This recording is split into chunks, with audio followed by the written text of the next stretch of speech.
Chapter 40. While most of the Blue Dragon flight was preoccupied with stamping out the stubbornly persistent corruption in Arg3nt, Vassergios was tasked to return to fulfill his obligations to Kyle as Valagan the court mage. Partly to glean any further information from him, partly to protect him especially after the Dreadlord's infiltration, and partly to continue deciphering his mysterious insight. Discovering that Stromgarde had indeed been tainted had been unpleasant news, and for a moment Vassergios wondered how fast his sire would raise the kingdom down when he informed the aspect of magic about it. Surprisingly, Maligus had been content to delegate the matter to a different party altogether, still being distracted with personally interrogating the captured Dreadlord.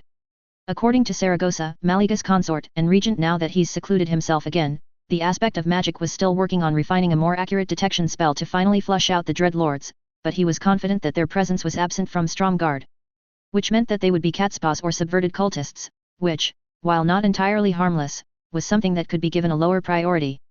Our Lord hopes that once the prisoner's secrets have been fully unraveled, the source of both the infestation in the north and the outbreak in Stromgarde would be found and snuffed out, Saragossa informed telepathically. Would the demon survive long enough for that? Vassergios had to wonder, knowing Maligus' mercurial temperament. Saragossa gave a mental shrug. It has been silenced, so as to not offer any distractions. Lord Maligus is being very clinical with his dissection. It is good that Lord Maligus has something to fully focus his mind on, Vassergios deadpanned, earning a pulse of a similar sentiment from the prime consort. We'll have to be thankful that, if nothing else, the demons have reinvigorated our lord. With most of the more experienced red dragons, or what's left of them, more accurately, still busy with their own interrogation of Onyxia for information on Deathwing, and the green dragon flight remaining as aloof as ever from the petty matters of the physical realm, Vassergios had to rely on more mortal means to keep Stromgarde in check. Not to say that he didn't appreciate what talents he got. The gnome Pelton, while being specialized towards more direct arts, had enough experience to serve as Vassergios' sounding board, even if his duties as steward couldn't afford him much time to aid in actual spell casting. On the other hand, Kyle's potential new mate, Gina, had enough natural talent and instinctive grasp of magic to be of tremendous use. She learned the spells he taught her almost as easily as if she were a blue dragon herself, and her eager curiosity almost tempted Vassergios into giving mentorship a try. Still, Gina's aid in scrying had allowed Vassergios to at least confirm that Stromgarde's debasement was limited to its capital city. Caution from Kyle kept them from delving any further, as the boy had a point about potential magical traps. Vassergios wasn't much versed in mortal politics, but he had to agree that the build-up in Stromgarde was a bit too obvious. So while he brainstormed potential ideas that might offer an arcane means of slipping past hypothetical threats, Valagan the court mage attended to his kings as he should, and watched as Kyle tried to use more mundane methods of dealing with Stromgarde.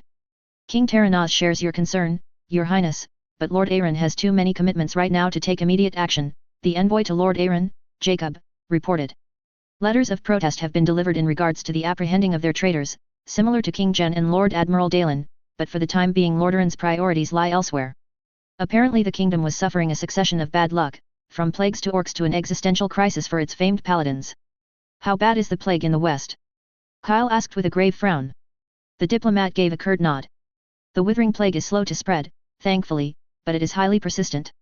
It is more debilitating than lethal, but the region of Silver Pine Forest is suffering a sharp decline in productivity.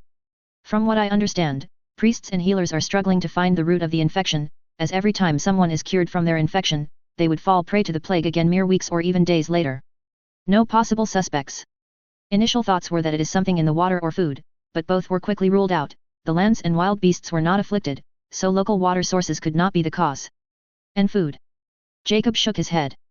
The region draws a good portion of its food from Gilneas, and traders from there say the plague is absent there. Local plants have been tested by herbalists and alchemists, with no signs of rot or disease. Last I heard, they are seeking out a vermin that might be either infecting the food stores like mites, or directly infecting the populace and livestock like mosquitoes. Kyle gave a hum as he leaned back into his throne. That's troubling. What of the offer about the orcs? The envoy shook his head again. King Terranaz is grateful for your assistance, but he and his court are certain that the Orcish resurgence will be put down in due time, even with the Knights of the Silver Hand undergoing restructuring. While the Warsong Marauders have grown thanks to recent breakouts, the orcs are poorly equipped and more poorly supplied. I've heard of plans to simply cordon the warband and starve them into submission. That's a stupid waste of time and resources. Kyle muttered to the approving murmurs of his advisors. Vassergios would have liked to suggest surreptitiously seeking out the orcs and dropping a few fireballs on them, but apparently that might not be a good idea when he voiced it as a joke to Kyle and Gina.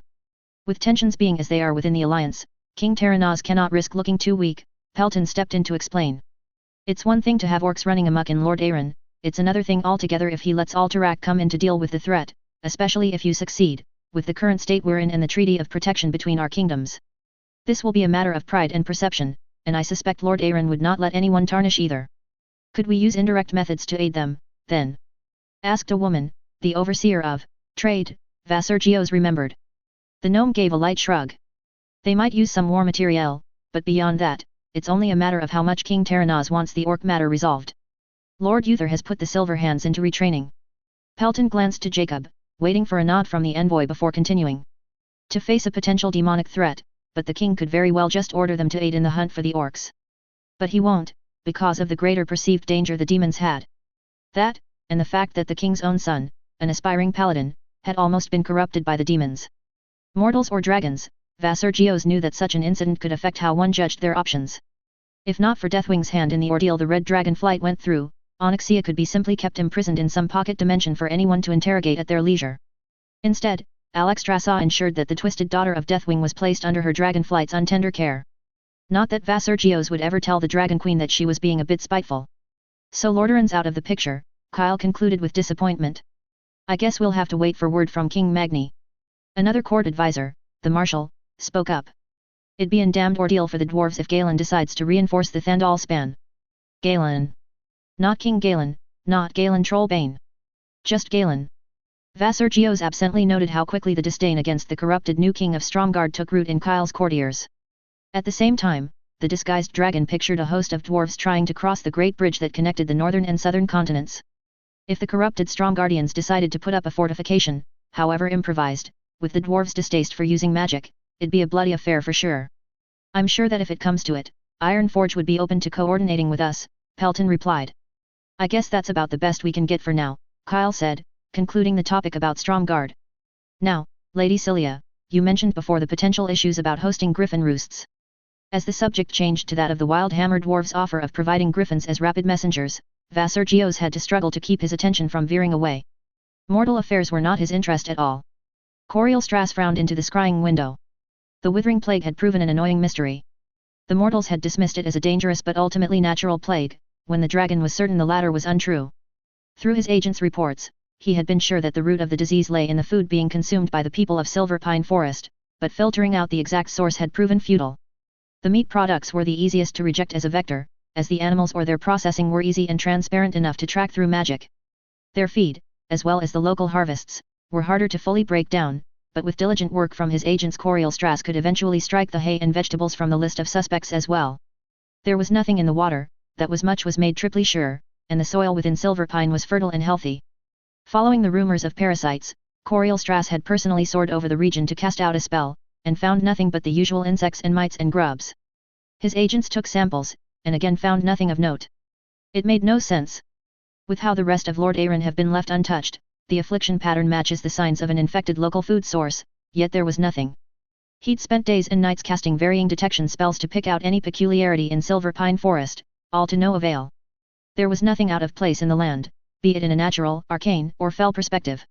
Annoyed and grasping at straws, Corielstrass refocused his scrying onto a caravan of food-laden wagons bringing food into Silver Pine Forest. Garruk, he reached out to an agent on the field. Send me samples of food being imported into the region. The elf on the other end had a trace of weariness in his mental reply. Any preferences, master? A general sweep. I trust your judgment on the matter. The dragon swept his scrying from the caravan to the town it was headed into and almost growled in frustration. There was something missing in this overall picture, a significant clue that would complete the whole puzzle. This was turning out to be almost as annoying as having to pry secrets from Onyxia. It took most of the week for Garruk and his colleagues to teleport back pouches and vials of food back to Crash's Dalaran lab. From there, Corielstrass randomly selected samples and tested them as thoroughly as he could. 4 different types of dried fish from the Kultiras Isles, Hosmodan beverages, Alterasi rye and oats, Gilnean wheat. Corielstrass paused with mild surprise as the last item actually triggered a reaction in his detection right. It was a very weak reaction, but that it showed up at all. Reaching for more samples of Gilnean grain, Corielstrass put them through the same spell. Out of the 7 samples, 3 gave off reactions. Digging further, the dragon found that the grains were imbued with the remnants of life magic. Corielstrass almost figuratively smacked a palm over his face as he remembered the harvest witches of Gilneas, primitive wielders of druidic magic. A loose order that was entrenched in Gilnean culture, they used their meager control of nature to bolster harvests and enrich the land. With the recent boom in Gilnean exports, it makes sense to see their products laced with such magic. The harvest witches must have either found a means of increasing their power, or King Gen had organized them for more effective production. But druidic magic was used to enrich life, not drain from it like the withering plague. Coriel Strass was ready to feel frustration at hitting another dead end, but then the unmaking spell he used to banish the examination ritual circle also washed against the grain samples, and his keen senses spotted it, the tiniest slivers of a different, darker magic evaporating alongside the druidic life magic that had enveloped the grains. Without hesitating, Coriel Strass reached for the other samples and repeated the process. There. Just as the life-giving enchantment to the grain was banished, for the briefest moment before it too disappeared there was a barely distinct element of a different magic mixed with it. It was the breakthrough that he'd sought for. Spurred by the discovery, the dragon began to instruct his agents to gather more grain, while he liaised with some peers from the Blue Dragon Flight to prepare a spell to carefully flay magical enchantments layer by layer. The first attempt at the spell revealed that the magic of the Harvest Witches was not purely druidic as Coriel Strass had thought, and neither was it fell as he had initially feared. It was perhaps worse. Heavily masked by life magic, each grain contained minute concentrations of magic from the plane of death. Small enough that its presence was utterly smothered by the more benevolent enchantments, and would barely alert even the most sensitive of detection wards. And its effects faded relatively fast. Fast enough that it'd be completely gone by the time it left Silver Pine Forest. Yet taken in large enough amounts, like any trace poison or contamination, it would still have an effect. In this case, it was a leeching property. Not strong enough to kill, but with how prevalent bread and porridge were as food staples, the constant consumption of the contaminated food slowly but steadily bled away the life force of the consumer. That partially explained why the plague was limited to the region, but what of Kul Tiras? Or the Hillsbrad foothills to the east of Gilneas? Gilnean exports passed through both regions, and they were relatively close enough for the grain to take effect. Unless only the shipments to Silver Pine Forest were purposefully contaminated. The question then was why? Why was Gen doing this? What had Gilneas had to gain from this antagonism? Delivering his findings to his agents to be disseminated to the Alliance, Coriel Strass turned his eyes towards Gilneas.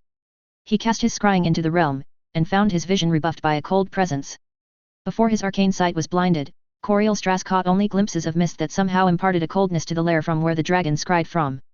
Wrenching himself free from the spell, Coriel Strass hurriedly alerted his queen, only briefly interrupted by the telepathic burst from Garrick that the first cases of the Withering Plague have been reported on the Kul Tiran Islands. Author's notes: I'll try not to make this my last chapter. A bit of a retrospective below if anyone cares for it.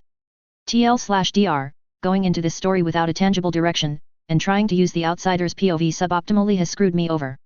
This project has been interesting, but as mentioned when I first started, I don't have many solid ideas when this story started. I still don't.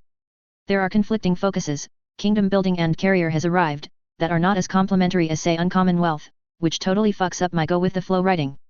I should have hammered out more plot lines, or at least clarified the ones that are around, as event chronology is less forgiving here than even focused fire. In FF with how much bullshit I was allowed to get away with, I could fit in an event I missed out on earlier with minimal disruption to the plot progression. A missing battle could be repurposed for a later development, or court intrigue could be adapted with minor adjustments. The indecision and vagueness also meant that arcs within the story are near impossible to cleanly set up and resolve, because trying to develop some kingdom building element might get commandeered instead by the want to further things towards Kyle calling down the Golden Armada. Kyle also should have begun with a close coterie of friends/followers. I think what made scene work was that there were enough characters with a shared background with him that their familiarity with him easily fleshes him out when they're interacting with him. Making Kyle an ostracized loner at the start also rendered him too unfamiliar. Shooting him straight to a king was a bad move, but I also think that leaving him to continue his studies in Dalaran would have stagnated the story too much. It feels now like a choice between the lesser shit. Maybe I shouldn't have made him a student in the first place, or gave in to the trepidation of stretching his ascension a bit longer. Or I should have given him more moments to open up to people in more relevant positions, Vassar Geos, Pelton, so that better insight into Kyle could be revealed more frequently. That being said, I think I'd have face-desked myself far more often if I tried using a first-person view. Trying to put words into Kyle's justifications without making him sound like a complete clod is a nightmare. It's why I'm liking the outsider POV. Unless I have the chops to turn it into a sort of comedy a la Overlord Sajiga and Sama. Hint, I don't. Or Kyle should have been set as far less goody two-shoes and more manipulative/Machiavellian, or even something closer to Seeng's template. I can't say much about Protoss tech because they've yet to be properly introduced, but maybe I should have stitched up a means as to bring them into the fray much quicker. Anyways, I'll see how things go moving forwards. I have vague ideas about Thrall and Kyle meeting, but with not enough clarity to do it justice. I don't know where to slot Angina first cheeky blowjob. I have the setup but not the decision on whether Arthas and / or Uther gets ganked or not. Chapter 41. Author's notes, gonna try powering on and focus on completing this story. Proper plot coherency can come with reworking the story after that, once everything has been laid out.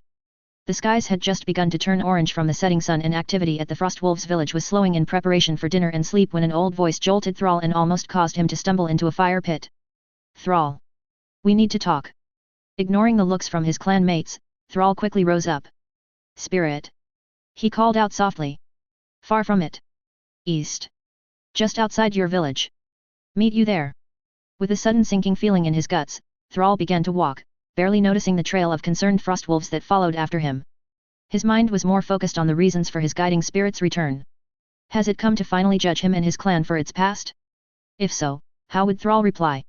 For nights he wrestled with formulating a defense, but after learning that his people were invaders with so much blood on their collective hands, after learning of the shameful atrocities that Drekthar and the others had silently witnessed if not directly partook in as part of the horde, Thrall couldn't figure out a satisfying answer. Steeling himself to face an angry spirit, either from this world or another, Thrall was completely surprised when he saw instead a human, a boy, waiting outside the village, with a small group of adults behind him in helmets or hooded cloaks. They were all armored to some degree, and all save for the boy were armed with blades and strange-looking bows. The evening light cast the group's stony features in a sinister light, and the frostwolves behind him cried out in alarm. We are not here for a fight, the boy spoke in a very familiar curt voice, causing Thrall's jaw to drop. You. The boy that was not a guiding spirit gave him a glance. Yes, me. He then addressed the clan as a whole. Lower your weapons, or never raise them again. Even untranslated, the tone of the message carried its intent through, riling the orcs up. Blades were bared and threats were hurled, but as the first orcs pushed past Thrall, the boy's eyes lit up in a blue, misty glow. Wait. Stop. Even as Thrall reached out to yank an orc back, the boy raised a hand. The advancing mob fell over each other and cried in surprise when deafening thunder and blinding lightning blasted into the space between them and the boy. Thrall could barely open his eyes to take in the sudden ball lightnings lashing out to vitrify the ground.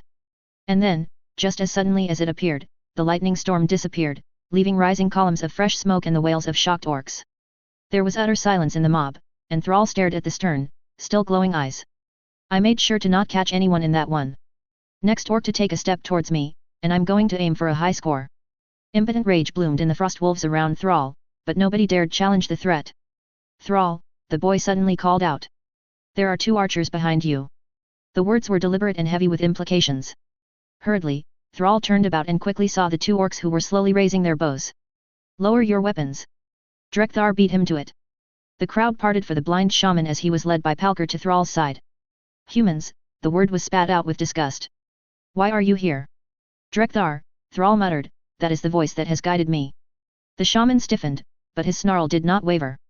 The boy stepped forward, and Thrall noticed the frowns and shifting of concern from those behind him. I am King Kyle Dalem of Alterac, here to settle the matter of trespassers and squatters in my lands. This is our home. An orc shouted back. Since when? Kyle shot back. It's not even 2 decades since you orcs invaded this world. The boy raised a hand to gesture around him. Not long enough for anything to be grandfathered in, not anywhere long enough to consider this sacred or ancestral lands. Tempers from the frostwolves were rising, in contrast to the reserved concern on the other end as their young king stood in front. The young king who now glared down the orcs that loomed over him and jabbed his finger groundwards. This is, and has been for a damned long time, Alterac soil. And as king of Alterac, as acknowledged by the Alliance, the native people of this world, this is my soil. My realm. And I do not tolerate parasites infesting my kingdom. You. Kyle's glare snapped and focused onto Drekthar to cut him off. Shut it.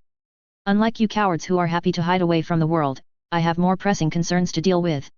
I should just raise this whole place and cut my losses, but unlike some humans and a lot of orcs, I'm not a brainless savage. The outrage this time was delayed as it took a while for his translated words to be spread throughout the frostwolves, but for a moment it felt like the whole clan would charge at the king, consequences be damned. Thrall too felt the same affront, but it was tempered by recently gained knowledge about the dark history of his race. A history that Kyle somehow, now that Thrall thought about it, knew about when he guided Thrall here. And then there's the pointed fact that the king was standing here instead of just raining lightning on the unsuspecting orcs. Regardless of his hostility, Kyle had come to talk. He'd led Thrall here in the first place. Eyes still ablaze with blue fire, the boy took a firm step forwards. Let me get to the point. Demons have returned to Alterac, and not the piddly ones that you orcs got into bed with. That got a reaction from the older orcs, mostly shock and genuine horror, Thrall noted. A glance downwards revealed Drekthar tightly clenching his hands. Battle lines will be drawn, corruption needs rooting out, and I cannot afford to let this little encampment grow at its own pace and potentially be a vulnerability in my kingdom's defense. Kyle swept a glowing, grim glare across the assembled Frostwolves orcs. Due to the lack of dark magic practiced here, the Frostwolf clan will have two choices: bend the knee and accept the jurisdiction of Alteraci law. There was a soft commotion of shifting stances from behind Kyle as some of his people clearly disapproved of that. For his part, the king's gaze hardened. Or be wiped out. The Frostwolves will either be subjects of Alterac, or fertilizer for its soil.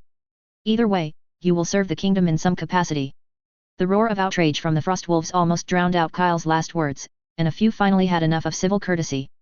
But Kyle's voice suddenly rang in Thrall and probably every other orc's heads, turning the outrage into a near-panicked alarm. You have until moonrise to decide. I suggest you think through your decision carefully as a clan. As Kyle's voice lingered as an unsettling echo in Thrall's head, images forced into his mind. He suddenly saw a barren wasteland, the cracked ground tinted with a reddish hue. The land felt empty somehow. Dead. The view suddenly shifted in jarring flickers, threatening Thrall with nausea as he was dragged about and towards a massive rectangular edifice. It was a massive gateway standing in the middle of nowhere, with foreboding hooded figures carved onto the columns, and set on a raised foundation. As Thrall's vision zoomed closer, the gate grew impossibly bigger, and more details were defined. What he thought were a set of ramps revealed themselves to be steps, and what he thought were mere ornamental torch stands turned out to be massive towers in their own right. What he thought were debris littering the base turned out to be cages that squirmed with movement. Before he could glean further details, the view flicker shunted again, now downwards towards the ground. This time the images remained in his mind for long enough for him to register what he was seeing. It was not primitive cobblestone, as he had initially thought, but bones. Nothing but crushed and trampled bones, with skulls of a shape completely foreign to Thrall. The view spun about, confirming the dreadful feeling in Thrall's gut that the trail of bones stretched out far wider than any road Thrall had ever travelled on, and went from the gate out into the lands beyond. This was the path of glory, the monument to the Horde's fell-fed barbarity. Which meant that the gate he was now being forced to draw closer towards was the dark portal, the great threshold that connected the orcs' homeworld of Draenor to Azeroth. The cages were suddenly in full view, and Thrall saw within wretched horned figures in bluish skin and strange facial growths, their arms poking out through the bars in desperate plea for mercy. The prisoners were clearly kept in a dismal state, and Thrall was forced to compare how his own life in chains paled in suffering to these poor souls. His disgust was complete when he noticed small figures held in some of the captives' arms. Their children too had been captured. And then he saw their uncaring captors who simply stood at a distance, orcs, belligerent and cruel in their features, clad in leathers and crude armor and brutal weapons. Then the images flickered so fast that they melded into a fluid single reminisce, and Thrall saw the orcs take a slow and deliberate step back, while the prisoners suddenly jolted with terror in their eyes. Their emaciated arms flailed in desperation, some breaking against the bars in the futile attempt to escape. Thrall was forced to watch their agony before they suddenly expired as one. Adult or babe, male or female, they all died with nothing but terror in their eyes. He saw their last breaths flow out of them, and his vision followed after the coalescing energies that flowed towards the great gate.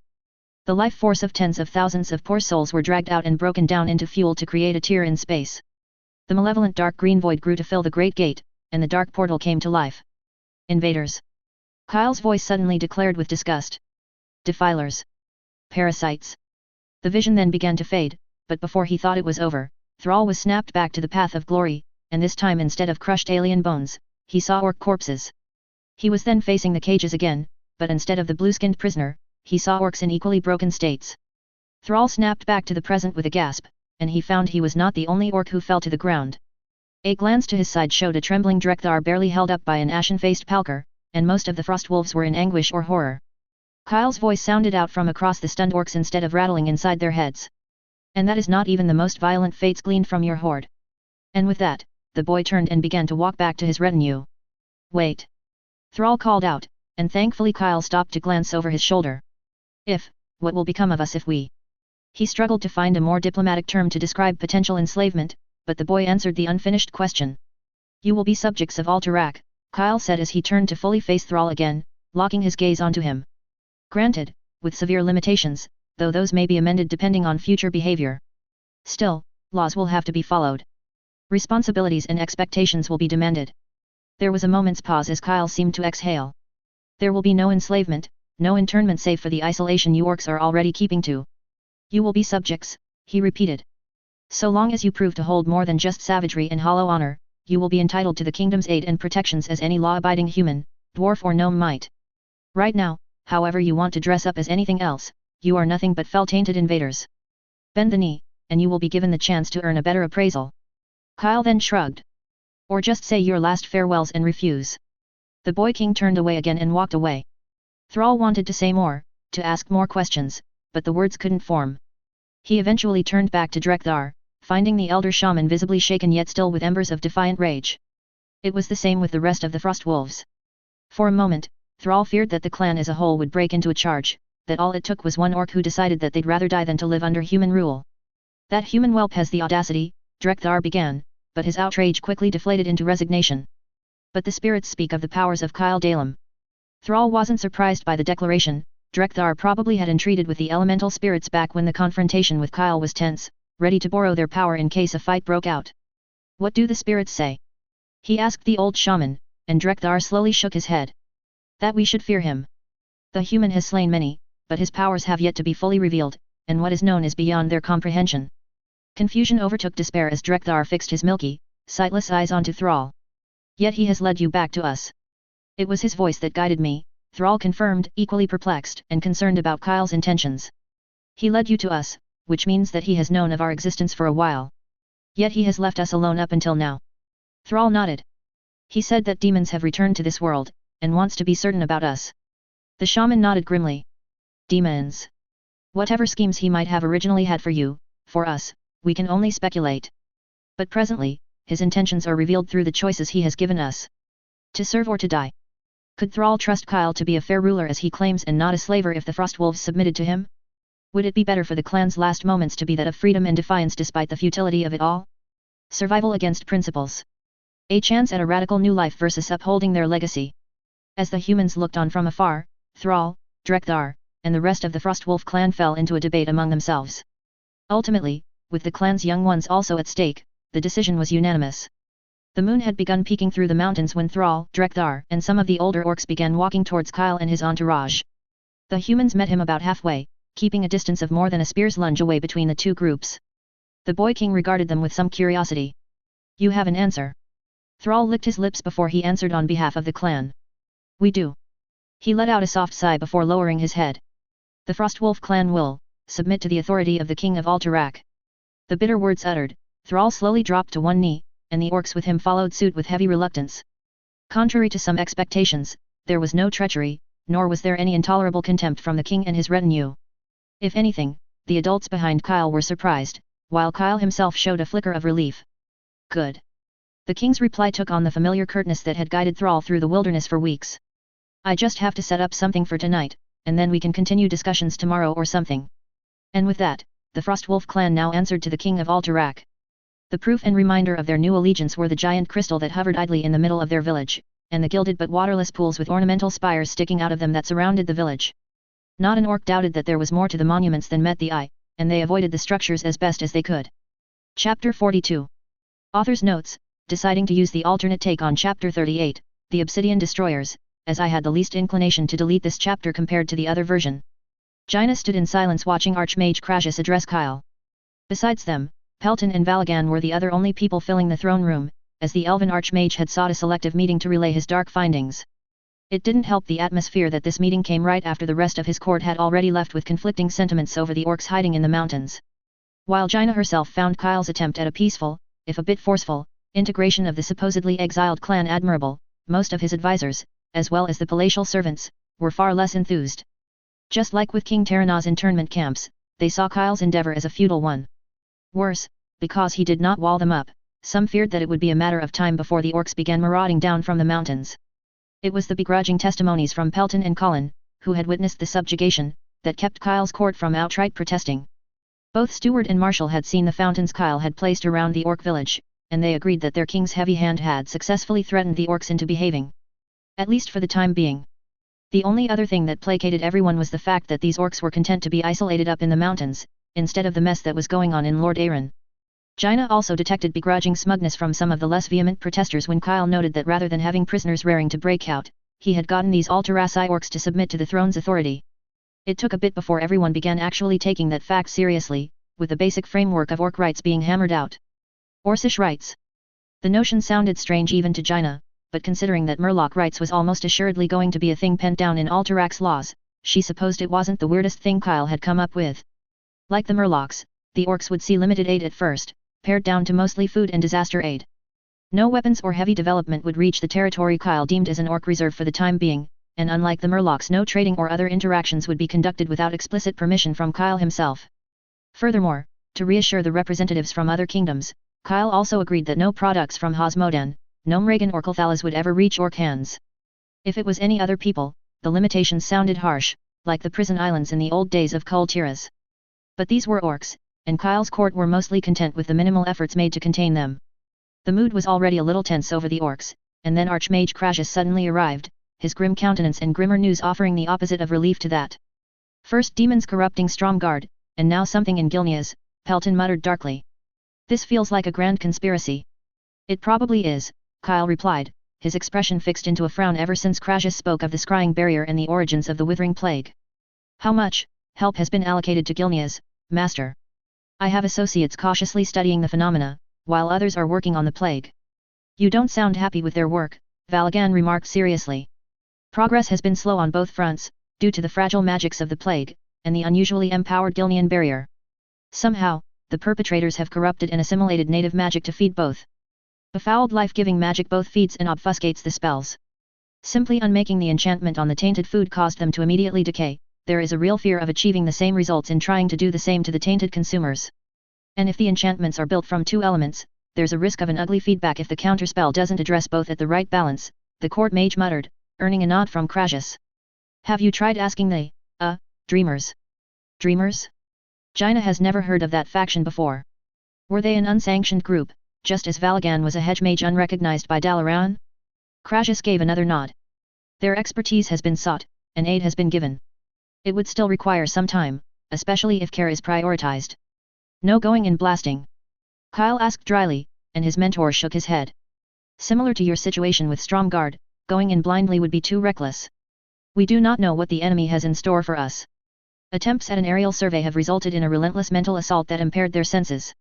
Plans are being mooted on a controlled purge on the edges of the kingdom. An unspoken implication passed between Crassus, Kyle, and Valagan that Jaina didn't miss. She glanced at Pelton, who only helplessly shrugged back at her, seemingly content to be out of the loop. Kyle let out a soft sigh as he leaned back into his throne. So, it's likely we'll have to deal with Stromgarde and Gilneas coordinating with each other.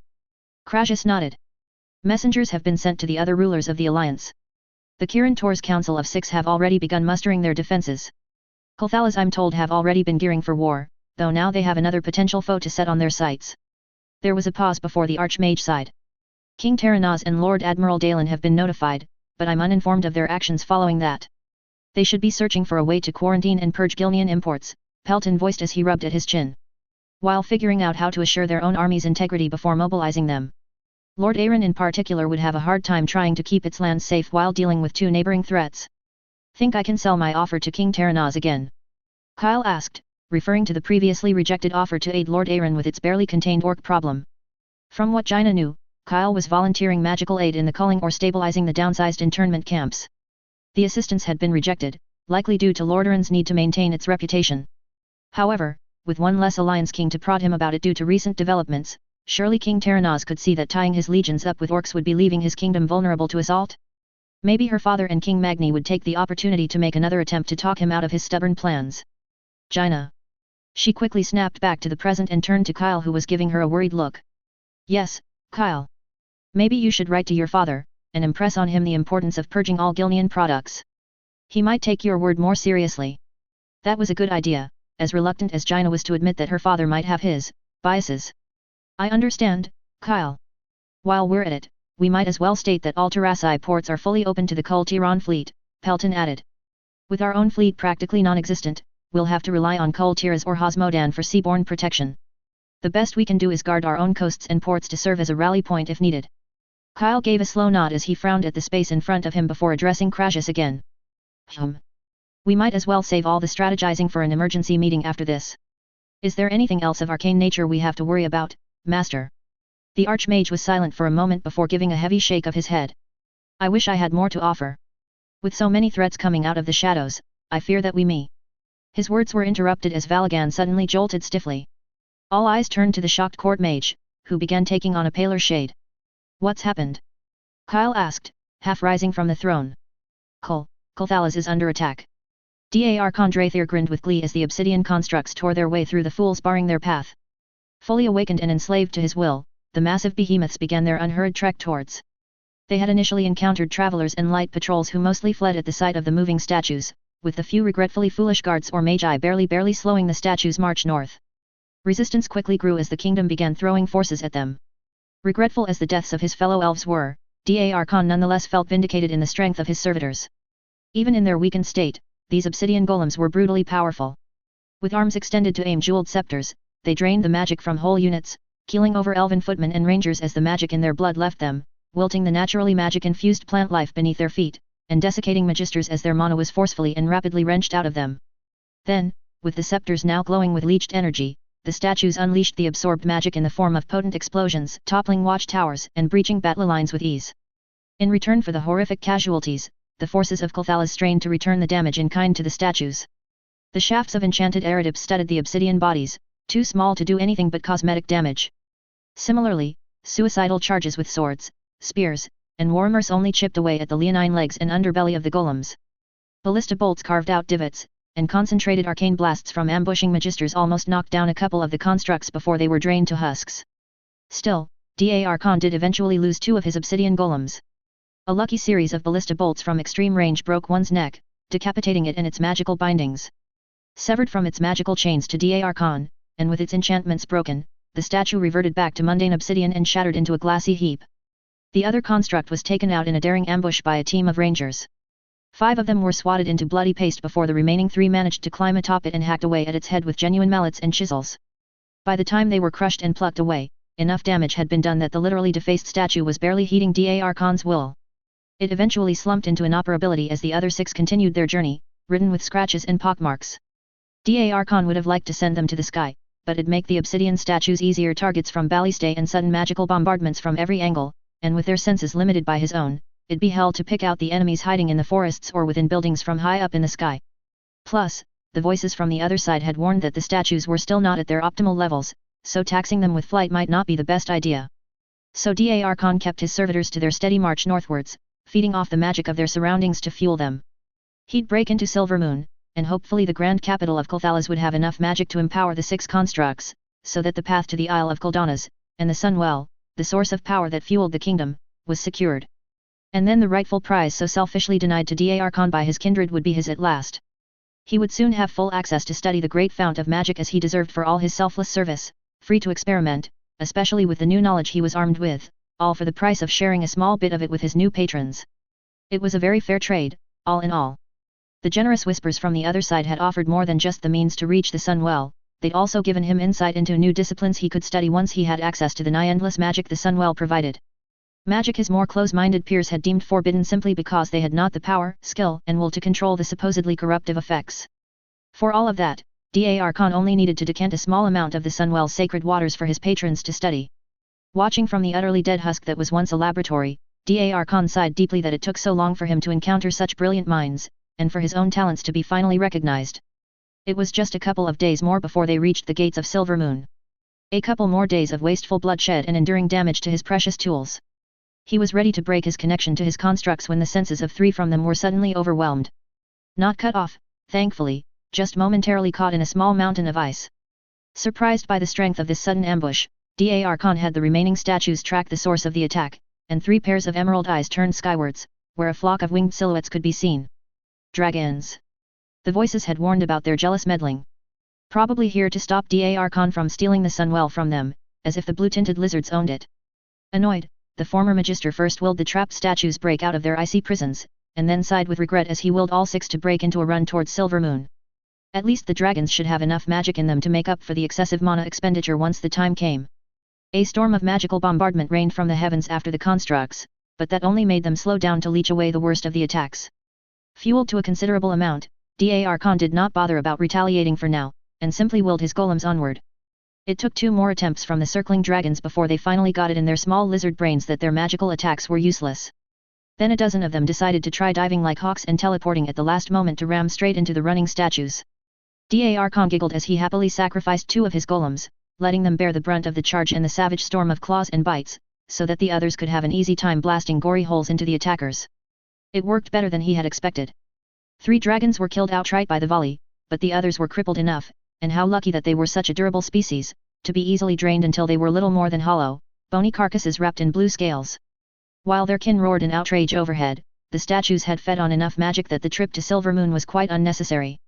Before the construct's mana-hungry nature could fully deplete their stores, Arg3nt reached out and triggered the bloody runes he'd daubed onto them. The same rite that once allowed him to commune with his patrons, now without the focus and restraints of a ritual circle and overfed with magic, detonated the statues in a spectacular display of green fireworks. It pained Arg3nt to see such magnificent tools be broken by his own hand, but ultimately, they were just that, tools. And in this case, the purpose of this set of tools was always to gather and store enough magic as walking batteries. It was horribly inefficient, but with their durability, reaching Silvermoon would have allowed for at least one of them to harvest just enough for the next step. Arg3nt now had 4 of those statues exceed optimal levels when he finally moved on to the next phase. With their demise, the statues left behind swirls of green flame that soon flattened out and stretched into green portals. And from those 4 portals, the servants of his patrons poured out. Creatures with a combination of wings, horns, hooves, and more. Arg3nt recognized the features of some of them. The old tomes would label them demons, but with his own eyes he saw only a glimpse of what transcendence could offer. The 4 portals eventually flickered and died out, but by then a sizable horde had poured out of them. "Well done, Arg3nt," a voice rumbled in his head. "You've exceeded our expectations." Preening from the telepathic praise, Arg3nt got up after he felt the last of the statue's magic evaporate, severing his connection with the outside world. "I've opened the way, as you instructed," he spoke into the air, sure that his patron was listening. "I will be at the Sunwell soon." "Indeed," came the pleased reply. "Thanks to your excellence, we should have more than enough to secure you safe passage to Kuldana's." "But..." Arg3nt groaned as a sudden barrage of knowledge was crammed into his head. "It is best to not adhere to blind optimism, wouldn't you agree?" The elf nodded unsteadily, wiping the blood from his nose and eyes as his mind struggled to comprehend the rituals suddenly forced into his mind. "Here are some contingencies to summon reinforcements that you might find useful. I'm afraid you'll have to dirty your hands, though." "It is no problem," he replied, already looking for the blood-caked knife he'd used on his former colleagues. The voices have been far more reliable and generous than any of his own peers. Arg3nt could trust them to guide him. "Wonderful.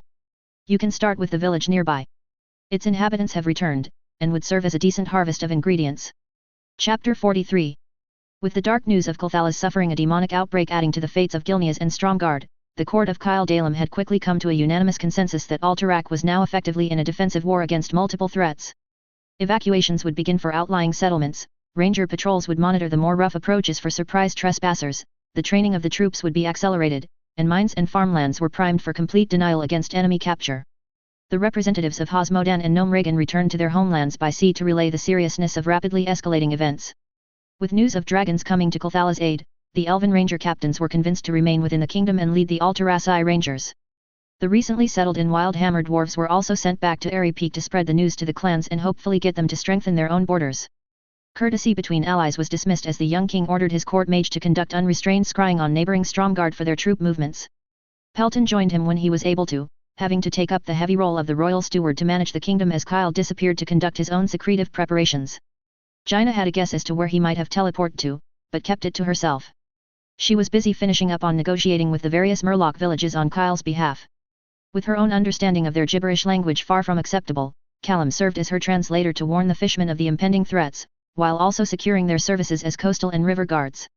A simple bonfire communication was set up to provide the Murlocs means to warn the nearest watchtower or fort of any incoming danger, while some of the kingdom's excess weapons, almost exclusively the damaged or neglected ones that haven't been repaired, were distributed throughout the villages. Jaina honestly didn't know how to feel about arming the Murlocs, as well as knowing that they would serve as one of Alterac's first line of defense. She also didn't know how to feel knowing that she actually chose putting up with Murlocs as her defense for staying in Alterac. Kyle had at first insisted that Jaina immediately take a ship back to Kul Tiras to warn her father the Lord Admiral, and also because it was safer there. She had emphatically refused, not wanting to leave when everyone around her was readying for war. She would not abandon Kyle when he most needed her help.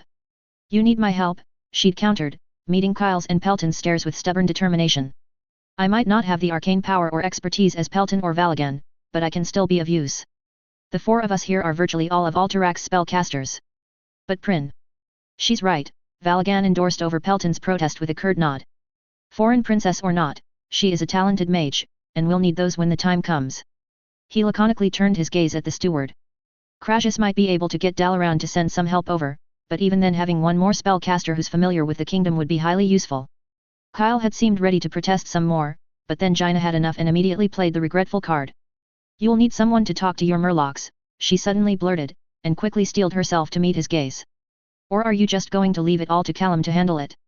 Kyle frowned. Valagan could. And even Pelton looked skeptical about that. You need him for more important work, Jaina countered.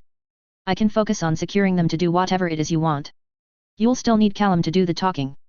And you still need me for the damned cat oil. The novice and the Mage King engaged in a stare-down before both Valagan and Pelton interceded. After a little more convincing, Kyle eventually conceded. Fine, he'd sighed. But if you're staying, then you're a court mage under Valagan, and under my command. You will heed my orders, and my orders only. You will not take liberties by assigning yourself anywhere without my knowledge or permission.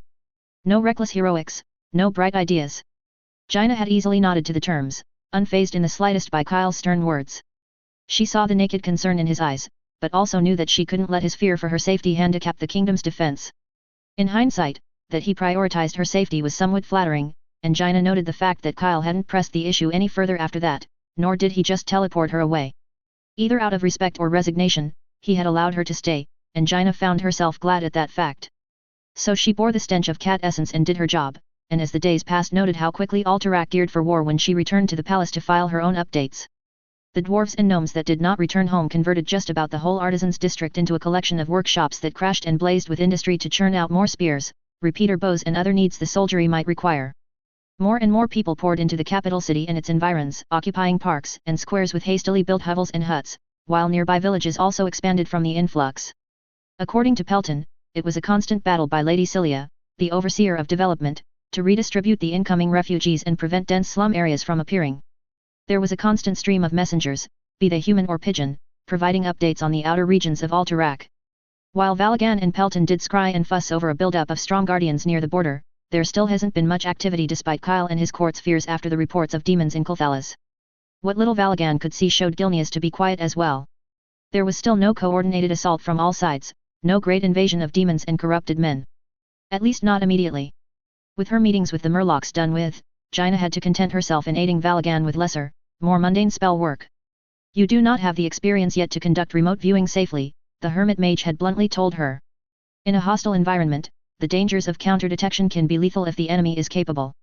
Knowing better than to press the issue, Jaina contented herself with only helping the court mage in maintaining his scrying wards and ritual circle. Despite the repetitive tedium, she learned to appreciate the intricacies of preparing countermeasures against countermeasures. Valagan was thorough to the point of paranoia, warding his chamber with illusory veils to misdirect anyone who tried tracing his scrying and somehow managed to slip past the magic barrier. There were also elaborate glyphs that were basically mana fuses, which the mage channeled his spells through and would theoretically safely sever him from his spell in case of magical feedback or overload. I haven't exactly been in a position to see it work in the field before, Valagan had admitted to Jaina and an intrigued Pelton, but the theory is sound, and loath as I am to admit, Kyle's paranoia is valid. His concerns, you mean, Pelton politely corrected as he studied the glyphs. But yes, I can see how this might be useful against some of the less esoteric scry traps. It is efficient, at the very least. Jaina learned a lot about the dangers of various remote viewing methods as the two magi fell into the distraction of discussing that topic. With how they casually brought up and debated or conceded points, it almost reminded her of the more immersive lectures or forums in Dalaran's Academy of Arcane Sciences.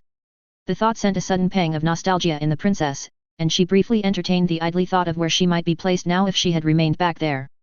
Learning alongside a whole classroom of students was nice, now that she thought about it. And so too were the peaceful moments in the Academy's great libraries. Perhaps she'd be approached by a magi for her apprenticeship?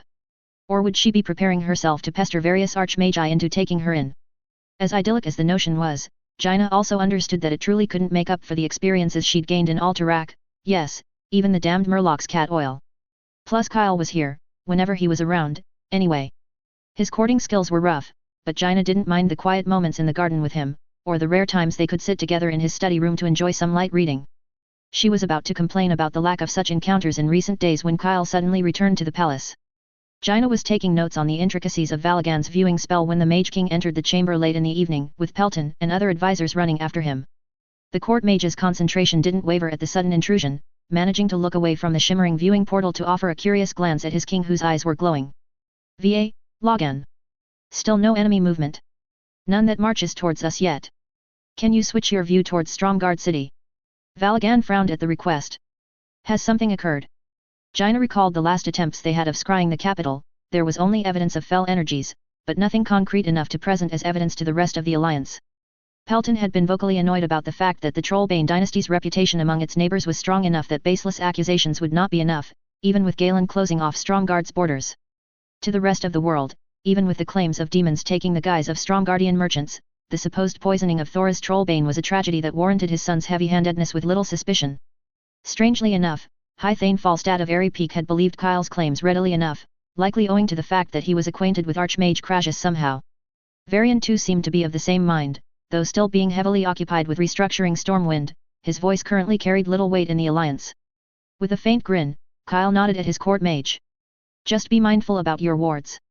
After a moment's thought, Valagan shrugged and did as his king suggested.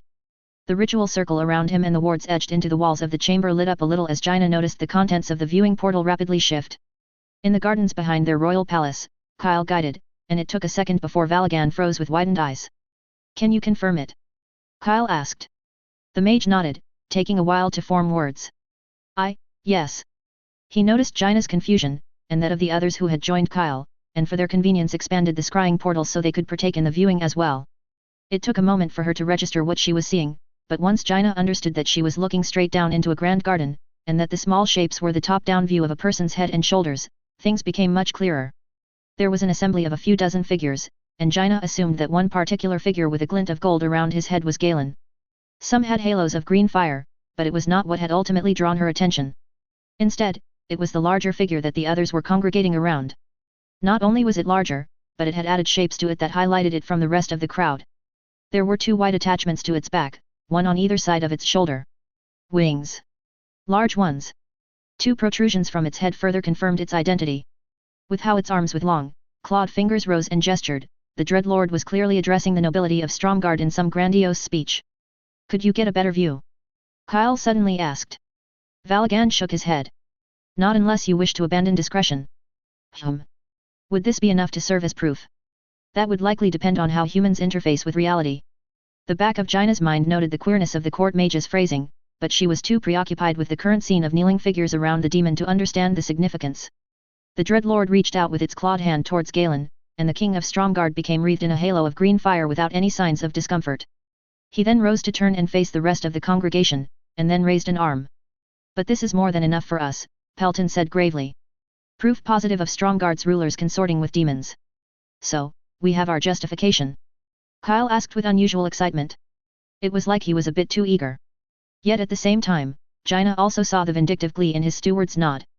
More than acceptable justification for a preemptive attack, just as Thora's Trollbane marched against Aiden Pernold before, you have uncovered enough of this conspiracy to march against Galen Trollbane. So the steward seemed to be reveling in the irony. If only we had the manpower for it, Marshal Collins sighed, his eyes still locked with disgust onto the figures cheering around the green illuminated Galen. Kyle's excitement only grew. Oh, don't worry about that. Can't risk good Alterassi folk against demon worshippers. You're going there by yourself? Pelton asked, suddenly weary, and Jaina could sympathize as she could guess what Kyle might have in mind. The Mage King flashed a grin at his steward and the other shocked faces. Who says I'm going alone? Jaina bit back the urge to sigh, and almost regretted her resolve to stay here. Chapter 44. Claiming undisputed rule of Stromgarde had gone off without a hitch. With his father and all of the older, close-minded generation of nobility removed, the horde-ravaged kingdom could now rise to greater heights. Galen only slightly regretted the culling, even of his own family. But it was necessary, and the new king had to admit some satisfaction at resolving his resentment. Mal'Ganis and Dithirok were right, it was because of so many unimaginative minds that held the kingdom from seizing its full potential. Demonic and forbidden knowledge were not as damning as the tales lied. All that was needed was a wise mentor like Mal'Ganis to help Galen understand what spells and rites were currently beyond him, and provide the means of surpassing those limits. As befitting such potent power, great sacrifices were needed, usually in the price of blood. It was a price Galen had already paid for, using his own blood to awaken and bind with a powerful blade that could cut through stone and metal, and drain its victim's life to mend Galen's own. His enlightened court and lackeys would be given such gifts as well, when the time was right. Wise Mal'Ganis was right that the rest of the world was not ready to accept such knowledge, not yet. So most of Galen and his followers' studies were done in the safety of the palace dungeons, well away from prying eyes, and conveniently in reach of prisoners to tap precious blood to fuel their secret rites. For the time being, the young court of Stromgarde granted themselves subtler enhancements, healthier and stronger bodies, keener senses, sharper reflexes. It came at the minor price of a hunger for raw meat and fresh, particular blood, but Galen and his court had become inured to supposedly gory sights after forging their wills during the culling of the upper nobility. Those servants and guards that remained loyal to the new regime were given lesser versions of the boon. Good help had to be rewarded after all, ensuring that the entirety of the royal quarter of Stromgarde city would be fully devoted to Galen. It sounded like a great strain on their secret resources, but thanks to Galen's foresight and Mal'Ganis' advice, there were just enough blood taps kept in the dungeons and other convenient locations to ensure everyone could sate their hunger. Blood had to be rationed carefully and strictly. There were only so many merchants and travelers from Lord Argr3nt, Hosmodan and even Kulthalas that were being cultivated, and Galen was not such a despot that he'd feed on his own loyal subjects. Now, if there were disloyal ones to be found though. A shame that they'd had to conscript most of the criminals into penal companies, but the kingdom's scum serving on the battlefield was arguably more worthwhile than serving as blood taps. The time for Galen to fully reveal his kingdom's might was quickly drawing near.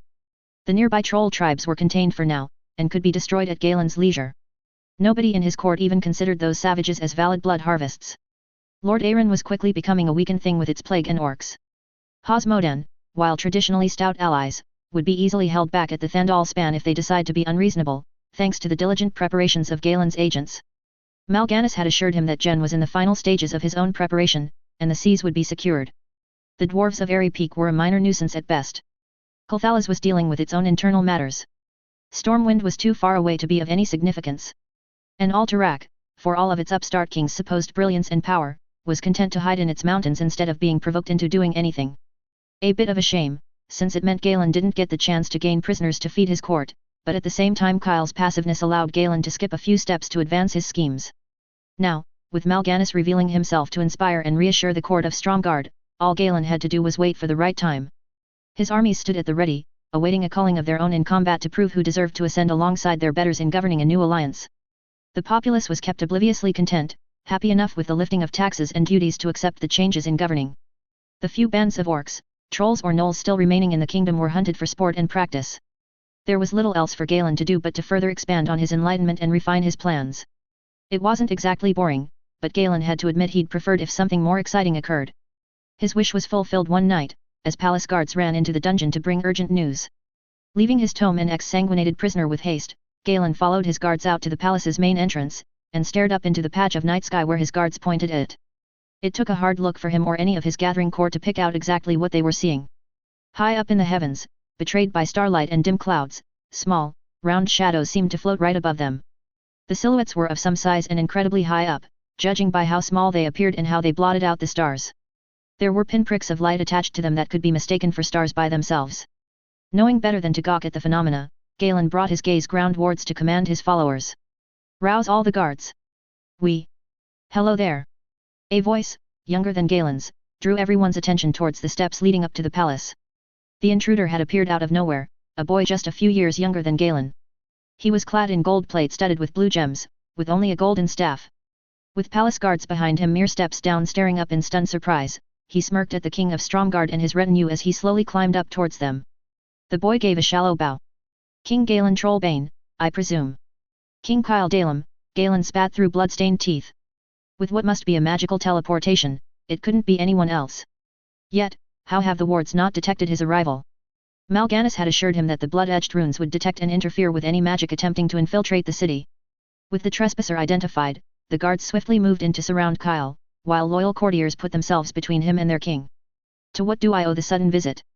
The Mage King of Alterac quickly switched to a harsh glare. "I've come to accuse you, King of Stromgarde, and your court, of consorting with demons. How do you plead?" Silence drifted past for several seconds as everyone simply stared at the boy's audacity. Then Galen finally scoffed with disdain at his supposed peer. "A bit hypocritical, coming from you, Mage King." "It's only so because of your poor education to know the distinction," Kyle evenly replied. "We might be able to correct that later. But first, how do you plead, King Galen?" Anger took hold of Galen as he drew his blade and stomped towards the King of Alterac. What gives you the right to appear here and make demands from me? Just because you scammed age-addled kings into accepting you does not make you my equal. It doesn't, Kyle agreed with a curt nod, and then repeated, how do you plead on charges of consorting to demons? Unwilling to permit such impudence any further, Galen lifted his blade and aimed it squarely at the insolent intruder, willing its edged runes to glow a baleful red. I've had enough of you. Let's see how your arcane tricks fare against greater powers, Mage King. The sternness on Kyle's face softened into infuriating amusement. Is that an admission of guilt? Blinkered fool, Galen growled, and then gestured with his sword. Seize him. The man who captures this upstart gets to keep him as a personal bloody TAP. The man who kills him will be awarded a bloody TAP from the dungeons. As the nobles around him turned their greedy gazes at the surrounded young king, and the guards began to grin with equal hunger as they brandished their weapons, Galen felt annoyed that Kyle's irritating smirk did not waver. Instead, he simply glanced aside to address empty space. You got that? Clearly, came another voice, and a cowled man in rich blue robes materialized out of thin air. No disruptions in the transmission. I'm sure King Terranaz, King Magni, King Varian, and the Council of Six have heard all of that loud and clear. The court of Stromgarde froze for a moment, dumbstruck at what had just happened. Seize them both! Galen roared, and fast as serpents his guards struck. Spears and poleaxes stabbed and chopped into Kyle, but the Mage King burst into a spray of ethereal fog as the weapons effortlessly went through him. Similarly, guards who charged the blue-robed man stumbled and tripped as they ran straight past his mirage. What? Kyle's chuckle sounded from all around them, and Galen's growl joined the surprised gasps of his men as multiple Mage Kings appeared in their midst.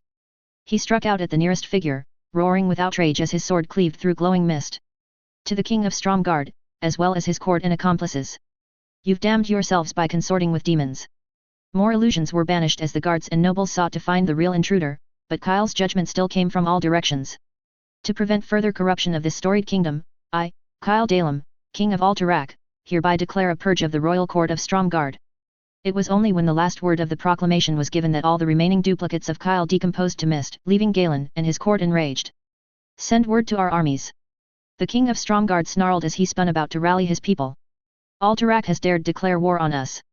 We. The palace grounds lit up as swirls of blue-white light shimmered into existence all around them. Galen barely had time to compose himself when the lights faded and massive shapes replaced them.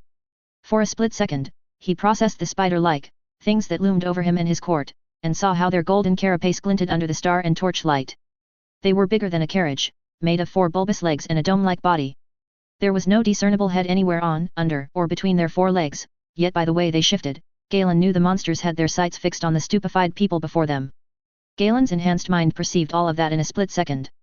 It took the rest of that second for him to stare in horror as the upper carapace of the monster's body split open, and a blinding light bloomed from within. And then the incandescent balls of light were flung out, and then the screaming started. Vassergios let out a low whistle as he watched the carnage unfold. Kyle had conjured about 24 of his golden walkers from out of nowhere to stand among the corrupted Stromgardians, and the first volleys from the constructs had simply erased their targets into bright ash before they could scream. From Kyle's rather novel scrying portal, set into a massive golden frame hung on a wall, the dragon disguised as a court mage drank in the details of the slaughter. Despite the current time, the portal's arcane filter allowed Vassergios and the other more human spectators to pick out the details with clarity, and the sound that came through was as crisp as any archmage's message spell. It made the spectacle all the more brutal to watch. The balls of light spat out by the spider constructs were lethally accurate, engulfing panicked men and women and turning them into piles of ash with one hit. Some bothered to move their legs, crumpling men into limp heaps with solid kicks or just simply stamping on them into a bloody paste. A good number of Galen's guards rallied, credit to them, but for all their ferocity their resistance was predictably useless. Spears snapped against an invisible wall that strobed blue on impact well before they could make contact with the construct's golden plates. A few nobles revealed their true nature by conjuring and hurling fell fire, which washed harmlessly against the same barrier to better define the invisible bubble protecting each walker. Some men tried to flee into the palace, while guards came pouring out of it. Kyle's constructs ignored them in favor of disintegrating the targets closest to them with cold efficiency. A boulder wreathed in green fire slammed into one spider construct, exploding with enough force to incinerate the corrupted humans around it and actually causing the thing to stumble. That brief victory was quickly countered as the other constructs focused several bolts on the caster, leaving not even ash when the blinding lights faded. By the light. Terranaz muttered, watching the carnage through a relay scrying portal Vassergios and Pelton created for the occasion. Beside him, the venerated Archbishop Valensis Fail had his eyes wide, but was otherwise grimly silent. It's about what they deserve, Magni said through another portal. Better to get it done with quickly. From another scrying portal, the shadowed figures that made up the Kirin Tor's Council of Six watched with quiet interest, no doubt trying to discern the nature of the constructs. Vassar Geos wished them good luck. He'd learned early on not to waste any time bothering too hard over anything related to Kyle Shinix. The sudden blinding assault eventually petered to a stop, leaving precious few survivors cowering on the ground, while the majority of the strong guardians had fled into the palace. Ignoring that fact, the constructs began to move away from the grand structure, to head down into the royal quarter where the view panned to reveal blooms of blinding light bursting all throughout the area as Kyle purged it of fell-corrupted souls. What looked like flying golden daggers swept down from the night sky, sparking light to bathe the streets with detonations. Is this truly necessary? Jaina asked from just behind Vassar Geos. It is justified. Pelton reassured her. It might be callous, but it is far more preferable than sending in and risking our own people in purging the whole quarter. Vassar Geos gave a silent nod at that. As his own dragonflight had learned in Northrend, trying to root out enemies in closed spaces was a tricky thing. If they had access to Kyle's summoned constructs, perhaps things might have gone a lot smoother. With the palace grounds left an ash-ridden mess, Kyle finally appeared in the flesh, walking towards the cowering figure of Galen Trollbane, pointing his golden staff at the stunned king of Stromgarde. Surrender.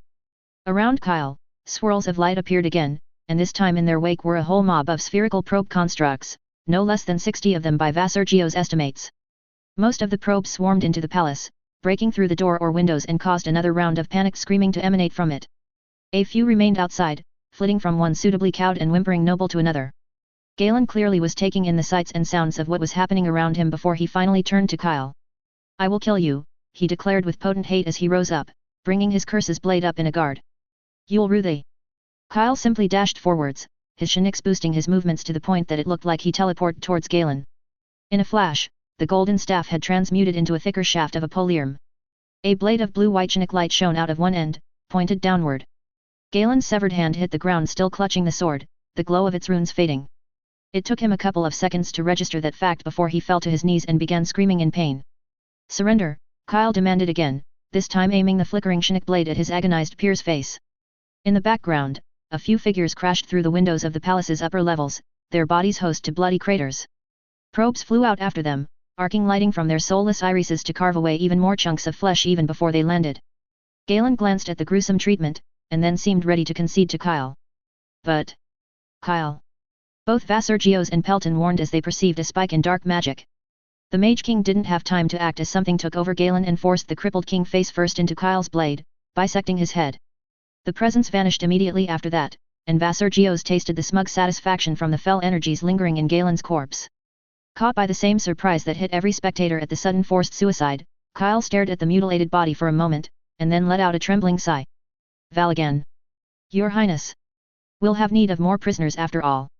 Prepare to send in the task force.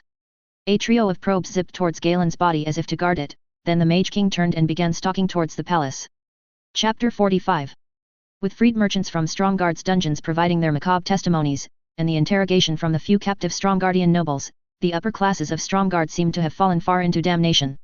The admission from two of Galen's inner circle of Thora's assassination by his own son had supposedly riled up the court of Alterac with disgust when it was first reported. Here in Lord Arryn, the reaction was much stronger. Whatever his relations with Terran Osmanethel, Thora's Trollbane was a respected warrior and king.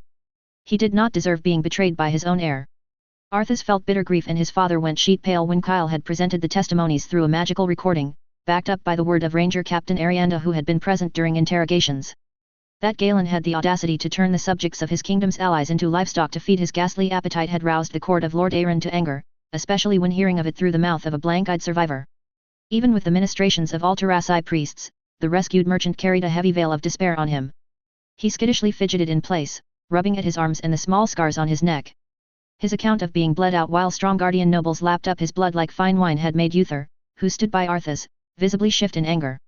The monotone, vivid descriptions of how prisoners who were bled dry were carefully cut open for their organs to be harvested as delicacies caused several courtiers to flee the throne room or outright faint on the spot. After the merchant was dismissed into the care of a high priest, King Manethel called off the other witness testimonies, and skipped straight on to thanking Kyle for the prompt return of the kidnapped Lord Arryn subjects. No mention was made of the fact that arcane teleportation was used to bring them and the Alteraci Mage King straight to the palace's doorstep little over a day since the seizing of Stromgarde's capital. On behalf of the kingdom of Lord Arryn, I thank you, King Kyle, for your decisive intervention. Moreover, I must express my deepest apologies for not seriously heeding your concerns when you first presented it to us. Unsurprisingly, Kyle casually shrugged away the formal apology, though Arthas was grateful that the Mage King had the courtesy to refrain from any overt displays of vindictiveness. It is understandable, we did not have solid proof back then, and it is inconceivable for many to trust the words of a stranger over the reputation of a close friend. Kyle then frowned sourly. It's a shame that beyond the fact that Galen and his court had succumbed to a demon's temptation, we know little else about their plans. The reminder that there was more to just Stromgarde set everyone on edge.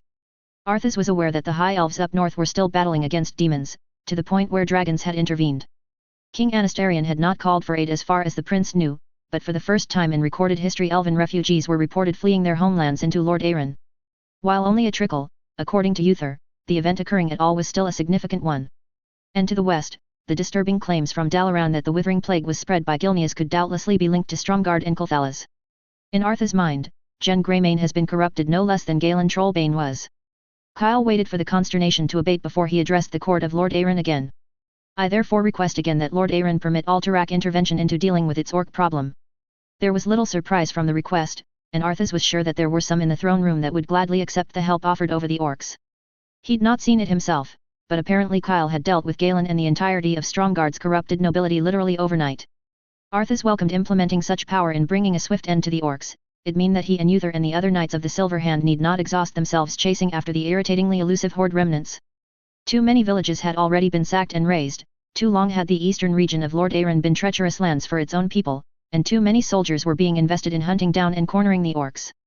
Arthas himself felt he was wasting precious time dutifully smashing orc marauders when he and Uther could be further honing their skills against the demonic. I say this not out of arrogance or to insult. Between affliction from plague and the Orcish warbands, Lord Arg3nt is stretched too thin to strengthen its defences, especially in the west. If Stromgarde still remained to advance its schemes, who knows how much your kingdom would suffer if they decided to coordinate an attack with Gilneas. Silence met the king of Alterac's words, and he let the officials and nobles stew over that horrifying thought for a few seconds before continuing. King Terenaz, I cannot provide much aid against the withering plague, but I can offer a swift conclusion to your orc infestation. First and foremost, I seek for Lord Arg3nt to be capable of playing its part in the alliance when things inevitably escalate with Gilneas and who knows what else they might have in their corner. Arthas watched as his father sat in silence for another moment before he finally replied. Some color and a measure of regal calm returned to his face as he forced away the dark news from Stromgarde. I would have thought you would lend aid to King Anastarion first. Kyle shrugged again. I am informed that the aid his realm is receiving is sufficient enough for the time being. And Kulthalas is not the one facing direct threat from a kingdom shrouded in demonic magic. I see. If it is a matter of trust. No. Arthas noted how swiftly his father refuted the suggestion. No, we hold little reason to doubt you now, King Kyle. I admit that I worry for what price your aid might entail. The Mage King's eyes went wide for a moment as if he genuinely hadn't considered that, and then shrugged. We can simply mark it down as something to consider after all this is done and we're all negotiating the future over the victor's table. If it make you feel better, I can promise that Alterac will not press any old claims from Lord Arg3nt, nor will there be any interest in taking Stromgardian territory. There was a weary sigh, and then Arthas' father shook his head. Fine. You are right, King Kyle, we have little choice but to accept your gracious offer or risk remaining vulnerable to any further machinations of the enemy. Kyle nodded, barely hiding a satisfied smile. Excellent. Thank you, King Terenaz. Give me a couple of days to settle the paperwork to officially pass Stromgarde's occupation over to King Magni, and then I'll return to present an appropriate strategy to deal with the orcs. Ideally, we can get this matter dealt with by the end of next week. That is acceptable, Terenaz replied with a nod of his own. And with that, Kyle and his retinue left in a shimmer of blue arcane lights, leaving Arthas to glance at his father, who looked both resigned and relieved at the same time. Orders were then given to have the legions reign in their orc hunt, with some discussion among the advisors over what payment might be offered to appease Kyle when the time came. Arthas was far from surprised when someone brought up the idea of betrothing his sister to the Mage King again, and no matter how they might try to sweeten the deal, it was Uther of all people who shot it down by calmly stating that Kyle likely had his sights on another princess. Arthas could only smirk wanly knowing that his mentor had noticed the relationship as well. He then quietly joined in the idle speculation among the astonished nobles of how Lord Admiral Dalen might have taken the news. Do we really require such a goal? Pelton asked, almost pleading by now. Behind him, the rest of Kyle's court seemed to mirror his sentiment. Kyle gave a stern nod. Yes. We have taken the steps towards integrating Murlocs, we can do the same for orcs as well. The reservation we've set aside should be more than enough to house them. It is an unnecessary risk, keeping so many orcs. Kyle shrugged at his court. We're not using internment camps, nor are we spending Alteraci lives to watch over them. That little stretch of mountain is too remote for us, so we can leave it to hold the orcs for now. If they decide to be uncooperative shits, it'd be far easier to level them there and there'd be no collateral to worry about.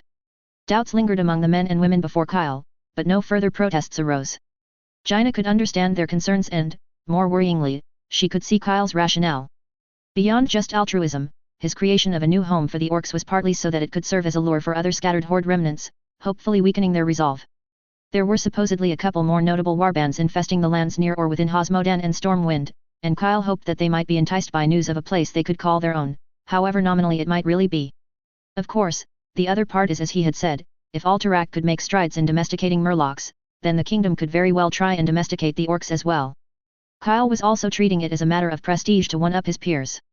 Still, it wasn't as if Kyle was taking a wholly pacifistic approach. Unlike King Terranaz, who prioritized capturing orcs for their internment camps, Kyle planned for the orc numbers to be culled, particularly the horde leadership. And rather than just leaving them in camps to waste away, Kyle had planned to turn any orcs who would bend the knee into productive new members of Alterac that would develop an otherwise remote and inhospitable region into something of value. Jaina guessed that it was those points, however naively idealistic they might be, that kept Kyle's court from being more vehement in their protests. She also hoped that the whole process did not involve extracting the essence out of any animals, or if it did, that she'd have no part in it. With no further word on the orcs, the court moved on to other matters. High Thane Falstad Wildhammer looked far from pleased about hearing of anything but wholesale slaughter of the orcs, but he refrained from commenting about it. So Stromgarde's going to Magni? He asked instead. Kyle nodded to the blue-painted dwarf. Hosmodan has agreed to help maintain order in the lands of their old allies, until an opportune time to discuss claimants and successors. If Airy Peak wishes some rights. The High Thane lifted both hands up. Nah. No thanks. Dealing with our own clans is a pain enough. Having to put up with humans whining over this matter or that. I might send some boys to fly over to keep the peace near Airy Peak, but that's about it. I'm surprised you're not sharing with Magni. Don't have enough men, came the answer with a shrug. And no doubt it'd be harder for us compared to the dwarves of Ironforge considering relations between the common Stromgardian and Alterac. I might have actual demons to deal with in the west to worry about riots and uprisings. Fair enough. Anyway, our mutual friend has told me to trust you over your little orc project, so I'm gonna leave it to you. Mutual friend?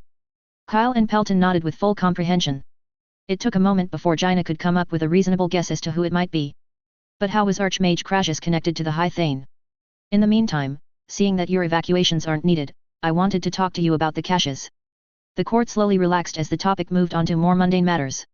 As part of the plan to provide sanctuary to Alteraci subjects in the event that Stromgarde had turned out to be as great a threat as Kyle had imagined, a significant amount of resources had been transferred to Airy Peak for safekeeping. Jaina recalled that a significant amount of food reserves and industrial materials were shipped to the Wildhammer lands and distributed throughout several regions to allow refugees to sustain themselves for a while if the worst ever came to pass. Kyle gave his steward a glance before offering the High Thane a light shrug. You're free to hold on to them. If you want, we'll be more than happy to trade the caches for goods or services. Falstad scrunched his face up in thought for a moment before shrugging as well.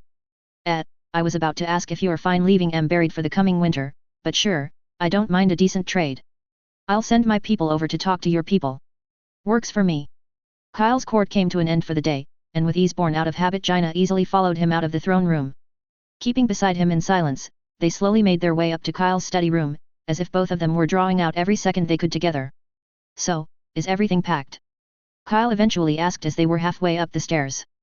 Jaina licked her lips before she gave a reluctant nod.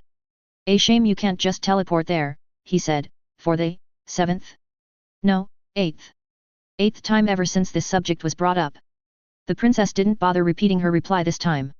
They entered his personal study, and rather than reach for the bookshelves like before, the two teens stood before each other with awkwardness threatening to manifest between them. You won't be gone for long, Kyle said, trying to convince both of them. And if there's trouble, I can quickly return, she agreed, solidifying the assurance. Kyle leaned in, and Jaina let out a sigh of relief as their lips gently met for long, delightful seconds. I wish I could go with you, he said, his warm breath washing against her face. No you don't, she retorted with a soft chuckle. Yeah, I don't, Kyle admitted, laughing along with her. Jaina shook her head at the boy that had faced down demons and brought a whole corrupted palace to heel. For a powerful mage king, who'd think you'd be afraid of meeting my father? Because he's your father, he defended lightly. I'm trying to build bridges, not declare unnecessary wars by going up to the Lord Admiral and saying, hey, I'm courting your daughter, you're fine with that right? Gina's chuckle became a hearty one as she tried to imagine the scene. He's not that bad. Probably. But I rather not risk it until I can provide something more concrete to appease him. Gina rolled her eyes at Kyle's exaggerations, and then they enjoyed another, slightly longer kiss. Even knowing that it was a short separation, Gina found herself being clingier with Kyle ever since they reluctantly agreed days ago on the need for her to return home to warn her father. There was an irrational fear that was highly irritating to Gina, though she found that her partner's own increased shows of affection to be an almost acceptable consolation. It felt as if she was leaving for good, that she might never see him again, even knowing full well that both of them could teleport to each other in an instant. It was that irrational fear that bred a need for Gina to press herself against Kyle a little harder this time, savoring every bit of warmth transferred from his firm body. It was the same worry of missing him that made her run her hands down his arms and tug his hands up towards her chest. Kyle broke from the kiss to give her a confused look, but her irrational need bade Gina to smile with some uncertainty up at him as she pushed his hand against her breasts. It took Kyle a few seconds before he leaned in to assuage some of her fears, their lips meeting each other with increased hunger. Gina found herself exhaling sharply into his mouth as she felt his strong hands being massaging her breasts, and then she found something prodding at her thighs as she shifted against him. This time she was the one to break from the kiss, panting mildly from a sudden satisfaction as stared straight into Kyle's grey eyes. The gentle squeezing from his hands was pleasant, but there was something missing, something inadequate about the whole thing. Before she could actually think it over, Gina was shrugging off her novitiate robes. And then she let her undergarments fall away. And then, only then, as she stood naked before Kyle, did Gina have the presence of mind to be conscious that she now stood naked before Kyle. The princess felt warmth in her cheeks as she felt his gaze slowly descend from her face down to her exposed body. She wanted to ask something. Say something. But a new irrational fear stabbed into her mind, a fate far worse than missing him. "You're beautiful," Kyle said, fully banishing that fear before it could fully take hold.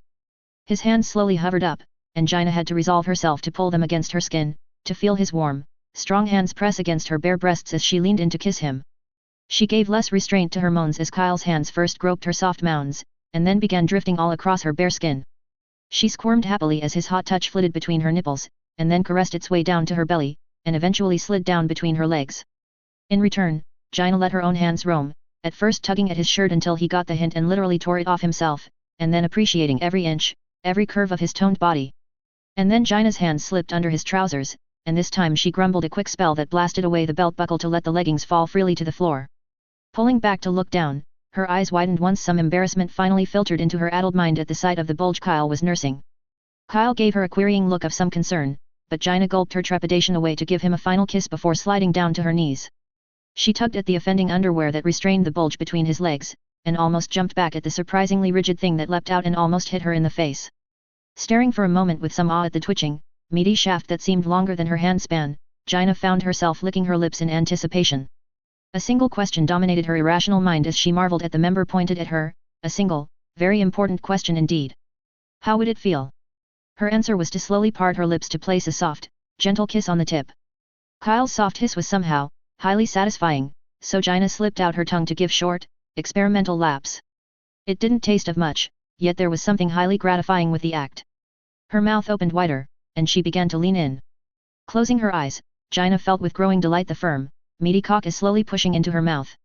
Without thinking her tongue began to rub against it, swirling about and flicking away. The whole action elicited a sharp groan from Kyle, which sent a bloom of warmth in Gina's own nether regions. Then her head was moving, pulling away and then going back in. Gina hummed contentedly as Kyle's throbbing shaft slid in and out of her mouth, the irrational fear and hunger in her mind pushed away with each stroke to reveal a new sensation.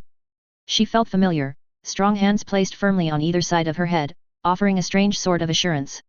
Then they guided her movements, pulling her towards Kyle ever more slightly with each bob of her head. He began to stab against the back of her throat, and then with a sudden yank, Gina's face pressed against Kyle's hips, and the thick, seemingly rigid shaft slid down her throat. There was a flash of panic, a sudden urge to struggle for breath. But then she was pushed back, and Gina gasped and coughed for air. "You okay?" Kyle suddenly asked, almost dispelling the heady moment. Gina looked up at him and without hesitation shook his concerns away.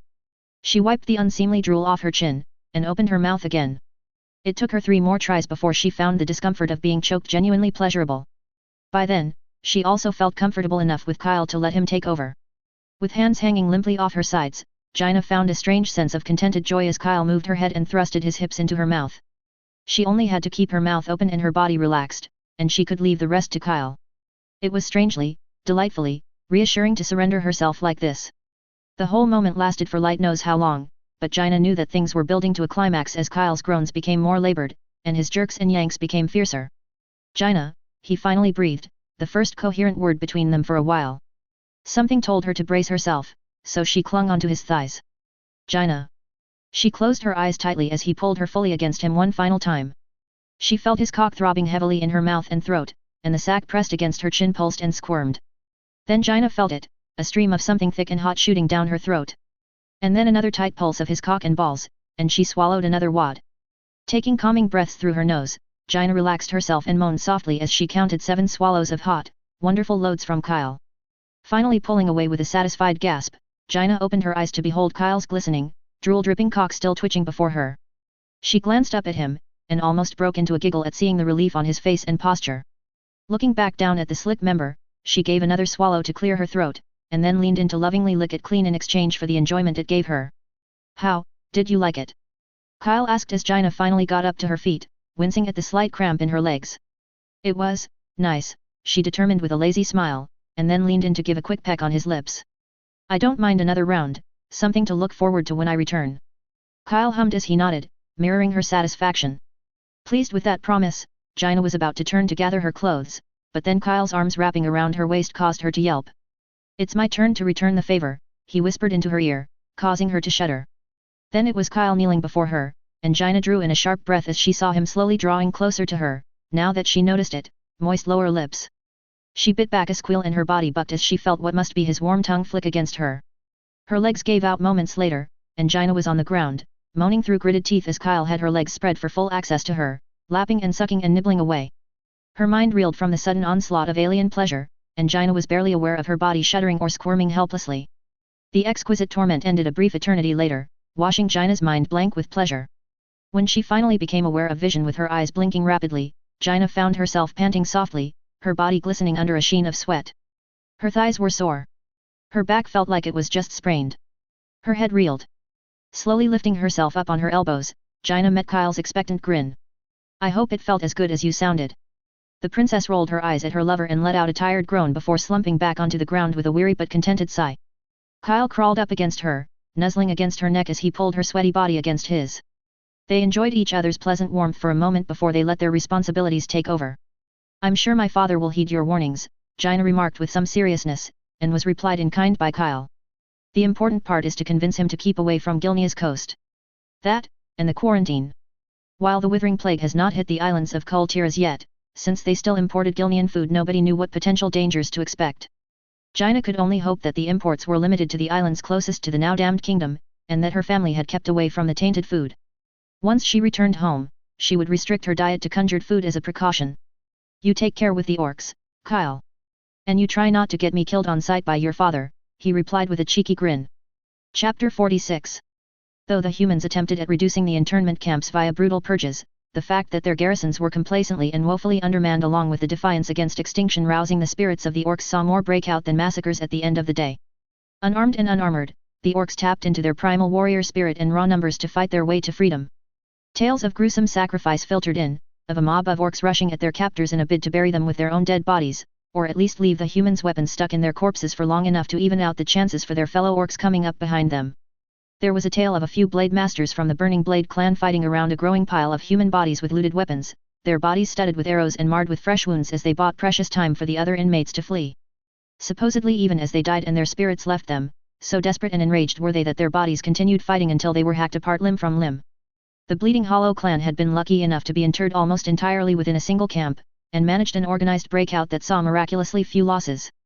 Apparently their current chieftain had foreseen their fate through the clan's secretive rites and had planned accordingly. Said chieftain also did not survive the escape, either standing with the rear guard to absorb a storm of arrows, or drawing out a one-sided duel with an arrogant human knight to slow down the pursuit. With such retellings, it was natural for the exact details to be lost in the chaos. Broxigar of the Blackrock clan did not witness or experience such glorious breakouts himself. Instead of having to go through the ordeal of breaking out, his internment camp had been broken in. A massive force of orcs had smashed through the poorly manned defenses, and the human guard were sent fleeing. Initially, Brox had happily followed along with the remnants of the horde, learning that it was still led by Orgrim Doomhammer, and was rebuilding its numbers thanks to the breakouts. It seems that the humans had had enough of drawing the orcs' death out through a long and honorless end, though their sudden change of heart resulted in pitiful execution and thus the rebirth of the horde. The melees that struck most of the orcs after the defeat and shattering of the horde had receded, thanks to their newfound hope, Brox liked to think. No more did he or his brethren feel their arms or hearts too heavy, nor did their mind feel burdened by nihilism. With their will ignited with the spark of freedom and purpose, the liberated orcs joined their saviors and began marching back to regroup with the rest of the reinvigorated horde. Unfortunately, the large war band was far from discreet, and they fell prey to an ambush days later. Heavy cavalry came thundering into view as the orcs passed through rolling grasslands. Caught in the open, and with the forest too far behind them, what meager defense they could muster with scavenged weapons and armor was quickly brushed away as arrows and spells softened their formation before the mounted knights slammed in with their lances from two flanks. Brox fought for his life like his compatriots, feeling his blood sing with joy even from the simple act of bludgeoning a toppled knight with a snapped spear shaft. He would have lost himself to bloodlust if not for suddenly spying two small figures huddled together amidst the chaos, two orc younglings, standing back to back, their hands tightly gripping their daggers, their eyes wide with terror. Something in Brox snapped, and his battle lust faded. The veteran orc shouldered his way straight to the children. With a grunt, he leapt to intercept a riderless horse, knocking it away before it could trample the frightened pair. Brox got up, barely aware of the blood and mud staining his legs and arms, and reached out to the younglings. "Come," he bade, somehow his voice managing to cut through the din of battle. "It is not safe for you." The children, both girls, likely sisters, trained their terrified gaze onto him, but they nodded as one and quickly followed after him. His awareness heightened, Brox fought his way back to the forest and away from the worst of the fighting, shoving aside brawlers or caving in the faces of any human unlucky enough to be in his path. A few other orcs noticed Brox moving in the opposite direction, though upon seeing the two figures following after him, many simply offered curt nods and fought harder to open him a path. A few older orcs formed up with him, forming a protective ring around the two rarities of this world.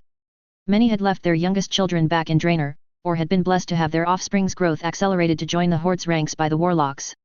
To see a couple of children in this world was wholly unexpected, and it represented a reminder of why Brox and his kin were fighting for their lives in this world. They managed to break out of the chaotic melee mostly unmolested. Safe in the cover of the forest, the girls were free to give in to their exhaustion, their trembling bodies reminding Brox of his own first gruesome fighting back before the horde was formed. But these girls were not partaking in their first hunt, they were cast out to drown in the frenzy of battle. Even within the militant Blackrock clan, younglings were eased into warfare from the pragmatic belief that a blade needed to be carefully honed to sharpness. Their tasks would be carefully assigned, and the whelps were free to find their strengths or suffer from their own weakness, but they were not simply thrown into war untrained and untempered. Brox studied the two panting children, these reminders of his race's future, for a moment. After being satisfied that they didn't suffer any grievous wounds, he then regarded the other members of his impromptu band. 6 other blood-smeared veterans had followed him here, taking it upon themselves to aid him in his task in preserving lives of those who had much to yet see and experience. With the sounds of battle still raging in the distance, the veterans all shared a look among themselves, and shared a mutual agreement to protect the children as best as they could. "We will have to find another path to Orgrim's camp," one muttered casually despite the fresh gash across his face. "Do any of us know the way?" another asked, a female from the Shattered Hand clan judging from the crude blade jammed into the stump of her right wrist. Every orc shook their heads, and for a moment indecision threatened to overtake them. "We will have to find our way there," Brox decided, staring out at the fighting. Without drawing further attention. "We could wait for the fighting to end," someone suggested, though it was retracted as soon as they saw a line of knights reforming and then charging into the beleaguered and disorganized orc formation. It was clear that the humans would be the victors of this battle. The bloodlust of the horde host had been broken, but unlike the last time, the humans were in no mood to make prisoners out of their defeated foe. Brox grimly saw armored footmen with long spears walking through the fields of corpses, far from the fighting, prodding at and occasionally wrenching hard at the corpses. Behind them, white-robed humans scuttled about to pull out their wounded, immediately tending to their blood-drenched casualties with their warmly lit magics. Taking command of this meager band, Brox gave a grunt as he rolled his shoulders and ignored the small wounds that had accumulated all over him during his brief fight.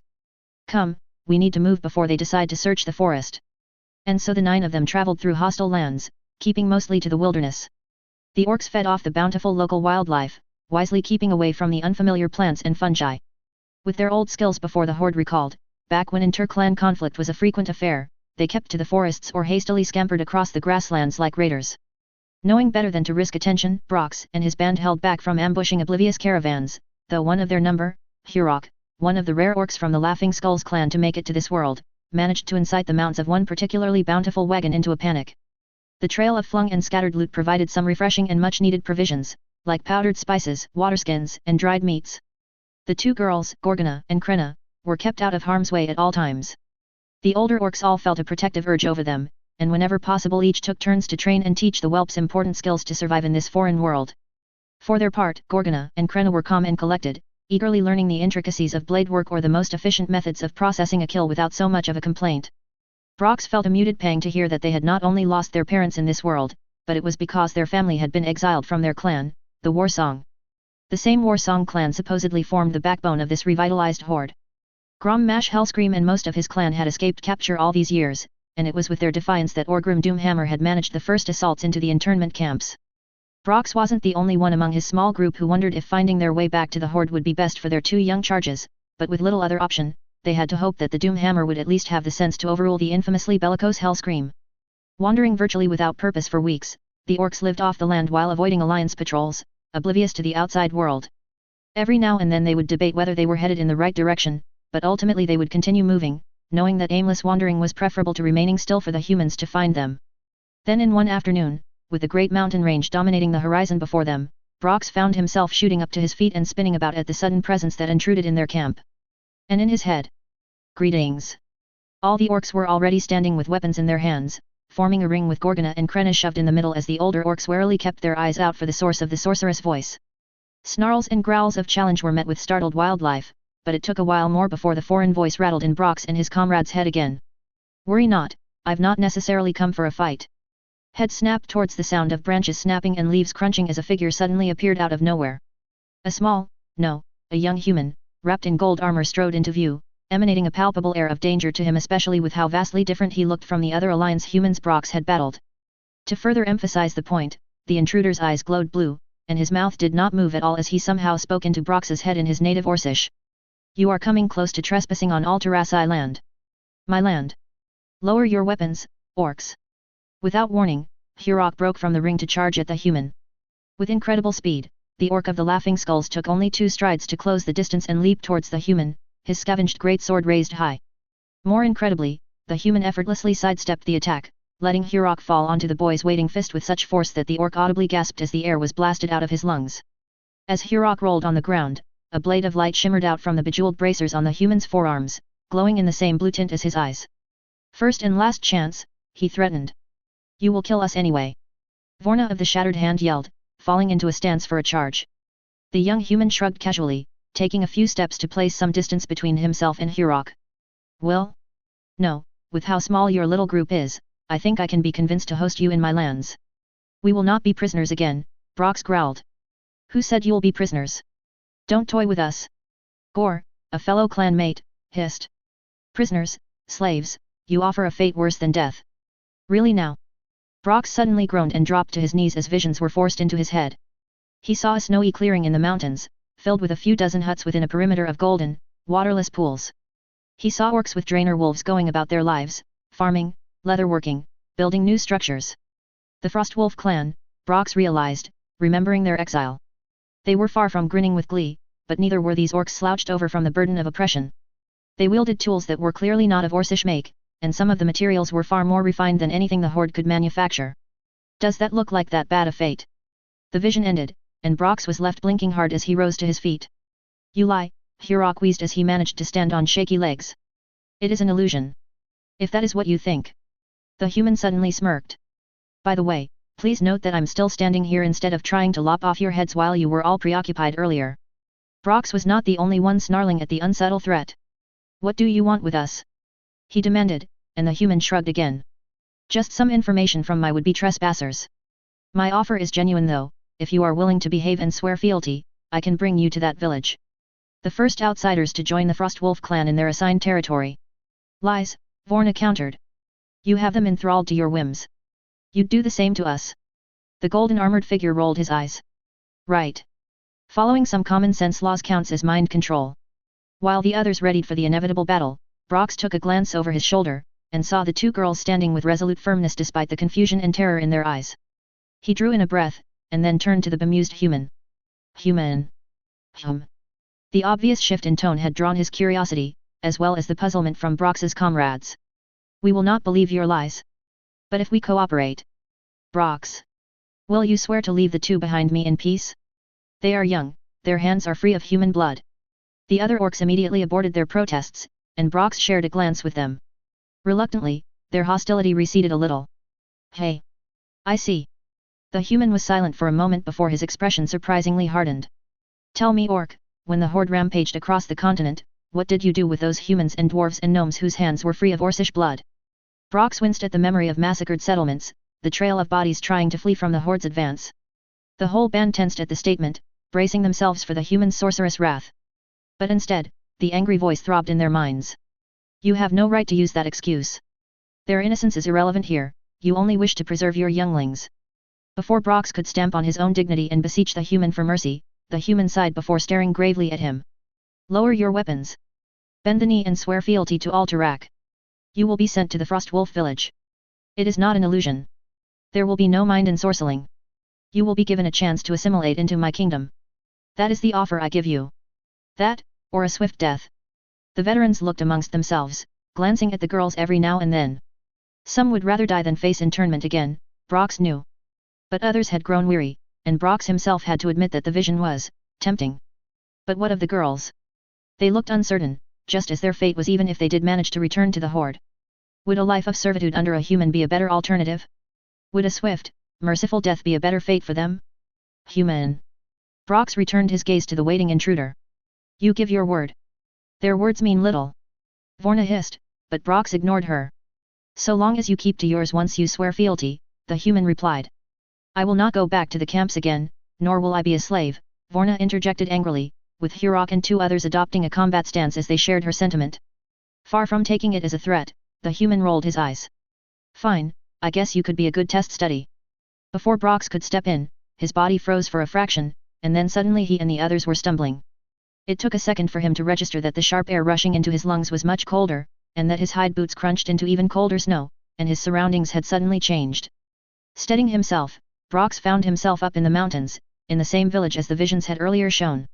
Around him were orcs, Frostwolf orcs, all staring at his group with trepidation. Up close, they looked far healthier than any orc Brox had seen, interned or horde. Thrall, the human suddenly called out, reminding Brox of his presence. Turning to the voice, Brox found the human standing rather smugly, with several golden eyeball constructs hovering in place behind him. An orc stepped out from among the Frostwolves, with blue, non-glowing eyes. Yes, King Kyle. The human Kyle gave a brief glance to the blue-eyed orc, mostly settling his gaze on Brox and his band. Still his mouth did not move as he spoke in their minds. See if these orcs can adjust to your clan's life. Brief them on what life is like here. I'll return in, say a week or two. You're free to try and convince them to bend the knee by then. Left unsaid was what would happen if they didn't. Thrall gave a solemn nod, and Kyle and his golden constructs suddenly took on a blue shimmer for a brief moment before vanishing with a muted thunderclap. Still disoriented and left staring with disbelief at the human's vanishing trick, Brox and his comrades remained dumbfounded until Thrall spoke up, genuinely and gingerly spoke up. I welcome you to the home of the Frostwolf clan. Come, the cold can be harsh. Have you all eaten yet? It took a moment before the 9 confused orcs let themselves be led into a feasting hall, and Brox remained perplexed throughout the awkward welcome from the Frostwolves. He couldn't understand how he'd arrived here from the forest, even if Thrall and his clanmates had spoken about being trapped in crystals and carried by the human king's golden minions. Author's notes: basically, Kyle stasis fielded the orcs, and got his probes to pick them up since they're not limited to game mechanics, and then recalled the whole bunch over to the Frostwolf settlement. Chapter 47. With Kyle given free rein to intervene in Lordaeron's orc problem, the Mage King had spent just as much time secluded in whatever sanctum he secreted himself into as he did attending meetings with his military advisors on planning the most efficient methods of dealing with the problem.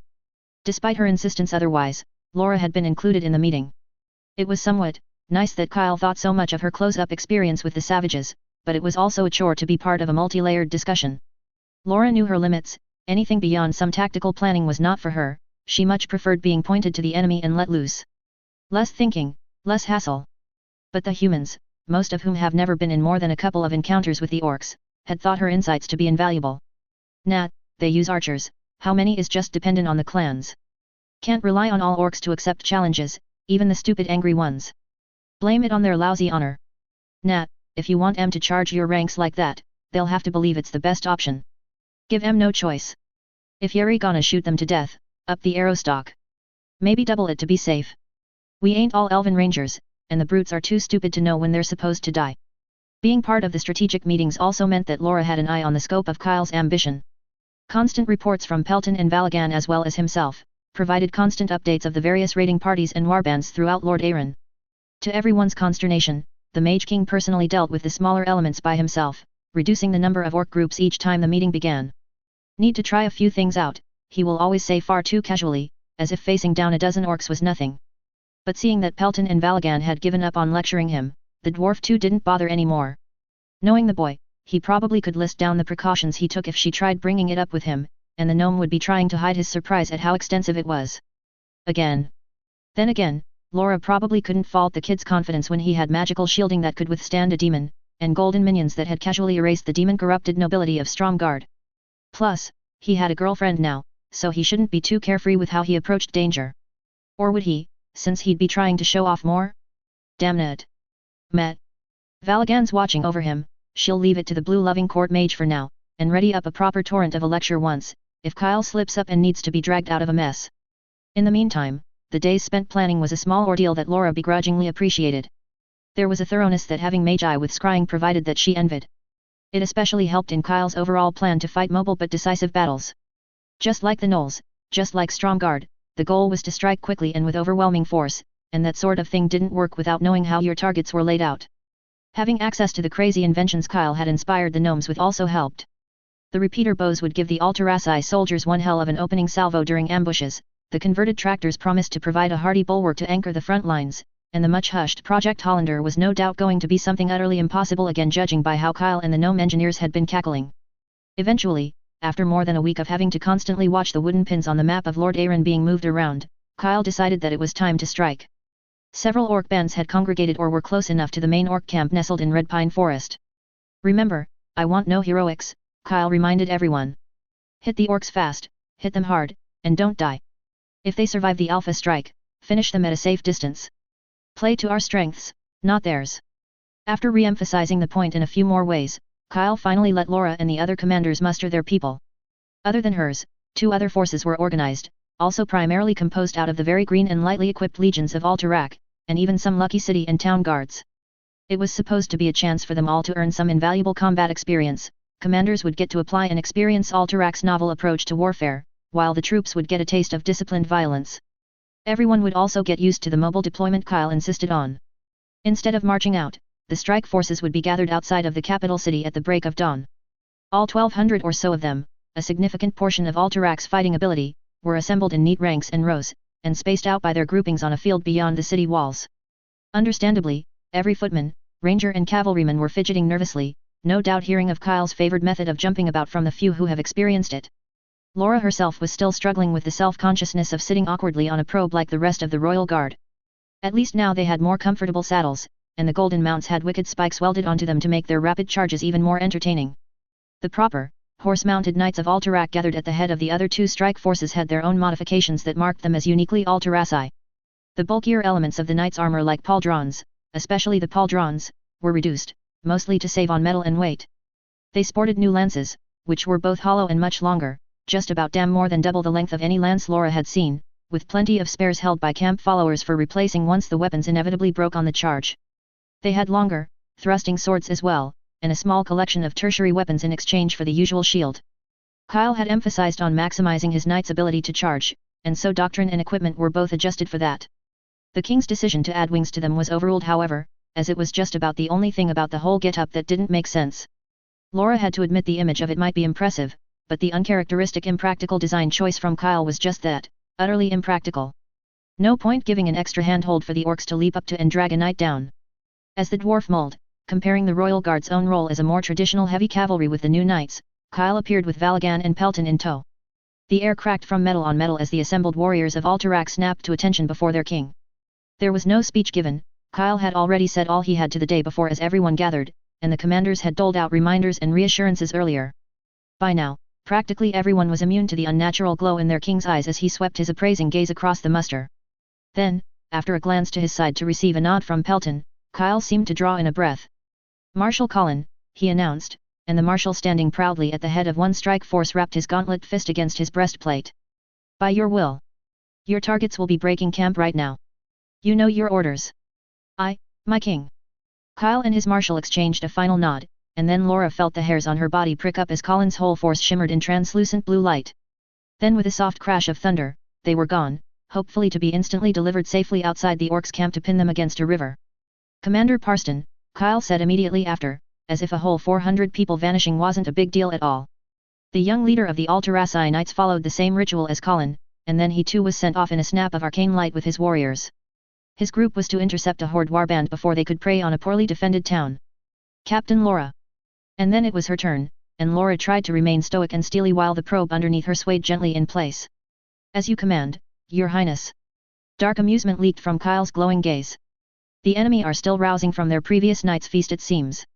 We'll wake 'em up for yet, she replied. Then she steadied herself as light bathed her, and then she was fighting to calm her senses as her environment drastically changed from an open field to a lush glade. Quickly crushing her own unease, Laura turned about to hush the disoriented murmurs from the soldiers behind her. Shade up before the orcs hear us. She hissed, and waited just long enough for everyone to obey before handing out orders. Men and women fell into disciplined lines, spears and repeater bows at the ready. A small team formed at the rear lines, arranging spare arrow clips, healing potions and other items that might be required for when the push began. The Royal Guard's probes hummed softly, untroubled by the hushed chaos going around them. It took longer than Laura liked, but still faster than their rehearsals had gone off, but eventually her little strike force was fully arrayed against the unsuspecting orc camp. Compared to what the other teams faced, this bunch of raiders were significantly larger than the task force by quite a bit, at least 3 times in size. According to Pelton, they'd also recently sacked a town before gorging on an impromptu feast the night before. Even from afar, Laura could tell that their crudely erected watchtowers were garrisoned by slouched and sleepy orcs, probably still digesting their meal. Considering that they've been left unmolested for quite a while now, maybe their complacency could be excused. A pity Laura was here to ruin their fun, she thought with a grin. With the spears and tall shields of the front ranks lowered, the arg3nt strike force declared their assault by precise arrow shots into the unwary camp guards from the rangers who'd already snuck ahead of the strike force. Some noise was created, but judging from the lack of actual shouting, Laura guessed that the simultaneous takedowns had stirred more confusion than alarm from the camp's groggy occupants. Well, the follow-up should wake them up. With soft thuds and the crack of broken branches, the results of Project Hollander emerged from the tree lean to tower over the arg3nt formation. Looking far from similar to the goblin wood shredders they were built around, the lunatic inventions of Kyle and the equally loony Galvin Wickflit moved with far less jerky clumsiness of their original incarnations. Likely out of spite, the gnomes had rebuilt the walker to remove every bit of goblin crudeness from the walkers. These Hollanders were devoid of maliciously grinning faces on their torsos, ran on a different fuel source that removed the need for rear exhausts to chug black fumes, and their arms ended with simple finger-like digits instead of the buzzsaw and oversized, lumber-gripping claws. The biggest difference was with their heads though. The open-topped cockpits were now covered under a metal canopy, and also shifted to the left to look like a strange tumor on a decapitated body. To balance out the asymmetry, modified naval cannons jutted out from the walker's right shoulder, seemingly stuck from falling out from the massive boxy attachment that took up most of the back. They looked weird, but Laura had seen their tests to know better than to laugh at the refined practicality of these machines. 6 Hollanders were assigned to this strike force, and all 6 stood stock still in front of the formation for a moment. Then their cannons fired, launching modified cannonballs, shells, that crashed into the orc camp and obliterated anything they ran into. Holes were punched through palisades, and the crude watchtowers and huts toppled like twigs in a gale. Then the alchemical concoctions in the shells detonated, showering their immediate area with liquid fire and fragments of the shell's shattered metal. Time to wake up, ye green fucks, Laura muttered not too softly at the sight of the destruction, drawing dark laughter from the soldiers who could hear her. Before her, the Hollanders slumped a bit as their pilots began hastily reloading their cannons from the safety of their canopied cockpits. As they did so, the main formation of the arg3nt strike force began their march out from the forest.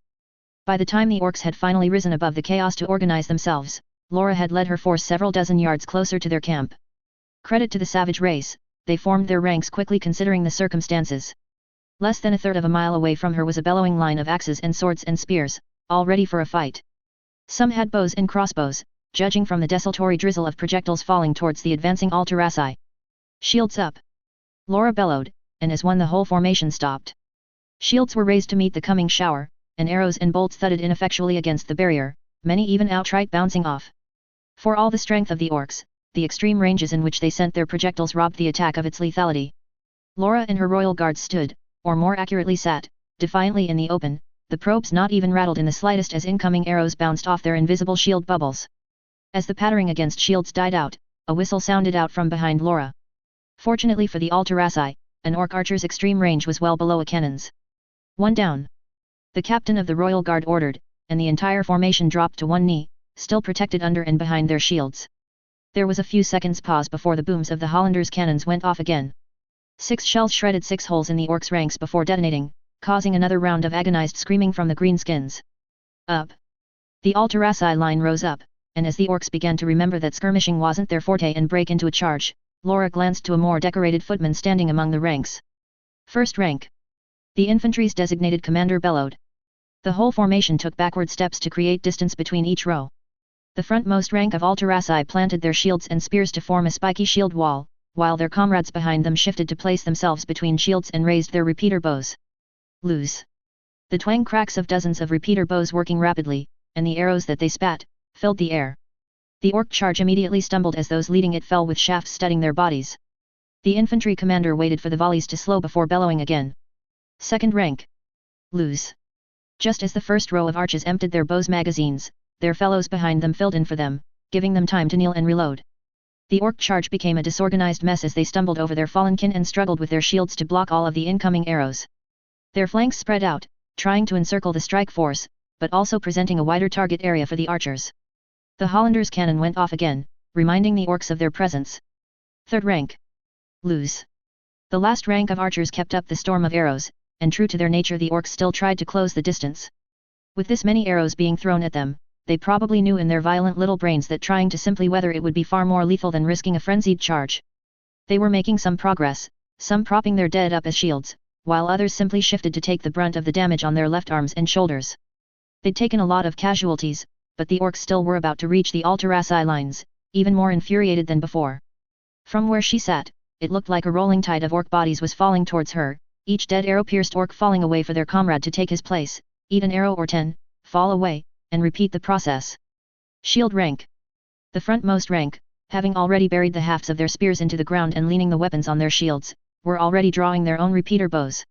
The orcs were just about a dozen yards away, close enough to make out their ugly tusked features. Laura grinned as the infantry commander waited for a bit more, ignoring his soldiers' obvious nervousness. Lose. Brace. The bows quickly spat death at the approaching orcs to reap a more accurate and fearsome tally, and then were promptly discarded in favor of spears again. More shells whizzed through and exploded among the enemy's left wing, poking holes in their flanking attack. Their charge still made contact though, however disorganized it was. Axes and blades of arrow-studded orcs rushed out and were blocked by Alteraci shields. The green-skinned brutes roared in defiance as spears stabbed out to greet them. Already worn by the storm of arrows, the haggard momentum of the orcs' charge barely shifted the Alteraci lines. For the Alliance. Laura roared in return, raising her axe. For Alterac! For Alterac! Came the vehement echo from the footmen as they pushed back the green tide and began fighting back in earnest. Those frontline infantry that weren't engaged lent their spears to aid their comrades beside them, at times resulting in 5 spears impaling a single orc. The ones behind that could loose their repeater bows into preoccupied orcs to further lighten the burden of their fellows in melee. With a light tap of her heels, the probe mount was urged forwards and Laura lurched with as much dignity as she could as she was flung towards the enemy. Her first kills were from her mount rising up into the air over the front lines and then crashing down to lance a quartet of orcs with its spikes. Raw momentum sent it slamming more of the enemy into broken corpses. Lightning arced from the probe's iris to carve cauterized chunks of meat from orcs, further adding to the mayhem. Only then did Laura finally get to let her axe fly, burying deep into a roaring brute to score her first real kill. The rest of the Royal Guard achieved similar results, managing to join the fight only after their mounts opened trails of bloody destruction. Kyle's constructs went on a rampage arguably far more terrifying than anything the orcs have seen so far. Impervious to retaliatory strikes thanks to their invisible shield and metal shells, the probes pulped the enemy with their bulk and sheer speed. If not for being chained to her mount, Laura would have likely fallen off from the erratic movements it took, zipping here and then to turn raging orcs into paste. Not too far away, the Hollanders waded into the fight as well, their mechanized arms swinging away to send the pulverized enemy flying. 4 of them held crushed orcs in their hands, humiliating the corpses by turning them into bludgeons against their own kin. With the support of the infantry, the towering walkers served as anchors for the strike force and literally beat back the enemy assault. One particularly spiteful gnome pilot grabbed an orc and jammed it into their Hollanders' cannon barrel, pulping the unfortunate orc in the process. It then fired the clump of gore straight into the enemy ranks, showering the area in seared flesh and bones. Between the unflinching shields, the arrows spat from the unengaged infantry and hidden rangers, the stampeding Royal Guard cavalry, and the sweeping strikes of the Hollanders, the orcs' resolve was quickly crushed and the battle was concluded before Laura could bag a 4th proper kill. Their morale broken, the Orcish ranks broke into a rout, which inevitably turned the battle into a complete slaughter. Spears were replaced by repeater bows again to bury arrows into their backs. Cannon fire boomed to send clumps of greenskins flying. Probes shot out to impale or flatten the enemy with cold efficiency. The probes running them down and the arrows and cannon fire, not a single greenskin would escape the battle. Those few orcs who remained in the camp, the Horde's peon class mostly, suffered a similar fate as the rangers formed a cordon and picked apart any orc that came into view. The arrival of the rest of the strike force to clean out the camp would mark an end to this little conflict. All Terrassi wounded tended to, the lucky orcs who actually surrendered or had a chance of surviving past noon were clapped in chains, and anything of value was looted off the dead and the camp. Which meant pretty much every piece of weapon and armor that had metal on them, as well as the rare baubles and trinkets. By the late afternoon, the field behind them was littered with dead orcs, the camp was a burnt heap, and the strike force was reorganizing to prepare for an arcane return home. With only a bunch of truly serious injuries to worry about, Laura was satisfied with the overall outcome of the battle. Her only disappointment was in knowing that this was only a trial of a battle. Every other engagement not taken up by a strike force would be dealt with by Kyle in some way or another. Laura bet it would be fireballs or whatever arcane spells he and Valigan decided to throw. And she was missing the real big fight, where Kyle was supposedly letting loose against the main Horde encampment with the toys he'd been hiding away up until now. Orgrim Doomhammer was supposed to be in there. But then again, glancing back at a few of her royal guards still green in the face and on the verge of retching again from simply imagining their motion sickness, and then to gore-covered probes hovering peacefully in place, maybe that's a good thing. Chapter 48. The dawn's light picked out a lone, gleaming figure striding confidently out of the forest across the tree stump-littered clearing and towards the Horde's last stronghold. Ringed by 2 layers of palisades of roughly hewn lumber, with guard towers and other structures of lumber and hide poking out, it seemed more of a crude fortress to Uther's eyes. The paladin could make out the shapes on the walls and towers suddenly moving about as they no doubt spotted the golden figure walking towards them. Is this wise? He had to ask as the king of Alterac boldly walked up to the orcs' encampment. The blue-robed court mage beside him verbally shrugged. My king is insistent that he deals with this his way. Concerned murmurs rose from the hillock overlooking the fortress, which itself was built on a slightly larger hill. Behind Uther, the other knights of the Silver Hand made their skepticism clear. Only Arthas and himself kept grim silence, having a true measure of the Mage King's abilities. Yet it was probably that skepticism that Kyle sought when he requested their presence. It was a high praise that the king of Alterac deemed the Order of the Silver Hand to be exemplary enough to serve as impartial witnesses, despite Uther and Arthas' failings in his kingdom. After the incident with Arvidas, the knights now traveled in small groups rather than pairs, and through new methods of channeling their faith vetted the travelers they came across for fell magic before fulfilling their knightly duties of protecting them. The new procedure has garnered some immediate results. A group of knights traveling westwards have reported picking out a trio of dark occultists hiding within caravans. It was a promising start, but no doubt there was room for improvement. Archbishop Alensis Fail was still training a new group of faithful warriors, ones who would specialize in seeking out hidden corruption. There were speculations on how these inquisitors would operate, but Uther opted to simply wait until they were revealed before casting any judgment. He focused back to the lone figure still marching slowly across the ugly clearing, unbothered by the roars from orcs that poured out of the gates. Perhaps the king of Alterac might be able to aid the new order of inquisitors in refining their abilities. He'd been able to detect a demon after all. Back at the Horde's stronghold, a quartet of orcs advanced towards Kyle, their roars reaching Uther's position in muted echoes. Kyle's response was to brandish a gilded pole and pick up the pace. Something caused further alarm in the orcs, and Uther swept his gaze back to the woods now far behind Kyle to notice something drop from the heavens to hover above the treeline. It was just as gilded as Kyle was, round in shape with splayed-out wings that didn't flap. Nor did it have any signs of rotors or moving parts like gnomish flying machines. Yet it still floated above the air, seemingly content to keep some distance from the Mage King for now. Uther, something is amiss. The paladin glanced at his squire, and then followed Arthas' gaze towards the ground behind Kyle. There wasn't much to it in Uther's eyes. Beyond the tree stumps the orcs no doubt created in building their fortress, there were the remains of a trampled underbrush, and sparse grass that only. Uther squinted harder, suddenly unsure if his vision had imagined something. He thought he saw a few tree stumps sink a little into the ground, but at this distance, it was impossible to be sure.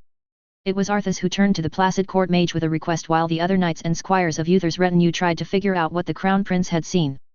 Could you give us a better view of your king and the land around him?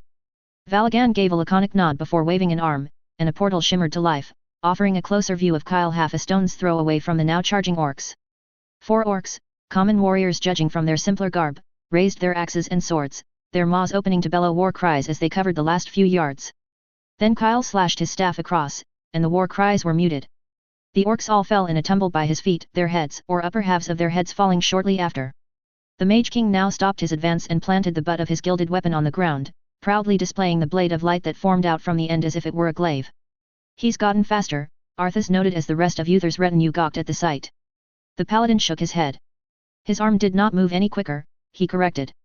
It doesn't take much to move pole weapons about. He's probably less constrained here as he was in the cathedral. His squire gave a hum of concession, and Uther turned his attention to the orcs' walls. The echoes of their cries of alarm reached his ears, and for a second the Lightbringer wondered how this camp could escape detection for so long with how noisy the orcs were. There was some activity by the gates and walls, but what drew Uther's attention was Kyle, still more than 100 yards from the fortress, lowering his glaive of blue light and pointing it towards the stronghold. And then a barrage of light shot out from behind him and struck the palisades, and wood exploded into splinters as if struck by an avalanche. The chaos from the orcs filled the morning air, and Kyle resumed walking towards the fortress, his glowing pole blade resting casually over his shoulder. It took little time for what seemed like the entirety of the horde to pour out from the ruined walls to form up against the Mage King of Alterac. Uther noted with concern the number of heavily armored figures among them, and he felt cold rage at the thought of so many loyal Lord Arg3nt soldiers being felled and callously looted by the savages. Valagan's portal shifted towards the growing orc lines, and with the closer view the knight's confused muttering shifted into that of alarm as notorious figures were picked out. There was the feral, hulking figure of Grommash Hellscream, wielding the Gorehowl, an oversized axe with its own dread reputation. The chieftain of the Warsong clan had escaped Alliance capture all this time, and had proven a prickly reminder that the horde still existed beyond the internment camps. Not far away from the chieftain stood the stiff form of Varric Sorfang, the horde's second-in-command and the butcher of Stormwind. The monster who orchestrated the slaughter of Stormwind's helpless citizens was showing signs of graying in his facial hair, but age did little to dampen the air of brutality about him. That he lived at all was a surprise. Uther had certainly thought the orc killed by his fellow paladins during that last push towards the dark portal. Yet dreaded those two figures might be, they were not the true leaders of this horde. Uther himself unconsciously clenched his hands into fists when he saw the unmistakable black armor and warhammer on the towering orc that shoved his way to the front of the Orcish host. Orgrim Doomhammer had indeed lived through his escape from the Lord Arg3nt city as the rumors had suggested and finally fled here. While Grom and his Warsong clan were the foundations of the new horde, it was no doubt Orgrim who the rest of the orcs rallied to. While Uther and his knights reined in their tempers at the sight of such figures demanding righteous retribution, Kyle came to another stop again, this time barely an arrow's shot away from the gathering horde. Orgrim bellowed a challenge, to which the Mage King answered by shrugging. And then another barrage of light from behind Kyle tore through the orcs' stronghold, causing the orcs to instinctively duck and crouch as splintered logs and shattered stone were tossed heavenwards. As debris started to rain on the horde, the Mage King's eyes took on their distinct glow as he leaned his weapon against his body and raised clawed hands at them. Uther saw something spark in the space above them, and then suddenly he and his retinue had to snap their heads away, their eyes stinging from the sudden eruption of lightning that tore through the center of the orc host. The crackle and sharp explosions that reached his ears didn't completely smother the aborted screams of anguish as the eldritch storm raked across the unaware orcs. From the viewing portal, Uther beheld a field of blackened husks that was once the horde's center once the lightning barrage ended. Smoke wafted from the glassy ground, and he could make out the dull gleaming blobs of cooling metal that were once weapons or armor pieces. A few husks fell apart like they were made of charcoal. The boy and his theatrics, Valagan muttered dryly at the frightening display of power. Orgrim recovered from the shock first, and with a roar charged at the king of Alterac. Predictably, the other orcs quickly regained their wits and followed after their leader. Kyle remained unmoving and unimpressed, picking up his glaive again with not a hurry in the world even as axes and spears were flung at him. The projectiles broke in the air, crashing against an invisible barrier before him. The display didn't slow the orcs' charge, and Orgrim was only a few strides away from reaching Kyle with his hammer. Then the air shimmered between orcs and human, and the charge came to a crashing halt as all throughout the line the orcs slammed into the distorted, apparently solidified, air. From where Uther stood, it looked as if a translucent wall had suddenly sprung into existence, fully surrounding the orcs.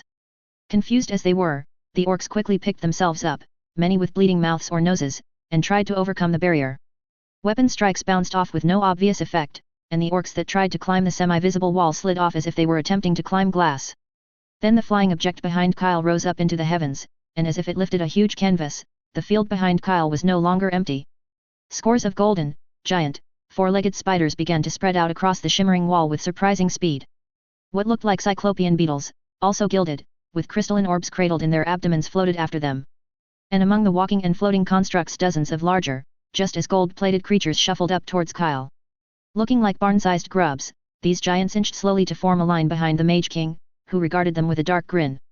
As the orcs struggled against the barrier, while Orgrim and Varric ordered some orcs to form a living ramp of sorts, while Grom kept futilely hacking at the shimmering air, Kyle finally raised his glaive again.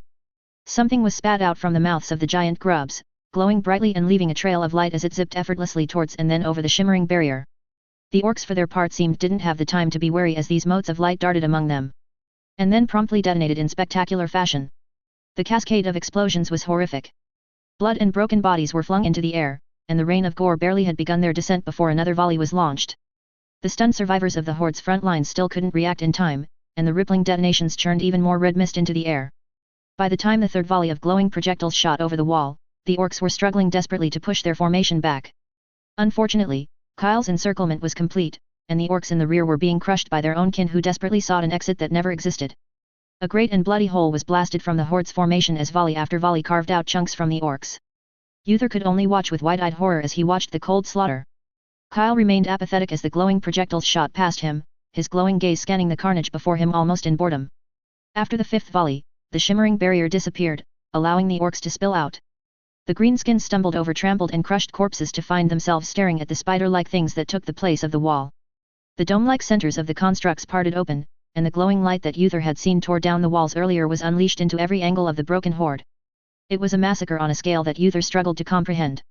There was no place for resistance or resolve here. Orcs that stood their ground were swallowed by bolts of light and turned to ash. Shields and armor proved little hindrance to the Golden Walker's attacks. Orcs that ran or cowered fared no differently.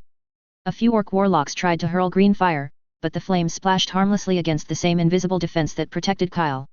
Whatever their actions, there was no changing their fate. The walkers began to advance, taking a few steps to tighten the noose around their trapped prey. Large metallic legs stomped over mountains of ash without thought. And then they stopped to fire again, and more orcs disintegrated before Uther's eyes. For all their desperation to escape, not a single living orc made it past the spider-like constructs. Glancing to his side, the paladin was surprised to see Kyle's court mage in similar surprise. Though not as horrified, Valagan was staring intently at the destruction being wrought with the clear signs of a man witnessing an event for the first time. Lightning erupted within the dwindling horde's center again, followed by more explosions as the giant grub spat out another volley that trimmed the formation's edges even more. Uther saw arg3nt leading a group of orcs forwards in a desperate bid to reach Kyle, Hellscream, and Sorfang among them. Their number was quickly whittled down by the arachnid's bolts of light. By the time they reached Kyle, 6 orcs were standing, covered in soot and the blood of their kin. Grom Mash leapt, axe drawn back for a powerful swing.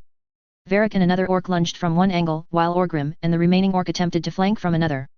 Kyle simply took a step back, and let the orcs be swallowed by the blinding light. Little was left of his attackers to fall onto the ground. The Mage King stepped forwards again to curiously inspect the smoking weapons that his foes had left behind, dusting away the ash without any concern for the slaughter in the background. It took a frighteningly short time for the orcs in the field to be reduced down to gory bits or mountains of ash. Before the sun had fully risen from the horizon, the walkers and the floating beetles who'd done nothing up until now began entering the encampment. It was only from within that any prisoners from this encounter were taken. Not a soul survived the engagement itself, and those that had tried to flee from the fortress during the carnage had been similarly blasted to ash by more walkers no doubt standing guard within the forest. By all metrics, this was a great one-sided victory. Yet looking at the ash-covered field where alone, golden-armored youth stood among his monstrous constructs, Uther felt only cold dread at what the Alliance could be facing instead if the demon's machinations had turned Alterac against them. Chapter 49. Things are moving too quickly. Unfortunately, your assessment is correct, Mal'Ganis, Tichondrius replied with open displeasure. Their little dalliance in Kulthalas had barely done its job in drawing the blue dragonflight's attention away from Northrend, but even the magic-draining Nerubian gifts could only do so much against a whole dragonflight and their aspect.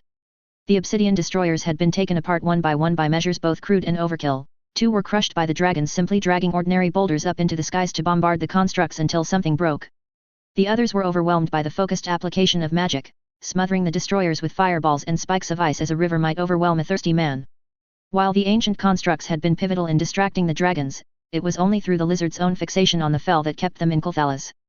Arg3nt was a serviceable enough tool, summoning the servants of the Burning Legion to occupy the dragons while he scampered off to another village to sacrifice its inhabitants to repeat the cycle. Thus far, the demonic presence had mostly been minimal, mostly due to the elf's own inadequate knowledge in summoning them and the dragon's swift response. They wreaked havoc as was expected, but the elven and draconic retaliation meant that the incursions were far from being able to create beachheads according to the Dreadlord's more optimistic expectations. Still, the primary objective of the whole operation had been accomplished well enough. Some damage was done to the elves, but more importantly Tichondrius and his kin were now free from the oppressive scrutiny of the flying lizards. Now, stalking within the more self-imposed confines of an abandoned church, Tichondrius and his lieutenants could plot in the comfort of the shadows once more. Especially with their new Lich King shrouding Gilneas from arcane view. The Dreadlords could now go back to planning at their leisure. Unfortunately, there was much to do, as everything else on the continent had fallen short of their goals. The subversion of Stromgarde had been revealed before they could fully drag the alliance into a long and bloody conflict. Galen Trollbane and his court were highly promising puppets, but somehow their activities had proven to be more suspicious than Mal'Ganis and Dithirok had anticipated. It was hoped that Galen's passive antagonism would cause concern within the alliance, but not so much so that it forced the leaders of the alliance to act. Yet despite the humans' adherence to crude subtlety, the king of Alterac had proven to be either more reckless or perceptive than anticipated. Instead of the border standoffs and saber-rattling that the Dreadlords had prepared for, the young whelp had gone against expectations and intervened just as the last few steps of turning Stromgarde into a bloody slog were to be taken. This Kyle Dalem, who had been content until now to keep his gaze inward after being scared by Verimithra's failed infiltration, had acted far too brashly for an alliance king. From what Tichondrius could ascertain, the boy had not gone through the usual diplomatic channels leading up to his decapitation strike.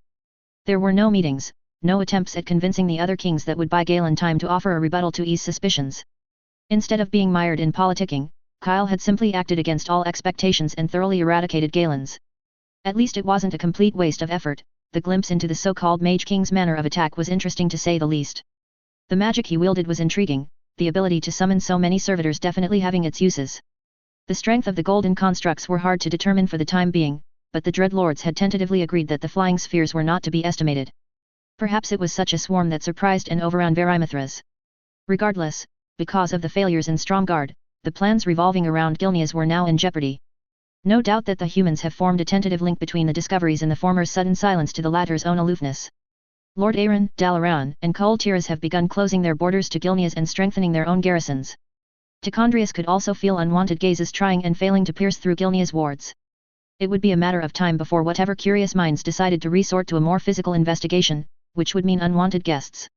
And then there were rumors that Dalaran mages had found the source of the withering plague, and were quickly working on a cure. It seems that the attempt at subtlety had not been enough. If Nazul hadn't been such a liability, the Dreadlords could have orchestrated a more efficient and effective plague that could spread beyond the Silver Pine Forest. And with their new Lich Kings lacking in creativity and spell-casting abilities, the undead host they originally would drown the land with was now more severely limited in number. With Lord Argr3nt soon to redeploy its forces from its border with Stromgarde towards Gilneas, there was the real danger of the Legion's beachhead now being trapped in a corner. But all was not lost, however. How fares our control of Gilneas? Tichondrius asked his subordinates, having focused most of his attention looking outwards to monitor Dalaran, Kul Tiras, and Lord Argr3nt. Their harvest witches are fully pledged to us now, Balnazar answered with a fanged grin. Those that have not bound themselves to the Burning Legion have been sacrificed to ensure the next harvest. Tichondrius gave a curt nod at the news, giving the primitive spellcasters the minimum acknowledgement as they deserved.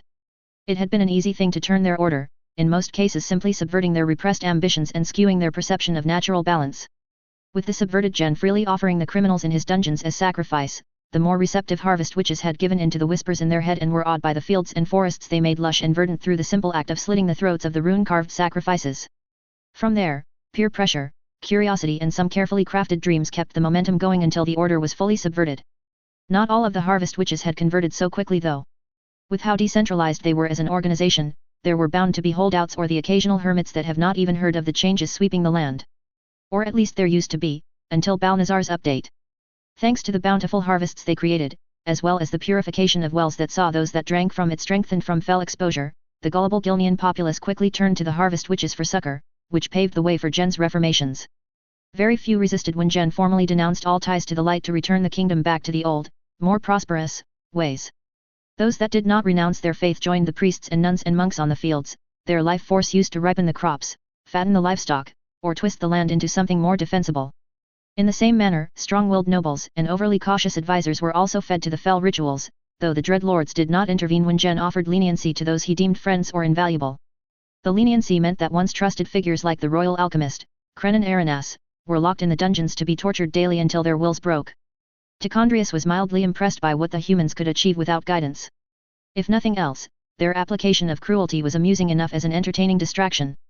With the end of trade with its neighbors, we will have to find a different use for Gilneas' surplus crops, the Dreadlord commander rumbled as he absently gazed at the broken altar framed by a shattered window behind it. The news has yet to reach the populace at large, Dithirok offered. We could let the harvest proceed as usual, then have Gen or his lackeys make an appropriate show of outrage that Gilnean grain is now being rejected by its neighbors. Reason it to be the rest of the alliance feeling insecure about this land's prosperity, perhaps even tie it to their rejection of Gilneas turning away from the light. There were thoughtful hums among the other dreadlords as well as nods of approval. It was a sound plan. Simple, and quick enough to execute.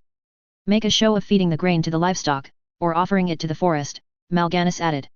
We can further stoke isolationist sentiment and accelerate the corruption of the local fauna at the same time. A good point, Tichondrius conceded. Make it so, then. He paused in thought for a moment before nodding again. We can use this opportunity to mobilize the native population. Have Jen implement a general conscription, and have the harvest witches prepare more concentrated concoctions to strengthen the recruits. Higher concentrations of fell energy would result in a greater chance of unfavorable side effects, Balnazar chimed in with a faint frown. Tichondrius shook his horned head. It doesn't matter. The mortals are merely chaff anyway. The corpses of the failures can still be raised, their life force still serves as fuel. It was important to remember that Gilneas and its people were merely a stepping stone, and a disposable one at that. The kingdom of Gilneas was large enough to more than serve Tichondrius' purpose, and the dreadlords were close enough to their goal that they could afford to splurge with its populace. We'll need them stronger anyway, Ditherok said. Once we begin, the initial shock will be important, and the staying power of a stronger but smaller force is not to be underestimated. Mal'Ganis smirked. Perhaps we should look into ways of making our shock troops durable enough to trouble dragons. On that topic, Balnazar added, if the Alliance are now focusing solely on us, we should best weaken their garrisons before they muster enough strength to invade Gilneas instead. That was annoyingly true.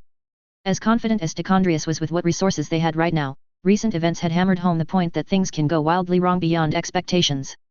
Arg3nt is still being an admirable pest up in Kulthalas, but we cannot afford to lend him any further resources.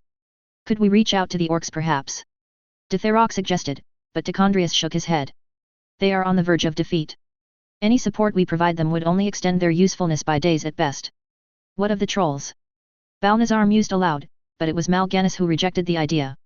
They are too entrenched in their Loa worship, which are confirmed to be more active in mortal matters compared to the light. It would take far too long to turn a significant portion of them for our uses. Tichondrius growled in thought as his subordinates raised and discarded their options. Eventually, he found a workable solution. If the Alliance have their suspicions on Gilneas, then we will wield that perception to our advantage. Have Jen launch an assault on a notable target away from Dalaran. Its strategic value is unimportant, what matters is that it is a prominent enough site that the Alliance cannot ignore its defense. Fanged grins broke among the dreadlords at the idea as they understood what needed to be done. Tichondrius himself wore the largest grin as he savored in the simple brilliance of this classic ploy. We will fortify Gilneas just enough to let them think the kingdom is easily contained, while drawing out the diversionary strike. The Alliance will then be forced to redirect their efforts towards relieving the target before it falls. With their strength drawn away, we can launch our true assault. We'll need to invest a significant amount of Gilneas forces to make the diversionary attack convincing, Mal'Ganis muttered, though he was smiling at the prospect. But with the right target and circumstances, we can reduce the numbers required. Ditherok chuckled darkly. We could play on their fears. Infiltrate a sizable force near Stormwind, then have the force advance eastwards to make it seem like the true goal is the Dark Portal. Not a bad proposal, Tichondrius mused. The distance would tax the Alliance's logistics, but Stormwind by itself could have the manpower to contain the assault until reinforcements arrive. The Dreadlord gave a wicked smirk as he recalled a little nugget of information. We'll pick a closer, more convenient target. Have Jen gather his navy, and entice the Harvest Witches into seeking dominion over the seas. Chapter 50. While the Alteraci caravel was nothing outstanding, especially when compared with the sleeker and swifter Kultiran equivalents, it served as a comfortable enough transport for Jaina's return home. It wasn't that long a trip that she'd need to be picky about her mode of transport anyway. When she'd sent news of her return, her father had insisted he send a proper Kultiran royal frigate to pick her up. Not having the time or energy to argue, Kyle had quickly compromised on the side of expediency by having the cruiser meet them halfway through. Not only would it save a few days, transferring ships would still allow Alterac to give a formal send-off that would put it on equal footing with Kultira's. Otherwise, having Jaina be picked up at port would mean that the kingdom was not capable of ensuring her safety at sea. Pelton had been most insistent about maintaining appearances, taking the simple act of transportation as an opportunity to send a message that Alterac was not to be looked down upon, even in an area where it was severely lacking. At the moment anyway. Who knows what Kyle might be working on or already had waiting in the wings. The thought of him excitedly working on his projects always made Jaina's lips tug upwards, and she would often reach for the small jewel that now hung off the choker around her neck. With the waters of Barradin Bay calm and not so much as a suspicious ship anywhere in sight, Jaina enjoyed the peaceful journey as best as she could. She brushed up on arcane fundamentals and cleaned up her thesis on Murloc culture, unfazed by the rocking of the ship as any true-blooded Kultiran might be. Her interaction with the Alteraci crew was friendly but minimal, the sailors consciously minding the difference in rank and keeping their distance. There wouldn't be much time for socializing anyway. On the third day, one of her father's personal ships was spotted cutting through the waves to meet the caravel. A hybrid of traditional wind-powered sails and gnomish oil-fueled engines, the Mist Racer was one of the first ships modernized by the gnomes during the Second War. Faster than any ship of its weight within and without the alliance, yet still durable thanks to its storm silver cladding, the heavy frigate had a fearsome tally of sunken horde ships, mostly from swift hit-and-run strikes that sent even ogre juggernauts under the waves. Its speed was also what made it the Lord Admiral's favorite when he had the time to indulge in recreational sailing. Despite the crew's nervousness, Jaina couldn't help but smile as she saw the Mist Racer approach the caravel, fondly remembering the times she and her brothers joined their father behind the ship's wheel, laughing with the brisk sea-tinged air rushing against her face. The larger frigate shot past the caravel's starboard side, and in an impressive display of its speed and maneuverability, quickly turned and raced up alongside its port side in a matter of minutes. It was an old, formal declaration, marking which ship was disembarking passengers and which ship was receiving it. An long, ornately carved gangplank was lowered from the Mist Racer to connect the two vessels, and Jaina smiled brightly as she saw a familiar figure waiting on the other ship, his face as stern as it usually was when leading anything more than a boating crew. Lord Admiral Dalen Proudmoore was crisply dressed and sharply groomed as befitted his rank, and as if he were formally meeting with King Terenaz or the late King Thoras. "We seek a daughter of Kul Tiras," a grizzled Kul Tiran mariner bellowed, returning safely from lands beyond by the grace of the Tide Mother. The Altarasi sailors stared and shifted nervously at the display before them, the poor captain included. Considering they were all inexperienced mainlanders, the air of expectation wafted over their odd heads. Not knowing whether or not it'd be considered poor form, Jaina stepped in for the clueless Altarasi crew. Presenting the Daughter of the Tides, she recited back as she stepped towards the gangplank. Returning to the islands to know again the comfort of the islands and waves. Wait, did she use the right reply, or was that more for returning from exile? Her father's voice boomed sharply, interrupting her thoughts. Jaina could hear the pride and mild amusement in his words. "We welcome her aboard, this returning daughter, and thank the tides for carrying her back." With that, Jaina stepped onto the gangplank and began walking, consciously keeping her eyes forwards instead of on her footing or the shapes moving under the waves. If her father's going for this particular bit of pomp, then she'd have to prove herself a Kul Tiran daughter and be sure of her steps. Slipping or stumbling as the gangplank gently rose and fell along with the ships would give cause for some ribbing, but falling overboard would be taken as an ill omen. Thankfully, neither happened, and Jaina made it across and stood at attention before the assembled crew. "Across the waves and from lands beyond, I have returned." There was a second of silence before her father strode forwards to embrace her in a tight hug. "Welcome back, Jaina." Formalities ended, the gangplank was dragged back up, and the Mist Racer wasted no time in speeding back home. In the privacy of the captain's cabin, the Lord Admiral broke into a warm smile and wasted little time to dispense parental praise. "Let me look at you. My, how you've grown," Dalen remarked proudly as he gently held his daughter by the shoulders and regarded her with pride that made Jaina's heart swell. "I'm glad you haven't forgotten your roots." "I could never forget," she replied, grinning softly. "That you speak like a mainlander might make some think otherwise," he countered with a smirk. "I'm sure your brother would have something to say about that." Jaina rolled her eyes as she remembered her mischievous younger sibling. "How is Tandrid?" she asked, switching topics. "How are you? How is mother?" Her father let out a soft, happy sigh. "Fine, we're all fine. Even better now with your return." At that, Jaina couldn't help but lower the atmosphere with a frown. "I'm sorry that it couldn't be under better circumstances." Dalen shook his head to dismiss the sentiment. "It is dark news, but what is important is that you've come back, safe and unharmed." Father and daughter enjoyed the moment for a while more before Jaina noted how his gaze landed on Kyle's gift hanging from her choker and swiftly moved on to more important matters. "How much have you heard from the mainland, father?" "Enough," the Lord Admiral said with a shake of his head, showing signs of disgust. "Thoras killed by his own demon consorting son, demons in Kulthalas, Gilnea's responsible for Lordaeron's plague. The whole continent's gone mad. How much Gilnean food has Kul Tiras brought in?" "Not much. The plague's been limited to some smaller isles and we've already quarantined the infected villages. Regardless, the Tidesages and Thorn Speakers are on the alert and preparations have been made should the worst happen." Jaina nodded with some relief. "What of interactions with Gilneas?" This time Dalen frowned and began tugging at his mustache, a sign that he was mildly frustrated or annoyed. "Beyond their merchants, sightings of their ships on the open seas have been almost non-existent. Their fleets focused on heavily patrolling their shores. We've not." "Lord Admiral!" A shout interrupted from the other side of the cabin's lone door. Hurried knocks on it followed a second after. Jaina felt the atmosphere turn dangerous as her father swiftly turned to open the door, finding a wide-eyed and nervous lieutenant staring at him. That was a bad sign. Few things gave Kul Tiran sailors reason to be openly anxious out on sea. Lord Admiral, the lieutenant quickly greeted, his lack of a proper salute further hinting at how trouble Jaina could expect. A heavy fog spotted in the distance. Fog. Dalen voiced with concern and quickly followed his lieutenant out, and without hesitation Jaina joined them. The ship's 2 tidesages stood just outside the cabin, their faces set in deep concern. My Lord Admiral, one of them began, a queer fog comes for us. We have tried banishing it, but the Tide Mother's gifts hold no sway over it. Impossible, the Lord Admiral muttered, and Jaina found herself just as surprised as her father was. The tidesages, priests of the Tide Mother, held dominion over the oceans and storms. With at least one tidesage aboard every Kul Tiran ship, the sails would always catch wind, storms would be calmed, and fishes guided into nets. Banishing or at least relocating a fog was a staple chore for them. Something controls the fog, the other tidesage warned gravely as the lieutenant led the Lord Admiral to the deck's starboard railings. Something that hides within it, I have no doubt. The man's shoulders slumped. However, we cannot ascertain just who or what exactly is kept within. Jaina joined her father to cast her gaze across the waves and found a great cloudy wall on the horizon. It was clearly unnatural, even she could tell that the weather was not right for such a large fog to exist. It is coming for us? Dalen asked. We are not sure. If we are merely in their way, it will mean it intends to head for Hosmodan. He hummed in thought for a moment before issuing orders. We push on.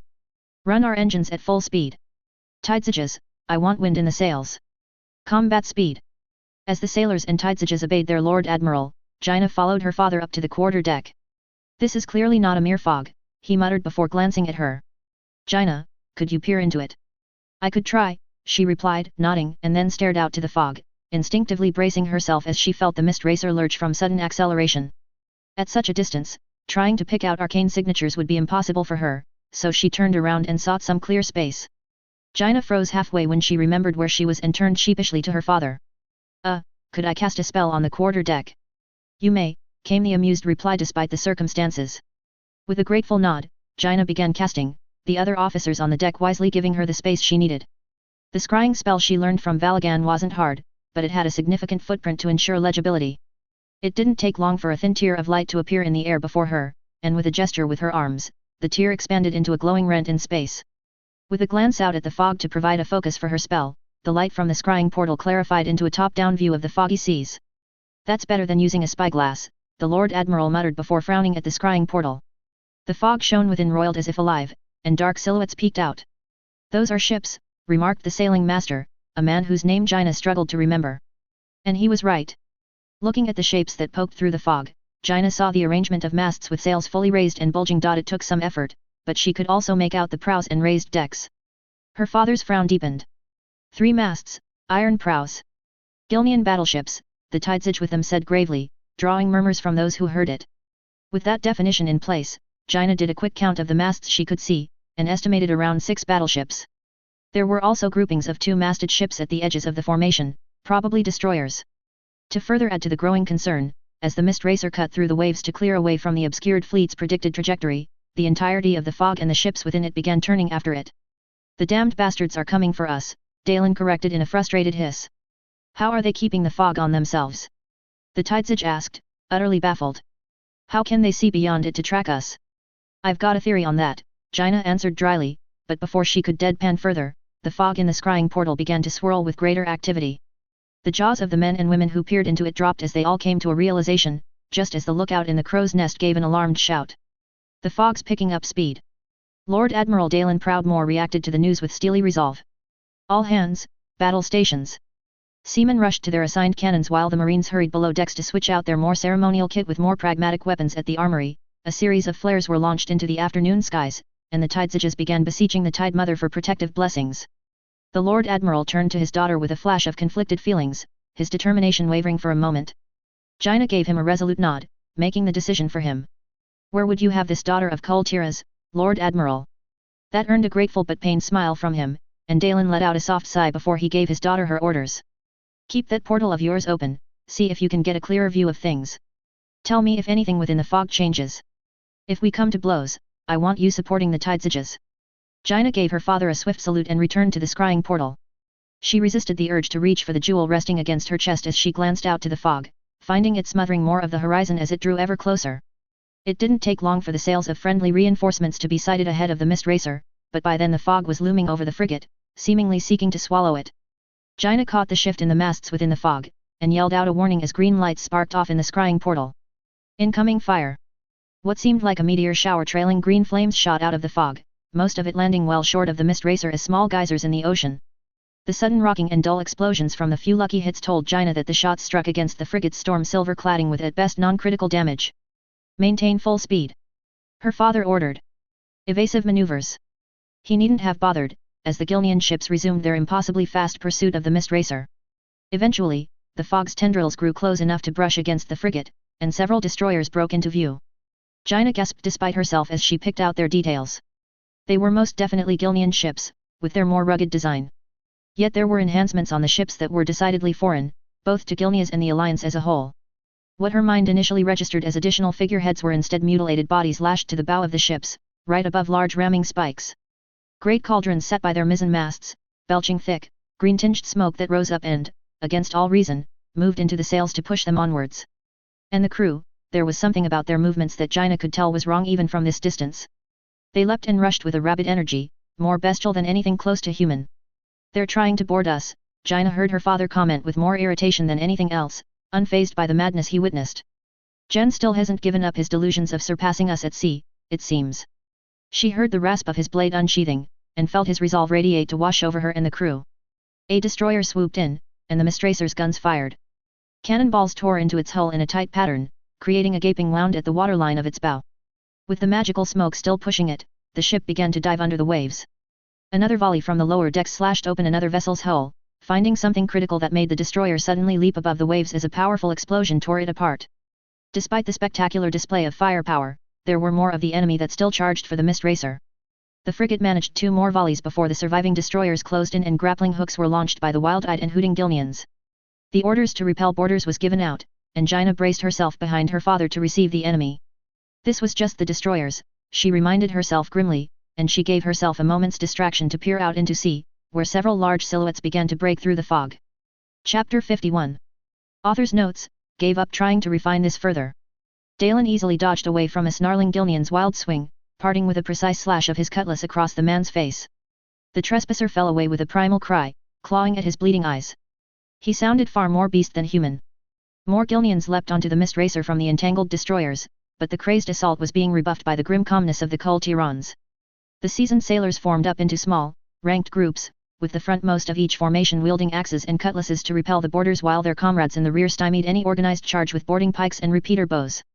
The simple tactic had fended off orc and troll raiders to great effect, and now against mere humans with none of the bulk or strength to back up their frothing savagery, Dalen felt like any casualty beyond a sprained muscle would be considered a stain on his crew's prowess. Yet, forced into a defensive stance, the defenders of the mist racer could make little headway in freeing their ship from the hooks and nets that trapped it. It wasn't the men leaping onto the frigate, who were already being forced overboard or turned into cooling corpses, that worried the Lord Admiral. The bigger problem was the fact that the mist racer was now hobbled by 2 destroyers who had attached themselves by grappling hooks and boarding nets on either side of it. There weren't enough cannons in the world to blast the pinning vessels into small enough debris to allow the mist racer to break out of range from the approaching battleships. And though the boarding parties were severely outmatched, they had to be cleared to allow for all hands on critical stations. With barely a conscious thought, Dalen parried a frenzied strike and kicked the clumsy attacker into a waiting pike. He turned his attention to the Tidesages, who were each focused on conjuring a dense fog on a destroyer's deck to minimize incoming fire and force the boarders to leap in practically blind. The heavy fog also had the benefit of silencing the ship's cannons, the thick moisture ruining blasting powder and fuses. Each Tidesage was surrounded by a ring of grizzled sailors, wielding heavy shields that could, as painfully experienced in the last war, allow the Tidesage to just barely survive a direct strike from a cannonball. It wasn't a sure thing, and practically everyone in that ring would be dead if the projectile was an explosive shot, but better a slim chance than none, Dalen had learned to appreciate. With Dalen and the others serving as a barrier to the Tidesages, no Gilnean scum was getting close to the 2 rings for now. The Lord Admiral threw a glance to his daughter, who stood just some steps behind him. Pride and paternal worry warred within him as she confidently stood her ground and flung arcane spells into the enemy. She had already blasted away the fog-spewing cauldrons off each ship with arcane bolts, which had the upside of clearing the air enough for better vision and maybe prevent any corruptive effects from overwhelming the crew, but at the price of slowing the destroyer's speed and dragging the mist racer with them. Jaina also conjured a brute of a water elemental, who seemed to take primal pleasure in blasting its victims clear from the mist racer's deck with powerful torrents of water. It embraced charging Gilneans into its liquid form, and then the clear running water of its body turned into a violent maelstrom that turned red as those that were caught within were torn apart. While the elemental literally painted the deck red, its summoner provided further aid with more spells. Bolts of blue and violet energies slammed into Gilneans, snapping arms and necks. An orb of similar coruscating colors shot into a destroyer, and the fog smothering it was lit up with a crackling detonation, very briefly silhouetting the broken victims caught in the explosion. It wasn't the usual traditional wave or lightning calling of the Tidesages, but it was still brutally effective. The whole ship rumbled and geysers of seawater and splinters shot up in the spaces between the ships as the Mistracer's cannons eviscerated its captors. It was the third volley, and as expected, both enemy ships were still dragging themselves across the waves, stubbornly latching on and seemingly content to empty their suicidal crew onto the frigate. A cry of alert dragged Dalen's attention to the rear, and he saw the massive, four-decked hulks that were Gilnean battleships slowly pushing through the fog. All six had their jutting prows aimed like spears at the Mistracer, while the remaining destroyers kept to the flanks. The lumbering battleships began to make port turns as one, a clear sign that they wanted to present their broadsides. Even at the long ranges that they were in, a single volley from any single ship could easily cripple the Mistracer just through the sheer amount of cannonballs that were sent its way, and Dalen was staring at 6 of them. Still, despite the baleful fog pushing at their sails, the battleships were still too large and ungainly to make the turn instantly. Gilnean naval doctrine focused more on fitting as many cannons on each battleship as possible, inevitably making them slower and less agile than their Kul-Tiran counterparts, at the upside of outright obliterating most things they were allowed to fire their cannons at. This approach allowed the Gilnean fleet to easily fend off the Horde's raids, or serve as heavy supporting fire to an alliance naval group that had the right balance of nimble harassers to support it. Out here, it simply meant that Dalen had a minute or so to come up with something before the weather turned into a horizontal storm of cannon fire. "Father," Jaina suddenly spoke up beside him, and he looked over his shoulder to see his daughter following his gaze to the approaching enemy. "I have an idea on how to stop them from firing." The grim determination on Jaina faltered as she then fixed a nervous look on him. "But, promise not to be mad." "I don't think any genuine attempt at saving us warrants any reprimand," he quickly replied with a modicum of formality. Jaina nodded, and then went to the railings to shoot a single bolt of energy into the waves, which Dalen saw detonated into a kaleidoscope of colors. Even with the fighting going on around them, the Lord Admiral remained confused towards his daughter's nervousness. At least until new cries of alert sounded from below deck and slimy, brightly colored fingers appeared by the foot of the railings Jaina stood by. Dalen was not the only one caught staring as Murlocs quickly clambered up to stand around his daughter, their oversized eyes staring placidly at her. Each had tridents or blades of surprisingly decent quality, showing no signs of the usual pitting, chipping, or rust. Clearly restraining her embarrassment, Jaina pointed at the stunned fighters and gurgled something that almost sounded like an order. "Grarl garl."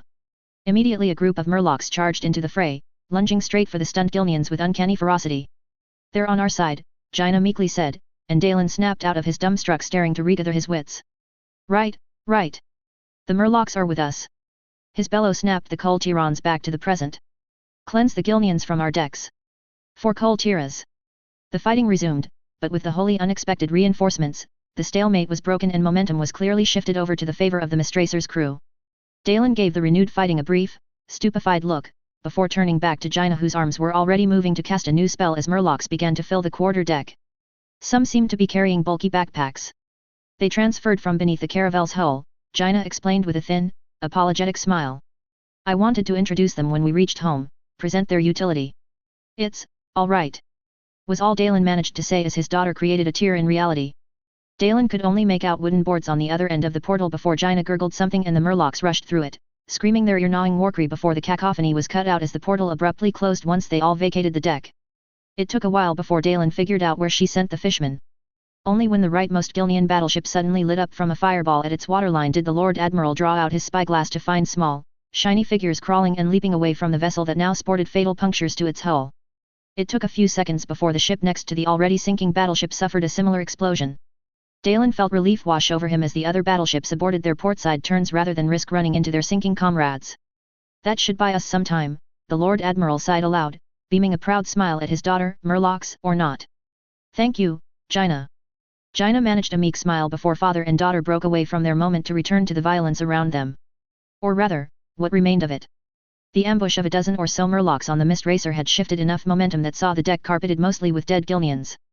The tide of battle had turned so much that several Kul-Tiran groups broke from their formation to begin cutting away at the ropes and nettings entangling the frigate to the destroyers while their comrades herded the remaining invaders away. For their part, the Murlocs harried the Gilneans to spoil their rabid attacks. The smaller-sized fishmen dove in from around Kul-Tiran formations or hiding spots behind masts and corpses to land opportunistic strikes. A quartet of Gilneans were forced to the edge of the main deck by pikes, and for all their snarling defiance, the Murlocs hanging off the side of the Mist Racer yanked at their ankles to trip them, pulling two overboard while the other pair were made off balance enough for the Kul Tiran crew to dive in with cutlasses and pikes stabbing. Another group of Gilneans fell prey to nets before the Murlocs descended on them in a flurry of stabbing. Dalen blinked as he watched yet another Gilnean's ferocity losing to a Murloc's more primal cunning, as the latter ran circles around the former before diving between the sailor's legs to bury its blade up the man's groin. Another blink as the Lord Admiral turned his head, and he saw two Murlocs literally biting the legs off a Gilnean to the wide-eyed horror of Kul Tiran sailors. Their legless victim was contemptuously pushed overboard after that, and the two fishmen hurried to pounce on a fresh prey who were already being surrounded by their kin. "You've brought interesting help, Jaina." The Murlocs were supposed to make for peaceful neighbors, Jaina started sheepishly. "But I suppose now I can prove that they can be competent and useful allies." Dalen held back an urge to sigh, sharing a glance with the Tidesages who were winding down their spells as the last ropes of the boarding hooks were being cut free, and the confusion on them, and the equally flabbergasted looks of the grizzled warriors who'd fought through ogres and dragon fire, was something the Lord Admiral's mind was too tired to appreciate. Then Dalen caught sight of a Murloc running past him, or rather the short sword it waved wildly in the air. "Those aren't scavenged weapons." Kyle thought that it'd make for better presentation, if the Murlocs marched onto shore with cleaner weapons. Dalen's disbelief somehow found new heights as he turned back to his daughter. "He armed the Murlocs." Jaina shrugged weakly. "Only these ones." The Lord Admiral blinked again. "Right. Kyle, the King of Alterac. The crazy Mage King of Alterac." The crazy Mage King that had convinced Dalen's intelligent and bright-eyed girl to domesticate Murlocs, and smuggle them over to Kul Tiras as a presentation. Soft booms followed shortly by the swift flybys of several dozen cannonballs reminded everyone on the Mist Racer that friendly reinforcements were nearby. A good portion of the barrage fell predictably short due to the obscuring fog, but more than enough made it past the extreme ranges to pummel two destroyers seeking to cover the battleship's disarray, punching holes near their waterlines. Dalen looked out to the Gilnean fleet, seeing how their battleships rolled as they realigned their prows towards the Mist Racer again. One of them was moving far less decisively though. The ship closest to the two sunken crafts seemed to be more sluggish. Dalen brought out his spyglass again, and realized he shouldn't be so surprised seeing Murlocs clambering up the battleship's hull. The bright greens, reds, and blues of the fishmen slipped through the firing ports, probably to wreak havoc. A tremor shook the deck, and Dalen's focus returned to his immediate surroundings to find the broken carcasses of the destroyers finally falling away from the Mist Racer. The deck was devoid of any standing Gilnean sailors, and a quick damage report informed him that the frigate had suffered only light damage so far. "The Kul Tiran Navy comes to aid us," one Tidesage said. "Should we make full speed to distance ourselves from the Gilneans, Lord Admiral?" It only took Dalen a second's thought before shaking his head. "No. They've proven to be capable of catching up to us. I want the Mist Racer turning around."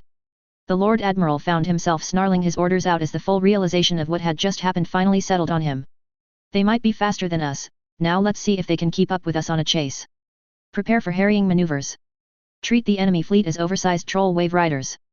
The Tidesages immediately began casting their spells to fill the Mist Racer's sails, officers barked out orders even as they were bandaged, and the crew quickly went below decks to stow their weapons and man the gun decks.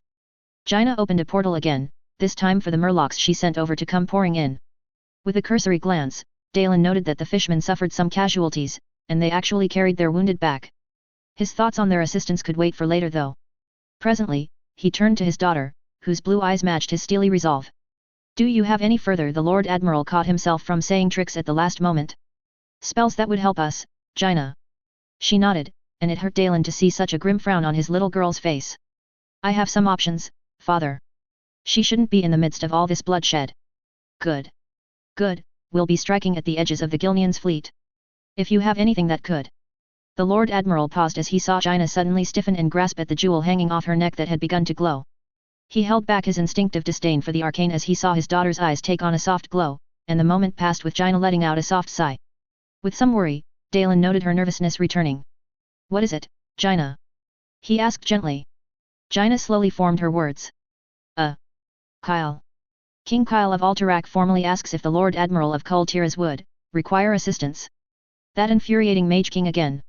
Irrational rage was doused by more practical concerns at the enemy across the waves that were reforming their ranks. Dalen had no doubt that the Mist Racer and the reinforcing Kul Tiran fleet would win the day, but the commander in him knew also that with how unreasonably dogged the Gilneans were being, and with the eldritch fog and tide knows what else aiding him, the price for victory would likely be very bloody. With heavy reluctance, and trying not to slump his shoulders, Lord Admiral Dalen Proudmoore addressed his daughter with courtly formality. "Inform King Kyle that Kul Tiras gratefully accepts any assistance that could be rendered." Jaina nodded, and her eyes glowed again for a few seconds, her lips twitching with clear annoyance. Before he could ask her about it, she spoke up again, annoyance clear in her tone. Kyle asks that we be ready to seize prisoners. So soon? Before Dalen could seek more details, he followed Jaina's gaze up to the heavens, and spotted metallic glints diving down from the clouds. At such a vast distance, he vaguely guessed that the dart-like things were maybe almost the size of a grown dragon. Preempting him reaching for his spyglass, Jaina let out a soft sigh before her hands weaved about to conjure a scrying portal. With a closer look, Dalen could now pick out the details of the airborne things more clearly. There were 8 of them. They were sleek, though blunt-headed things, clearly artificial craft made of gold and some sort of blue gems or glass. Short wings somehow gave them flight as fires blasted out from their backs presumably to propel them. The 8 foreign constructs dove down in a tight formation, and then blue-white sparks erupted from their shoulders where wings met hull. A flurry of light rained down on their target, a Gilnean destroyer at the edge of the formation, and under such a storm its masts and sails were shredded. There was a billowing explosion as the fog-spewing cauldron was also torn apart, while Gilnean sailors burst into red mist under the unnatural hailstorm. A couple of large projectiles were unleashed from the leading dart craft, similar in shape to a dwarven mortar shell but propelled by its own means judging from the stream of light emitted from each missile. The missiles shot straight down into the destroyer's deck, and the whole ship broke apart from the violent explosions that ensued. Tide Mother! A nearby officer muttered as they unabashedly spectated along with Dalen. The 8 gilded craft then adjusted their approach to strafe through the entire Gilnean fleet. Masts exploded like trees struck by lightning, men were turned into bursts of fine mist that hung in the air, and main decks became pockmarked with holes. More missiles followed after the storm of blue fire, lancing deep into destroyers and battleships alike before the ensuing detonations ripped the stricken victims into chunks of smoldering kindling. Not a single Gilnean vessel escaped the attack, and the fog about them quickly began to dissipate. The flying things shot up into the heavens to disappear into the clouds, and just like that the whole battle was over. With just one pass, a fleet of a dozen ships were turned into small islands of smoldering flotsam. Dalen couldn't help but stare with disbelief. It was over in an instant, faster and more devastating than a Horde's dragon raid. He'd heard of what had happened in Stromgard, but this was violence applied in a totally different manner. He was absently aware that the rest of the crew above deck, and probably those by the firing ports below, were staring as well. Compared to what they just saw, the arrival of the Murlocs seemed positively mundane. Jaina's exasperated voice brought the Lord Admiral out of his stupefied stare. Kyle offers his apologies for not intervening sooner, he was busy with the orcs. Dalen stared dumbly at his daughter for a moment, interrupted by an officer coming up to them both. Orders, Lord Admiral. He glanced at the anxious and uncertain man, and then glanced out to the wreckage bobbing on the waves, and then finally settled his gaze on his mildly embarrassed daughter. Abort the harrying maneuvers. Let's see if there are any prisoners worth taking on board. Recovering his authority as best he could, Dalen pushed past the officer and began bellowing the orders himself to snap his crew from their own dumbstruck gazing. He pointedly pushed the Murloc's presence out of his mind, and he tried not to fixate on the gem resting on the base of his daughter's neck, and what its involvement with the Mage King's sudden intervention might implicate. Chapter 52. Gilneas has moved against Kul Tiras. The proclamation was delivered with a surety that, by itself, was hard to doubt. That it had occurred when Kyle suddenly paused in the middle of briefing everyone about the orc culling, that he froze up and his eyes glowed for a moment, further reinforced his words as a fact, at least to Artha's mind. Kyle's court mage was equally convinced as well, frowning at his king with concern. Did they? The ship carrying Lord Admiral Dalen and Jaina was attacked, the Mage King elaborated, whether by luck or on purpose, I don't know. A small fleet, but the matter is being resolved. His eyes glowed again and he shook his head. The Gilnean fleet is being crushed, light casualties on the Kul Tiran's part.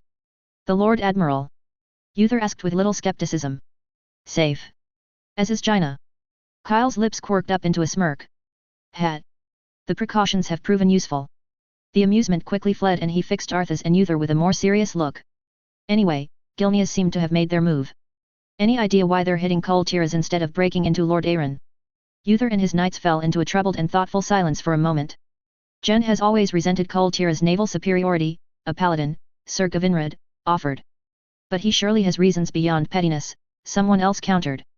The borders of Lord Argn are more reinforced, Uther said with mild distaste. Jen likely seeks a different method of having his kingdom hemmed in. If he seizes some islands from Kul Tiras, he could secure greater freedom of movement for Gilneas through the seas. Arthas too soured at the sudden thought of corrupted Gilneans landing across Lordaeron's vast shores. Lordaeron's naval forces are still mustering, the realm's shorelines are long, beyond Gilneas there are still other threats from the seas that require a naval presence. So Gilneas launching an attack now is about the best time for them to do it. Uther nodded sourly. Jen has used our caution to his advantage. We've been too focused on shoring up the land borders that it'd require significant reorganizing to redirect some legions to the nearest ports to be transferred to Kul Tiras. Kyle frowned in thought before his eyes glowed again. Give me a moment. Beside him, Valagan picked up the conversation for the Altarasi side. How strong is Gilnea's fleet? Arthas answered, recalling his lessons. The size of their fleet has always been smaller than Lord Arryn and even Kul Tiras, but individually each ship carries significantly more firepower than any alliance equivalent. The prince paused for a moment before deciding to admit a grim fact. It wasn't that much of a state secret anyway. My father once said that Lord Arryn's fleet is far too slow to engage Kul Tiras ships on anything close to a fair fight, and far too weak to go up against Gilnea's one-on-one. Our advantage lies in our numbers. The court mage hummed at that. And if Gilnea's has fallen to consorting with demons, numbers might not be enough. Arthas had to agree with that assessment. All it took was for a demon to infiltrate a ship as how it did back in the cathedral, or simply beguile unsuspecting sailors. Or they could conjure a plague similar to the Withering Plague, or simply summon more demons as was rumored to be happening in Kulthalas. Just in time, Kyle's eyes returned to normal and he seemed to return to the present from wherever he'd gazed off to. The words that came from his mouth were far from reassuring. While Lord Admiral Dalen's ship has escaped the battle with light damage, I can confirm that there are other Gilnean fleets headed for Kul Tiras from different approaches. He gave a nod to Valagan, who promptly conjured a scrying portal that looked out to the sea. Kyle's eyes glowed again, and the view quickly flew over the waves and fixed itself onto a clearly unnatural fog that had large bulky ships peeking out of its edges, whose sides were studded with closed gunport hatches. Arthas squinted as he noticed something. A knight spoke up with disbelief. Is that? It was, the prince realized with disgust. They've tacked on bodies onto their ships' hulls, Kyle observed with distaste before turning to his court mage. Could it be for a spell? The cowled man shrugged a bit too nonchalantly at such a sight. It would not be surprising, though to what purpose I cannot guess immediately. Troubled murmurs arose within the tent. Not a few paladins around Arthas whispered oaths of vengeance for the mutilated victims. Uther was standing eerily silent and still, a sign that he was well and truly enraged as he glared at the scrying portal. The view changed again, swooping over the troubled waves to home onto another fog-covered group of ships. And then another jarring shift that began to threaten Arthas with nauseating vertigo before finding another fleet. And then another. And another. I found 6 fleets in total, Kyle stated with a stony expression. By the light, Sir Baladar interrupted, have they sent their entire navy? The Mage King shrugged at the question. I'm not sure. Haven't looked at Gilnea's ports yet. Even then, that's a considerable investment of ships, Uther finally said with dangerous softness. Jen is leaving his own shores vulnerable. Arthas was sure he was not the only one wincing at the sheer venom the Lightbringer injected when he uttered the Gilnean king's name. He might be hoping to seize a quick victory with this surprise attack, Arthas offered, overwhelm and capture Kul Tiras before dividing his navy to guard it and his kingdom.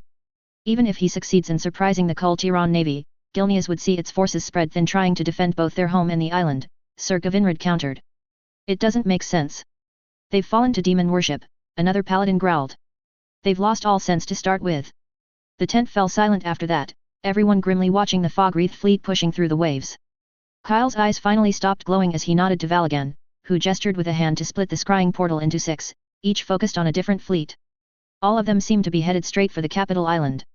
At the speed they are moving, with what I have right now, I could either attempt to intercept a couple of them to destroy them utterly, or harry each group until their survivors make landfall. More silence followed for a few seconds before Uther spoke up, meeting Kyle's gaze with steely eyes. Which would be most effective? Kyle thought over it for a moment before shrugging. Harrying them might result in some lucky hits that could wipe out the entire battle group, but it could also mean that the reverse is true, that some hidden card or unforeseen event occurs that results in lighter than expected damage being dealt. While Arthas didn't fully agree with the Mage King's point, what with Kyle's showing so far, a good number of paladins, including Uther, were nodding to the assessment. My preference is for guaranteed annihilation. Uther nodded with decisive finality. Then do so, Your Highness. He then turned to Valagan. If you could relay what has transpired to the other rulers of the Alliance. The authority that now emanated from Uther was palpable. Arthas felt a martial stirring that urged him to straighten his back and prepare to draw his weapon. This was the Uther of the Second War, a commander that led the Alliance forces against the Horde. For his part, Kyle didn't seem at all offended by the tone of address. His court mage though glanced to his king, waiting for the nod from his liege before leaving the tent to prepare. The Alliance would need to convene a war council, Uther declared. We've not any forces beyond King Kyle's to react to the sudden events, but decisive action must be taken. Kyle raised a hand, which drew Uther to nod at him. So, if I wanted to offer my forces to defend Kul Tiras, do I have to go through the Alliance, or do I just need to get the Lord Admiral's permission? The latter, came the immediate reply. I am sure that Lord Admiral Dalen would not refuse your assistance, especially with the aid you've already provided. Despite his righteous anger, a small smile formed on Uther's face. I will say that having your constructs aiding in Kul Tira's defense would be of significant aid, if they performed as they did in Stromgarde. Kyle was smiling as he gave a nod, though it was wiped out by a sudden nervousness as if he realized something too late. I better head back to Alterac first. I trust that Lord Arg3nt can clean up what's left of the orcs. Leave it to us, Your Highness, Uther answered with resolute nods all around. We will purge the remaining encampments, and you have my word that the Knights of the Silver Hand will be there to aid in the defense of Kul Tiras, or the cleansing of Gilneas. Kyle seemed distracted as he nodded back, and Arthas couldn't help feeling some amusement as he picked up some of the Mage King's muttering as he left the tent. The fuck do I make it not look like I'm making it a price for her hand? Observer 15 kept a relatively sedate pace as it shadowed the fog and the waterborne fleet hidden within it. With no sign of its targets having detected it, it relayed a torrent of information back about its assignment. Eldritch though the fog might be to obscure more conventional senses, the observer had an advanced sensor array that included highly complex algorithms to form not-so-rough estimates about the hidden elements below. From the average proximity between each visible ship, and the arrangement of humanoid heat signatures, it relayed back an approximation of 12 larger capital-class ships, with at least 31 smaller escort vessels. Trying to formulate the outline for each ship's hull was trickier, but Observer 15 still managed to offer what its algorithm decided was the most likely arrangement of the fleet. A message packet was pinged to the observer shortly after it relayed the relevant information back to the Nexus command hub. Obeying the new instructions, Observer 15 increased the output to its anti-gravitic thrusters to gain some altitude, while adjusting its sensors to maintain coverage of its targets. It took 9.62 local minutes later for the stealthed robot to receive the transponder pings of incoming friendly forces. It replied by confirming the fleet's current formation. Approximately 2 local minutes later, the squadron of 12 scouts opened up with their photon blasters at nearly 1 local mile from the fleet. Observer 15's sensor suite picked up the storm of supercharged particles crashing into the ships at near light speeds. A rash of heat blooms were picked up as the projectiles tore up wood, metal, and flesh, which was used to further refine the observer's algorithm in defining the ship's presence within the fog. Observer 15 picked up target lock signals. American Samoa. The storm of energized particles continued. The scouts were within half a mile when they each launched their antimatter missiles. Pairs of missiles quickly pierced the hulls of each capital ship before detonating. True to projections, the warheads, which were designed to breach and ruin harder materials like Zerg void-proofed carapace or Terran neosteel armor, proved to be more than sufficient in tearing their victims apart. With its auxiliary array, Observer 15 noted that a few large pieces from the primitive vessel's masts flew nearly half a mile up into the sky, and iron-clad prows were flung almost 3 times that distance across the waves. Several flailing bodies were tracked before they slammed into the surface of the sea with lethal force. It instantly relayed the confirmation of the capital ship's destruction, and another salvo of missiles followed before the scouts shot past the fleet. Each missile found its way into the heart of the smaller escort ships, and 24 fireballs bloomed. Observer 15 immediately noted a decrease in the density of the obscuring fog, making target finding significantly more sure. The squadron turned about in seconds, and with their last missiles the last of the escort ships were blasted into bits of broken wood and metal like the rest of their sister ships. With hull kills being total, the scouts then made another pass across the bobbing wreckage field. Photon blasters fired again, strafing through the floating debris, shredding the struggling human forms Observer 15 picked out. The squadron made 2 more passes before the observer confirmed no further life signs were detected, and then they returned back to base to rearm. Assuming the standard conditions, it would take approximately 42 minutes for the scouts to return to their starports, refill their missiles, and return to this region, where they would be assigned to the destruction of another fleet. In the meantime, Observer 15 was reassigned to join in the surveillance of a landmass labeled Kul Tiras proper. The task was to seek optimal areas for an incoming arbiter to conduct teleportation deployment.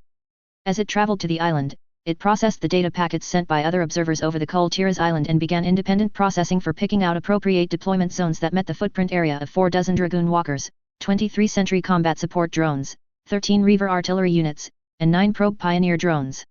Like the other observers, Observer 15 did not have the capacity to process its owner's miscellaneous non-commands. Phrases like "I fucking hope Gina softens her dad's view" did not parse within its system. Chapter 53. Despite the urge to lead the Navy personally, Dalen had to remember his station and instead settled for organizing the defense in Kul Tira's capital of Boralus. With news of the impending invasion forces, sent by Kyle through Gina, the Lord Admiral had quickly pushed aside any notions of paternal suspicion in favor of meeting the duties of his station. What was likely the entirety of Gilnea's navy was split into 6 fleets, each taking a different approach. No doubt Kul Tiran patrols would notice the invasion, but whether the scouts would manage to return to relay the information was up for debate with the fell contraptions that overcame the Gilnean ship's traditional lack of speed. Dalen had to wrestle with the bitter thought that if not for Kyle's warning through Jaina, the invasion fleets would likely all arrive unnoticed and unharried, and their landings likely uncontested. So when King Kyle Dalem of Alterac suddenly appeared on the Mistracer's deck an hour after it began to race back home to extend an offer of aid, Dalen did not dally too much before accepting it. He did not feel any amusement or satisfaction in seeing his younger counterpart so surprised by the quick decision. His realm, his home was in danger. His wife and son were in danger. Kyle had already proven his arcane capabilities, and personal disapproval or not, Dalen would be a fool to reject Alterac's offer, however eldritch in form it might be. Call for your ships to slow down as much as you can, the Mage King had instructed, ignoring the confusion that rose from the crew. Before anger could spark at what seemed like the opposite of common sense, Dalen quickly gave the order to do as Kyle told. He's seen the Kirin Tor Magi in action before, and had heard what the mightiest among their number could achieve. It took painfully long minutes before the other ships escorting the Mist Racer bled their momentum away and came to a drifting halt. Before Dalen could ask what the next step involved, Kyle's gaze took on a blank look before his eyes glowed. Try and stay calm. In an instant, a swirling blue light emerged in the middle of the flotilla, leaking mist that rolled out to shroud each ship. A sudden lurch followed, and the next thing Dalen saw off starboard was the endless seas replaced by Borealis' great seawall less than a mile away. There was a second of confusion before the Lord Admiral crushed it in favor of attending to the emergency at hand. On his curt order, the Mist Racer and its escorts made for port, though not before Dalen formally thanked Kyle for his timely assistance and gave the King of Alterac free rein in how his aid would be deployed. And with that, Dalen watched from the confines of his family's keep as 6 approaching fleets quickly turned into 5. Jaina provided the scrying portal, to which Kyle seemingly guided her in the same arcane telepathy that they conversed. One moment the fog-wreathed ships were rushing across the sea, and then a storm of light and fire slammed into them, followed by golden crafts that shot across the sky too fast to see. It took a few passes, faster than 3 broadsides could be fired, and 1 fleet was gone. Then after a moment's rest, Jaina asked if her father would like to view another fleet being obliterated, but Dalen took Kyle's word for it. The point, whether intentional or not, had been made. Kul Tiras now had a terrifyingly strong ally that was a bit too eager to prove its value. By the time the second Gilnean fleet was declared annihilated, messengers ran in with sightings of the other invasion forces. It was a tempting thing to simply order Kul Tiras' navy to meet the Gilneans out at sea, but Dalen's own experience with the corrupted ships had forced him to acknowledge that his realm's traditional advantage over the sea was well countered by whatever empowered the Gilneans. Speed and excellent seamanship would not be enough against the fog-choked bastards who could match the former and make up for the latter with far more cannonballs. Yet neither could the Admiralty's ships simply remain by the shore to be easy pickings for the guns of Gilneas. A more reserved strategy was called for. Orders were handed to admirals and the odd maverick captains. Kul Tiras' navy would leave port, but not to face the enemy head-on. The fleets would make themselves scarce, while all seaside facilities were evacuated. The islands might take a few broadsides, but its defences are built to withstand at least that much. Once the Gilnean ships were in shallower waters, where their greater bulk would further limit their already poor maneuverability and render their unnatural speed useless, the Kul Tiran navy would make a return with guns blazing. At best, it'd catch the invaders between the fleet and the island's defences and utterly wreck their ships. At worst, the Gilnean ships would be too busy fending off the sudden counterattack to support their landing parties. Well, it was the worst-case scenario that did not involve anything too eldritch. Tide Mother knew what might unfold if demons and such made an appearance now. By the end of the afternoon, the fogs that heralded 4 fleets were quickly closing in. Dalen had his wife Catherine take their youngest child, Tandrid, out to conduct simple tasks that would keep them away from the worst of the fighting. As much as he wanted to do the same for Jaina as Dalen the father, Dalen the Lord Admiral had to acknowledge his daughter's usefulness in the coming siege, and so he kept her by his side. Kyle has confirmed that no further reinforcements are coming from Gilneas, these are the only invaders we'll have to face. Mostly for keeping in touch with the King of Alterac, who'd disappeared to attend to other matters after teleporting Dalen home. His court mage and steward are prepared to open a portal for evacuations if that's required. The Lord Admiral inclined his head a little at the gesture of aid. Let's hope we don't need it. Jaina was about to respond, but the way she suddenly paused told Dalen that Kyle had just delivered another message. 2 fleets seem to be converging towards Boleris, judging from how their bows are turning. The other 2 are intent on hitting Storm Song Valley, though at different areas. Dalen bit back a curse on instinct, even though the enemy's landing sites weren't as disastrous as he'd thought them to be. He turned to a gaggle of pages waiting just outside the room. Send word to Lord Stormsong that he is to expect unwanted visitors. Also send word to the commander of the Marines to dispatch aid. Stormsong Valley was the archipelago's breadbasket, and probably the sole reason why only the farther-flung islands of the Admiralty had begun to fall victim to the Gilnean plague. It also meant that if Gilneas makes landfall there, Kul Tiras' food supply would be at risk, especially if the fighting gets drawn out into a siege or blockade. Is there anything else? Jaina shook her head. Kyle will deliver reinforcements once he is certain of where the landings will happen. He is redirecting his air forces to Storm Song. Good. Dalen turned for the door, beckoning his daughter to follow. Come, Jaina. We'll both be more useful outside the keep than if we remain huddled within. Understanding her role, Jaina easily put on an air of confidence that matched her father's own authority and righteous indignation as they walked out to the sea gate of Borlus. As intended, the defenders who caught sight of them were heartened by their appearance. A junior officer saluted sharply as he boldly put himself in the way of the Lord Admiral and his daughter. The lad wore some worry on his face, as Dalen gave him the chance to speak up. With all due respect, Lord Admiral. Are you sure it is wise for you two to be up on the sea wall? While that concern was admirable, Dalen outwardly put on a theatrical scoff. If we were fighting dragons and demons, I'd be worried. But against mere cannons? And Gilnean ones at that. The Lord Admiral swept a withering gaze across the assembled sailors and garrison soldiers. The great gate of Borlus was built to withstand this sort of thing, and more besides. If it can't handle at least a few paltry punts from what Gilneas calls cannons, then we might as well tear it down ourselves after all this is done. The gruff bluster was received with small grins and reassuring nods. The lieutenant quickly moved aside for his Lord Admiral, as if he had played his part, and Dalen wasn't sure if any of his inner circle put the poor lad up to that task, and the father and daughter resumed their appearance of a confident march. By the way, Dalen suddenly broached as the thought occurred to him, whatever happened to you, escorts? He belatedly realized that perhaps he shouldn't be bringing up the topic of murlocs in public. Jaina bristled a little with annoyance and embarrassment. Kyle, redeployed them. They'd be more useful out in the waters than on the shores.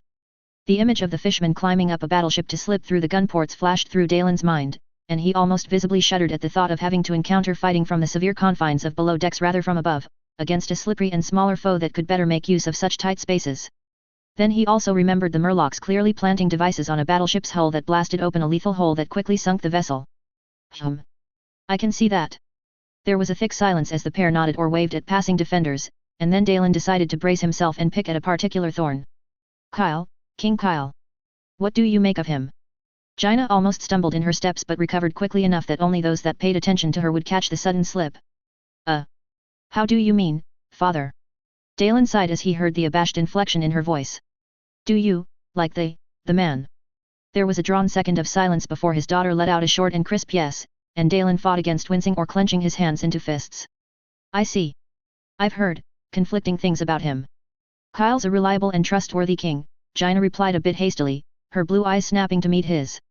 His methods might be puzzling and outright suspicious at a glance, but he has been a good king for all Tarak. He cares about his people, and listens to wise counsel, most of the time. And while he had trouble with the alliance at first, he's dealt with King Taranaz and the others fairly. Dalen was about to give a stiff nod when the ground shook and a thunderous rumble rolled. There was yelling from above the seawall. Incoming fire! The tremor and rumbling thunder erupted again, and lasted for much longer as the Borlus Great Gate and its seawall withstood a continuous volley from what must be extreme ranges. The idling defenders quickly surged up and reached for their weapons, readying themselves for battle. Mindful of his place, Dalen glanced up to the sentry by the seawall once the bombardment ended. Damage report. The guards had disappeared for a moment, reappearing moments later with visible relief. Captain says it's superficial, Lord Admiral. A few cracks to paint over. Dalen let out a chuckle that was sure to be overheard before he turned to his daughter. Gilnean cannons, et. For her part, Jaina put up a smirk with some effort, but remained silent as Dalen began bellowing orders to the men around him. Another bombardment interrupted him midway, though once more the great rampart effortlessly held up against it. Fog's getting closer. Came the alert, and by then Dalen was up on the wall to see it for himself. It was a massive thing that obscured the entirety of the horizon beyond the Great Gate.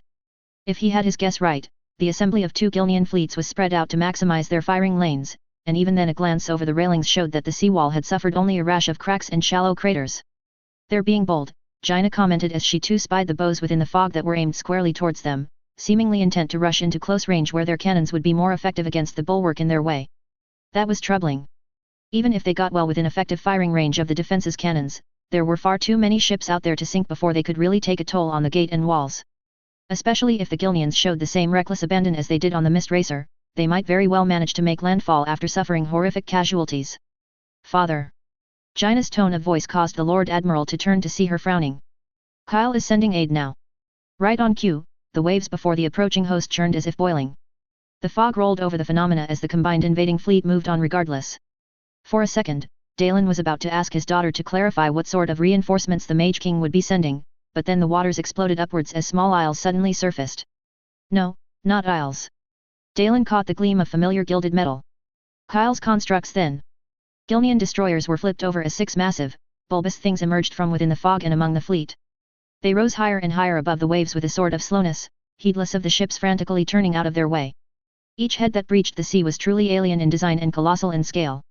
And then they rose higher, and Dalen could only boggle at what he was seeing. The massive bulb-like heads, at least the size of a destroyer themselves, were each somehow attached to a thin, spindly neck, which was in turn connected to a quartet of equally spindly but long legs. Just as the flying crafts from before, the Alteraci constructs glinted with gold and blue gems from within the fog, and it took a while for Dalen to notice the ludicrously small face at the base of the head, at least judging by the collection of what looked like empty eyes glowing coldly above a set of stiff whiskers. Everyone on the walls gawked in silence as the 6 massive beings turned about them as if finally noticing the fleet beneath them. And then, to add to the outlandish scene, the sides of their oversized heads opened up. And then beams of blinding fire shot out from the openings, and the Gilnean fleet began to burn, and the seas beneath them began to visibly steam and boil. Jaina, Dalen uttered as he continued staring with disbelief at the carnage that was just beginning to unfold. Father. He still wasn't able to pry his gaze from the sight of wood instantly bursting into cinder or metal flaring into slag. Or men simply, disappearing into ash, or screaming as they were boiled alive as they hit the sea. When this is done, we'll need to talk about your betrothal to King Kyle of Alterac. Chapter 54. Author's notes, still a lot of things to figure out / flip a coin over, so have filler chapter. The supposed invasion of Kul Tiras was turned into an utter farce. What was supposed to be a reasonable gambit to turn the Alliance's attention away from Dalaran and tie their resources down in saving their member kingdom had instead drawn their full attention onto Gilneas. All because of the intervention from the so-called Mage King of Alterac and his surprisingly lethal tools. Tichondrius had expected armies to be teleported onto the islands, or great spells that would bolster the Admiralty's defenses. He and the Dreadlords had assumed that the upstart king would command magic perhaps a little beyond the capabilities of an average mage. Instead, the gathered Dreadlords watched with scowls and snarls from their shadowy scrying pool as golden monstrosities waded against the waves of the shores of Storm Song, and hurled bolts of blinding energy that perforated the iron armor bands of Gilnean ships like it was paper. The 4-legged things stood untroubled by the crashing of waves or return fire from the invading forces, the latter bouncing harmlessly off some invisible force field. Giant caterpillar constructs shot out living orbs of light that homed onto the hulls of battleships, and then detonated at the waterline. The gaping hole that was left quickly took in water, and the ships quickly sank to their demise. Flying crafts swooped in from the heavens, raking the decks and waves with lethal sparks that shredded men and wood, and missiles sent destroyers leaping into the air as they were split apart by massive explosions. Not a single Gilnean vessel or their crew managed to get even close to making landfall. The entirety of the Storm Song invasion force, 2 combined fleets, were lost to the waves as the golden Alteraci constructs kept firing until nothing but flotsam and unrecognizable chunks of flesh were all that bobbed on the sea's surface. And that was the invasion that gave the best chance of success. The assault at Borealis was completely eradicated the moment Titanic walkers breached the waves and unleashed beams of fire that incinerated and cut through multiple ships with ease. Detonations inevitably ensued as the beams struck the stores of black powder, adding to the carnage. The heat also boiled the seas, ensuring that any Gilnean sailor that leapt or were thrown overboard suffered a painful end. The iron-ramming prows of Gilnean battleships crumpled or dented against the seemingly thin legs of the constructs. The primitive Gilnean spellcasters couldn't put up any defense that could nullify the fiery beams for even a second. This is a significant setback, Ditherok growled. Beside him, Balnazar nodded bitterly. The Alterac king is far stronger than we've expected. At least now we know what happened to Stromgard, and Verimithras, Mal'Ganis added as paltry consolation. No doubt these things will be sent to Gilneas soon. Tichondrius held back his anger as he forced himself to reassess the situation. Gilneas' navy was all but gone now, leaving its shores vulnerable. Not that it mattered, if this King Kyle sent his constructs out. Nothing in Gilneas' current military could put up a reasonable fight. Nothing yet. We have no choice, the leader of the Dreadlords finally growled. We'll have to quickly make for Dalaran, while we still have some time. The other demons looked at him with wide eyes. The Gilnean fodder is still far from ready for an assault, Mal'Ganis protested. The border is heavily defended, but it can still be overcome. But the losses? Then we will take to the field ourselves to keep the balance of power in our favor, Tichondrius cut in with finality, glaring down his subordinates. We will expend every resource we have for a chance to seize Dalaran, while we still can. He gestured to the golden constructs stomping across the beaches of Kul Tiras. The king of Alterac has shown his hand, and no doubt after this he will lead his forces here once he has concluded that Kul Tiras is no longer under threat. The moment he does so, our window for success will drop from improbable to impossible, and we'll likely be forced to restart this whole endeavor from scratch, and from a position of great disadvantage. It was that, or report their failure back to arg3nt, which none of the Dreadlords found as a viable option. There were ugly scowls among the other 3 demons, but they nodded in reluctant agreement. "We'll have to mobilize the humans immediately," Balnazar said as he turned to leave. Ditharok nodded and followed suit. "I will see to the warlocks. Empty out the whole kingdom," Tichondrius added. "Use up anything that can aid us in the coming battle. Hold nothing back, there's nothing of value in this kingdom beyond its pawns." The Dreadlords promptly went their separate ways, each to mobilize different aspects of the corrupted kingdom of Gilneas. By now, their hold on the realm was near absolute, and their mortal followers obeyed the sudden call to arms from King Gen without question or need of an excuse. By the next dawn the enthralled populace, fed on corrupted waters and equally tainted wheat and game, began streaming eastwards, riled by whispers and an unnatural rage of their neighbors, armed with whatever they could get their hands on. Fell corrupted wildlife rushed past them or flew overhead, and not a gaze turned in bewilderment at the hulking, hoofed creatures that stalked within the shadows. Though it was home to powerful magi and held powerful enchantments, the Magocracy of Dalaran was nonetheless a small nation that was dwarfed by its neighbors in every aspect save for the arcane. The kingdom of Lord arg3nt in particular almost surrounded the Magocracy from the north, south and east, with the kingdom of Gilneas being its only other neighbor to its west. As such, it took advantage of its membership with the alliance by allowing military access to Lord arg3nt in exchange for the much larger kingdom's aid in safeguarding its borders. The defensive pact was further strengthened as the increasingly insular kingdom of Gilneas to the west drew suspicion from both realms. A Lord arg3nt legion, free from the withering plague, shared patrol duties alongside their Kirin Tor counterparts, keeping the roads and wilderness free from bandits and the occasional enraged wildlife. A small contingent of the Knights of the Silver Hand tolerated being housed in a barracks next to a small tower that was home to a squad of arcane spellcasters, paladins, and magi maintaining a minimum of cordiality in their interactions with one another. As such, members from both nations bore witness as the dawn's light was tinted with a baleful green.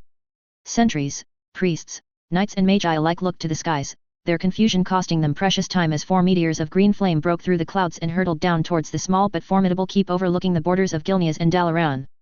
By the time realization set in, arcane shields could not be brought fully to bear to stop the falling stars from crashing into stonework with uncanny accuracy. In an instant of explosive violence, walls and barracks were blasted apart and green flames splashed all around. Some unlucky men were crushed or torn apart from the sheer force of the impact. There wasn't time for surprise to settle in, as the meteors began to rise. What seemed at first to be a single, solid boulder began to unfold, revealing oversized limbs and a relatively small head that was all held together by green fire. The infernal golems did not give their hosts time to gather their thoughts, and immediately began sweeping their rocky arms about. Credit to them, the defenders reacted to the sudden violence with alacrity. Footmen quickly locked their shields together as priests and paladins called for the light to bolster their strength and courage. Archers hurried for their quivers, however futile the thought of launching arrows into burning rock might be, while magi fell back to weave their spells. It was far from enough. The brave footmen that dared risk the green flames around the golems found spears and swords snapping harmlessly against the rocky limbs, while arrows snapped or simply spanged off. Shields of wood and metal shattered easily as massive fists smashed into them. Only the paladins, bathed in the grace of the light, managed to stand against the infernals, but the towering monstrosities showed little sign of slowing as they received the strikes of great swords and warmers. Similarly, bolts of magical ice and arcane energy splashed against the fell golems with little effect, and if anything it only drew the construct's attention to the spellcasters. For all their tenacity, the human defenders did not last long. Courage gave little aid as weapon shafts burned and blades melted.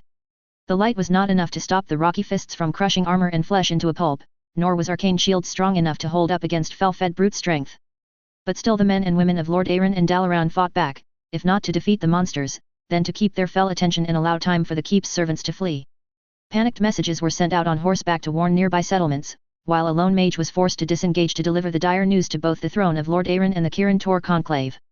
By the time the Gilnean vanguard crossed the border later in the morning, the fell energies that sustained the infernals had run out, and the border keep was razed to a smoldering ruin. Yet thanks to the messages sent amidst the carnage, hastily assembled reinforcements from the Magocracy ensured that the trespass would not go unavenged or uncontested. Even though the Gilnean vanguard outnumbered their opponents, the battle that broke out was long and brutal. The corrupt strength and ferocity of the Gilnean soldiery was matched with the vengeful wrath of their Dalaranian foe. Despite their enhanced strength, the Gilneans fought with a rabid fury that made them far less cohesive than troll berserkers. Blades were swung wildly, often parried or blocked easily enough though those hits that did connect cracked plate armor or bisected flesh and bone. Yet only the most lethal of hits slowed or stopped them, ensuring that the front line was quickly filled with raging, frothing maniacs that wore broken armor and were riddled with gaping wounds. On the other hand, the commanders of Dalaran's 3rd Violet Legion reined in their men's rage to maintain a coherent formation. They fought as soldiers did, working in coordinated units that sought to isolate and snuff out packs of Gilneas, or stoically maintaining shield walls to hold crucial positions. Lieutenants would keep an eye on sections, ready to replace tiring soldiers with fresh reserves when the time came. Magi in support of the Legion flung spells behind the safety of several ranks of plate armor, incinerating or freezing the wild-eyed enemies. The toll they exacted on their enemy was impressive, and for a moment, the invaders' numbers and tireless ferocity seemed to face inevitable defeat against the more collected and calculative fighting of the defenders. But then things came spilling out from the borders of Gilneas. What looked like oversized wolves and bears, with streaks of glistening flesh where fur and skin failed to keep up with sudden growth and tore apart, charged into the fray with skin-crawling roars from their overly fanged maws. Ravens with too many wings and legs swooped in as a singular dark cloud, pecking and raking and spitting. Even cattle and deer went amok, their hides mutated with spiny growths and mouths bearing rending fangs that gnashed on plate armor. Under the fresh and horrific onslaught, the 3rd Violet Legion of Dalaran was forced to retreat. The timely arrival of a lance of Silverhand Knights bought them the opportunity to disengage into the portals conjured by the Magi. The ruins of the keep was ceded to the Gilneans, with relatively smaller loss of life, but the fact remains that the first battle between Gilneas and the Alliance had ended with the former's victory. And so began the invasion of Dalaran from their treacherous and fallen neighbor. Chapter 55. Author's notes: this will be one of those chapters I'll break apart to redo completely when I rework this whole story. Just enough idea to keep things going, not enough solid pieces to click in for a more satisfying picture. It was unsurprising by now when Kyle broke into a frown as he suddenly stiffened and his eyes glowed. The words that left his mouth, though, were unexpected. Gilneas has begun invading Dalaran. Being in the middle of meeting the nobility of Kul Tiras and discussing the next steps after surviving their own invasion, it was understandable that concern spread among the already disconcerted lords and ladies, especially when Dalen Proudmoore simply acknowledged the news as fact instead of questioned the validity of Kyle's words. How bad is it? Jaina's father asked instead. It is a big force, Kyle answered, still frowning, still glowing in the eyes. Give me a moment. Murmurs rose among the assembled nobles as they did so, and Jaina caught snippets here and there. First they threw their fleet at us, and then they followed up by invading Dalaran. Really that mad? What is Jen thinking? Have they truly fallen so far? Glancing beside her, Jaina saw her father wearing a grim look as he too quietly took in the whispers. With Kyle still in a trance, the Lord Admiral eventually addressed his court. It's true that Jen's aggression makes little sense. If he has ordered the invasion of Dalaran, that means that Kul Tiras itself shouldn't be in danger of further attack. Not unless their fell magic offers any further surprises, Lord Stormsong countered bitterly. True. But I'd like to think that, deranged or not, if Jen truly wanted to crush us, he'd have sprung those surprises by now. Murmurs broke out again among the nobles as they digested that observation and eventually began nodding in agreement.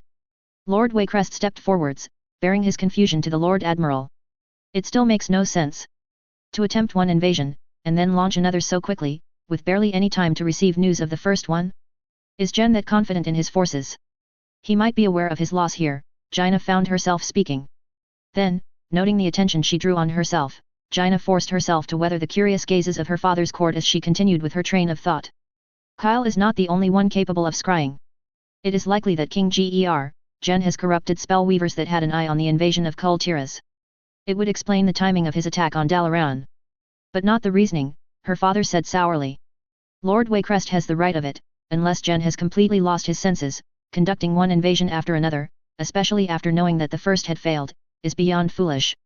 Gilneas should be digging in to repel the inevitable counterattack, not stretching its forces thinner. Jen might be banking on the momentum of sheer aggression to force King Terranaz and the others into a more defensive position, Lord Stormsong opined, but still.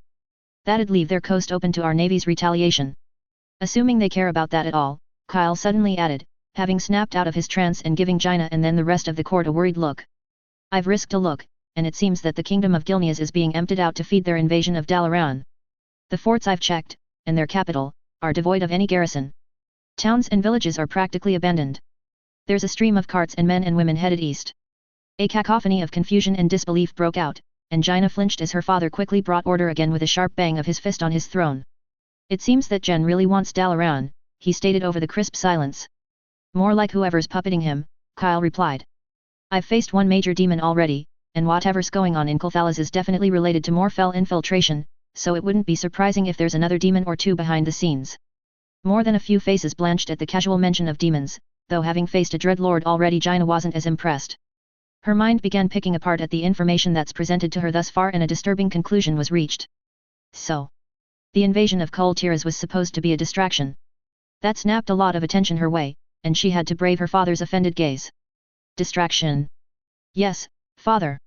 If you think about it, if King Kyle hadn't intervened, we'd be suffering a surprise assault that would have dealt a heavy blow on our navy, and our ports would be blockaded. But we'd be far from beaten. Damn right we would, someone huffed, which earned a scattered cheer.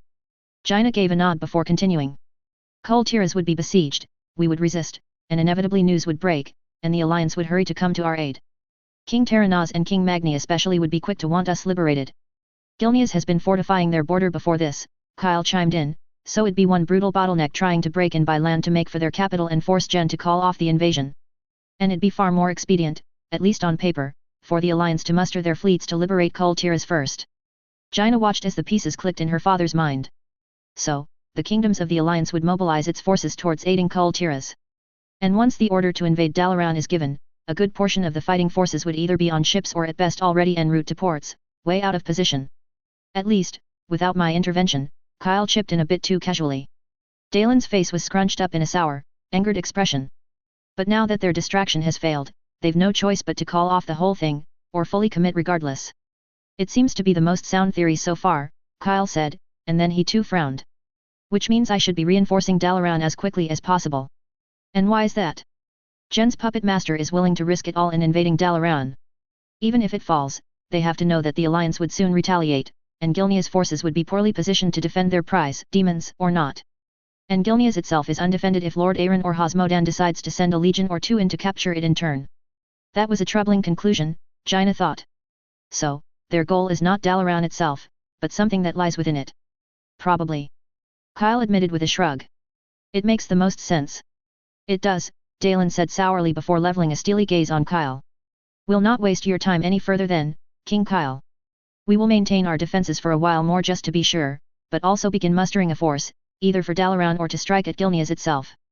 But know that the Admiralty of Kul Tiras owes you a great debt. Kyle brushed off the gratitude with passable grace. I'm just happy to help. I always wanted to see how my, weapons performed anyway. Once this is all settled with, I promise that we will meet again to seriously consider your offers of trade and innovations. Judging from her father's stony look, Jaina guessed that he included the concept of murloc domestication in the whole thing. Considering that her slimy escorts hadn't gnawed on anyone's face yet and were happily camped on the mist racer of all places, it was a better outcome than she'd expected for that subject. Kyle bowed and made to leave, but then the Lord Admiral added something at the last minute, as if on purpose. Oh. I also look forward to discussing the terms of your engagement to my daughter. The way Kyle almost tripped as his eyes went wide was quite amusing, admittedly, though Jaina too was surprised at her father's brazenness. It was more of a horde than an army, Coriel Strass thought as he kept to the cloud cover. The Gilneans had poured into Dalaran like a raging river, overrunning defensive lines and abandoned villages alike. The invasion seemed unstoppable, pushing ever onwards regardless of day or night, or the blades and spells that stood in their way. The berserk and mutated vanguard left a trail of destruction and bodies in their wake, but with how reckless they were, their numbers were quickly thinning as they willingly drowned their opposition in corpses. As the invasion progressed, the Red Dragon had to hold back from intervening in favor of studying the frost-like mist that smothered the main Gilnean host and obscured their magic from prying eyes. The corrupted humans used magic sparingly, and while it was hard to discern the spellcaster's position and the exact details of the spells they hurled, the results betrayed their fell nature. Wherever the vanguard slowed due to heavy resistance, the frost mist would soon roll in, and then green flames and sickly smog would see the Gilnean advance continue again. It was tempting to simply swoop past and rain fire on the invaders, but Coriel Strass was not the only one who feared a trap hidden within the mist. The concentration of fell energies were so thick that even if no demons were present, then the corrupted humans would be wielding powers that were best not to be underestimated. With Alexstrasza still leading the hunt for Deathwing's skulking brood, and Maligus cleaning up the fell infestation in Kulthalas, Coriel Strass did not command enough dragons to simply wash away the Gilneans in a torrent of fire and spells. Revealing themselves too early would only make them easy targets. Coriel Strass still remembered the bloody toll the demons reaped during the War of the Ancients. It was only on the second day of the invasion that the dragon and his kin finally perceived what seemed like the sources of the fell mist. Unsurprisingly, the magical loci were in the thickest of the Gilnean formations, but they also proved to be impossible to unravel at a distance.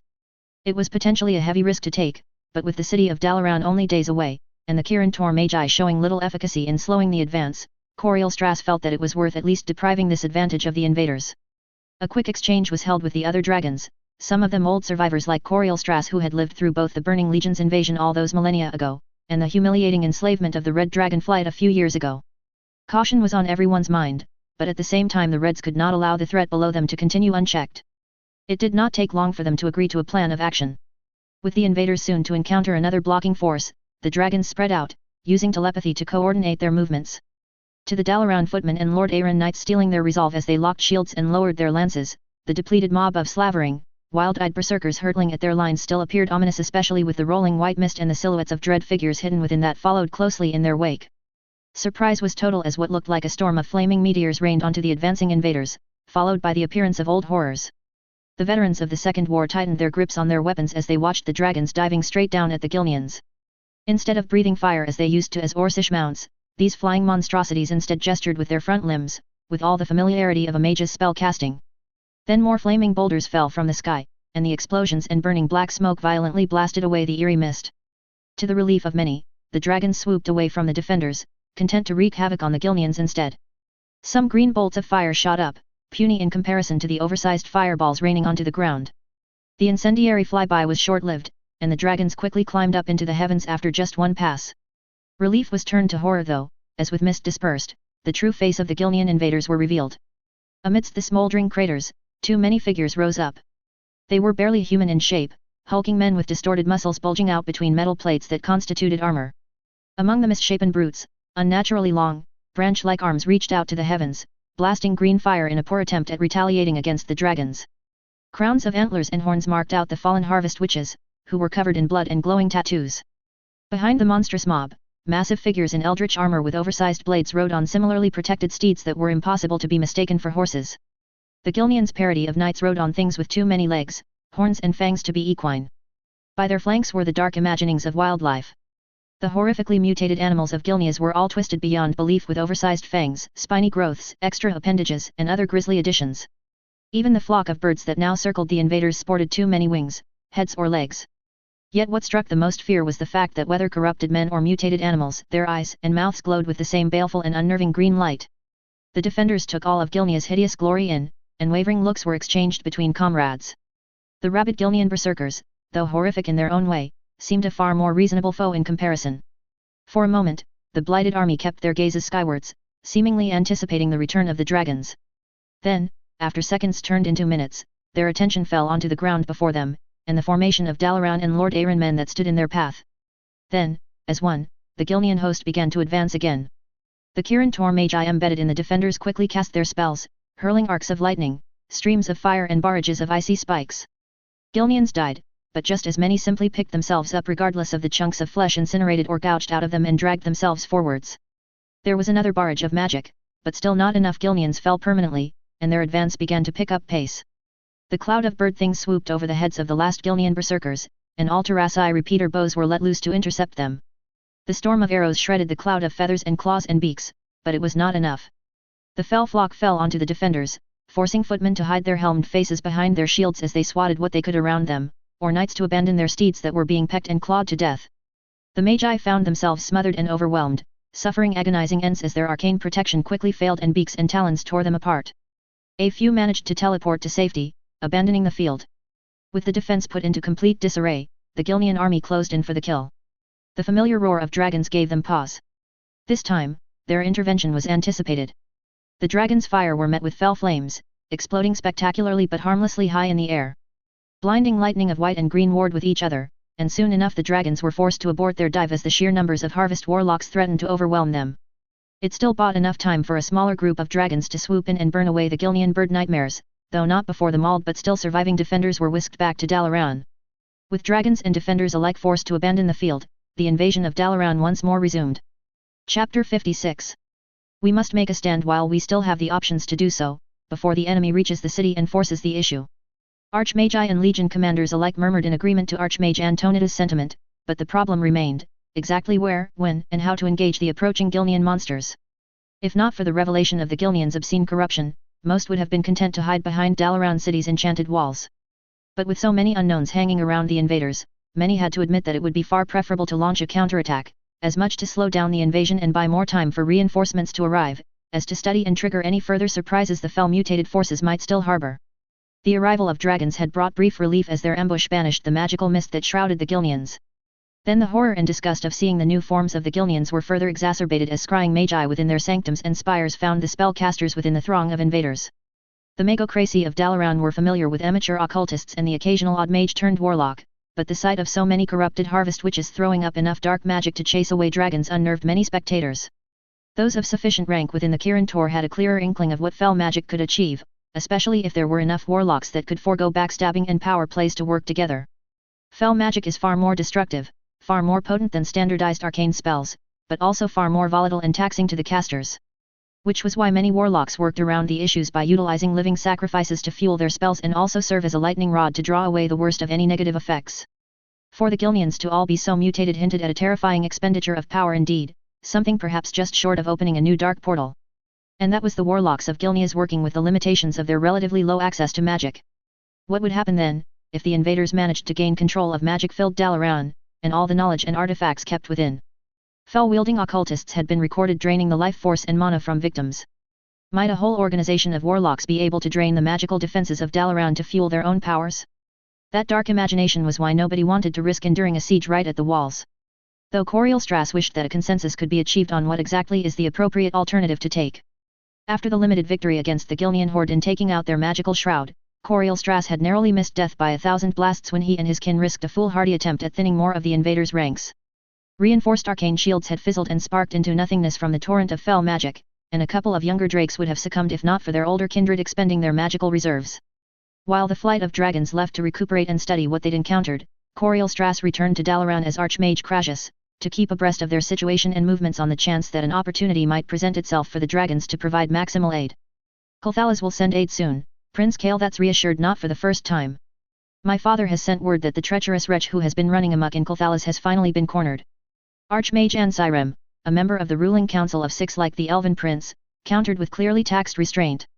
Hardening that may be, but we cannot build our plans on the hopes that Kulthalas will arrive in the nick of time. Yet sending out whatever forces we have right now is tantamount to suicide, Commander Thales of the 1st Violet Legion evenly pointed out.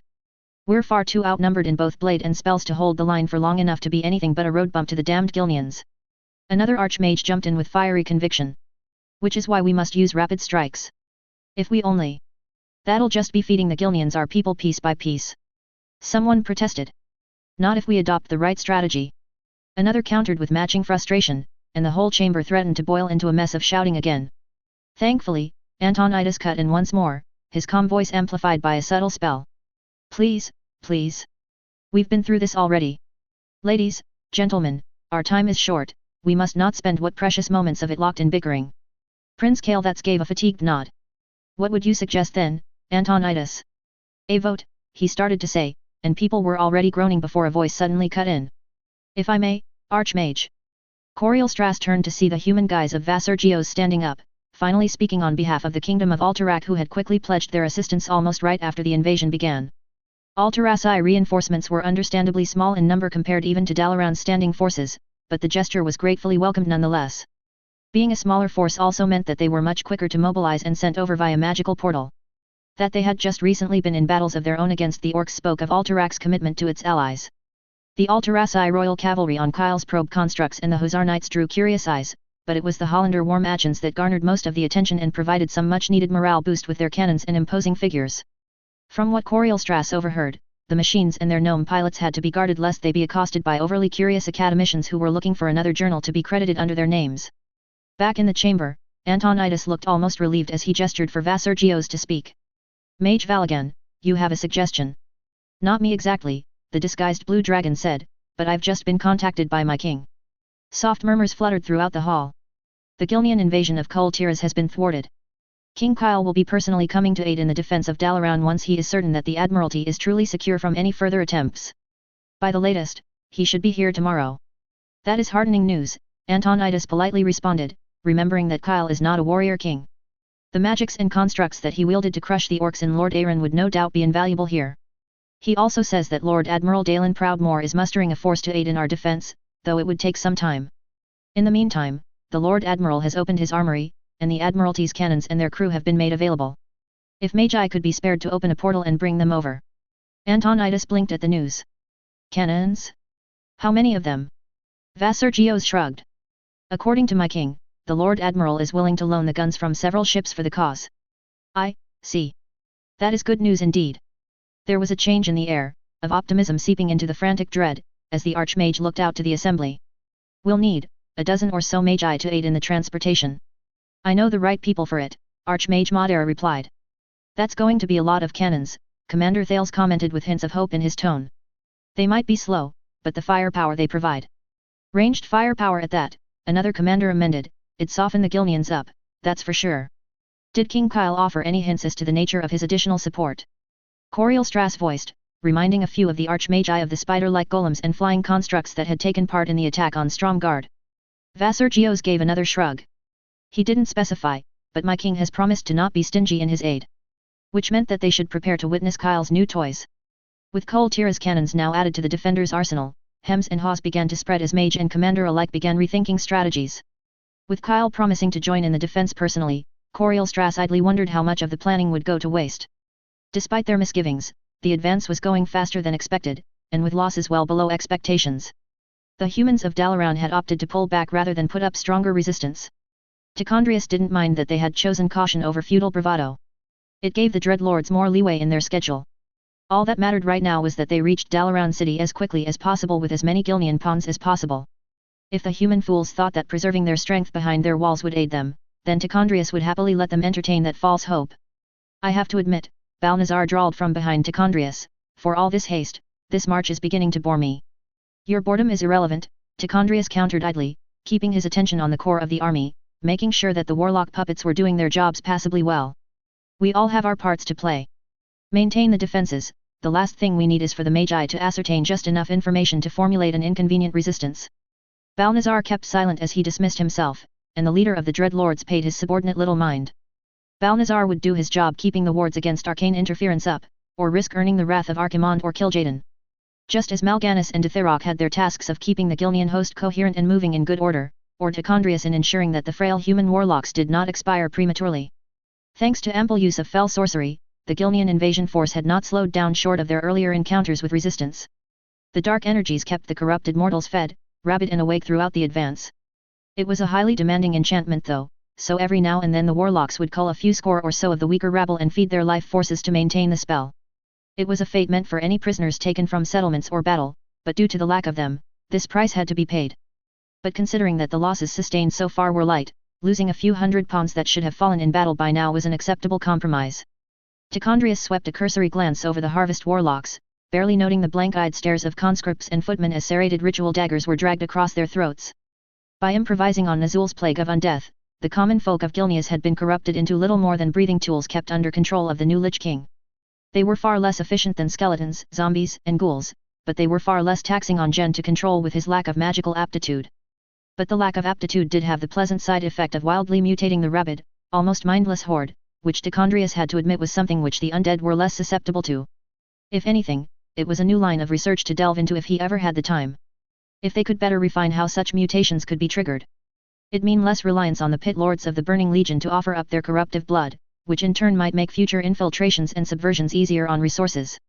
For the present though, Tichondrius felt confident that the brutish, frothing horde would at least make it to the walls of the city in large enough numbers, resistance or not. A thought occurred to him, and the Dreadlord reached out for his subordinate. Mal'Ganis. I. The voice of his subordinate was casual, bordering on contemptuous, no doubt mildly annoyed from having to keep Jen and his more sentient commanders focused on the mission. How are our Death Knights? Docile, I've kept them heavily enthralled. While allowing the Gilneas nobility to retain most of their sentience preserved their martial skill and tactical acumen, it came with the downside of typical mortal arrogance. It was another weakness of Jen, he still viewed them as his vassals and members of his court, and thus hadn't imposed his will as strongly as he did on the rest of the populace. To avoid any potential issues brought about by glory-seeking or rivalries, Mal'Ganis had essentially made the entirety of the Gilnean elite's personalities dormant, only to be awakened when their skills were required. For the time being, they had little more awareness than the beasts they rode on. Awaken a few. Tichondrius could feel Mal'Ganis' shifting expression as he received the reply. To what end? Send them north, into Lord Aaron. Have them lay an ambush for the first legions that would inevitably come marching down.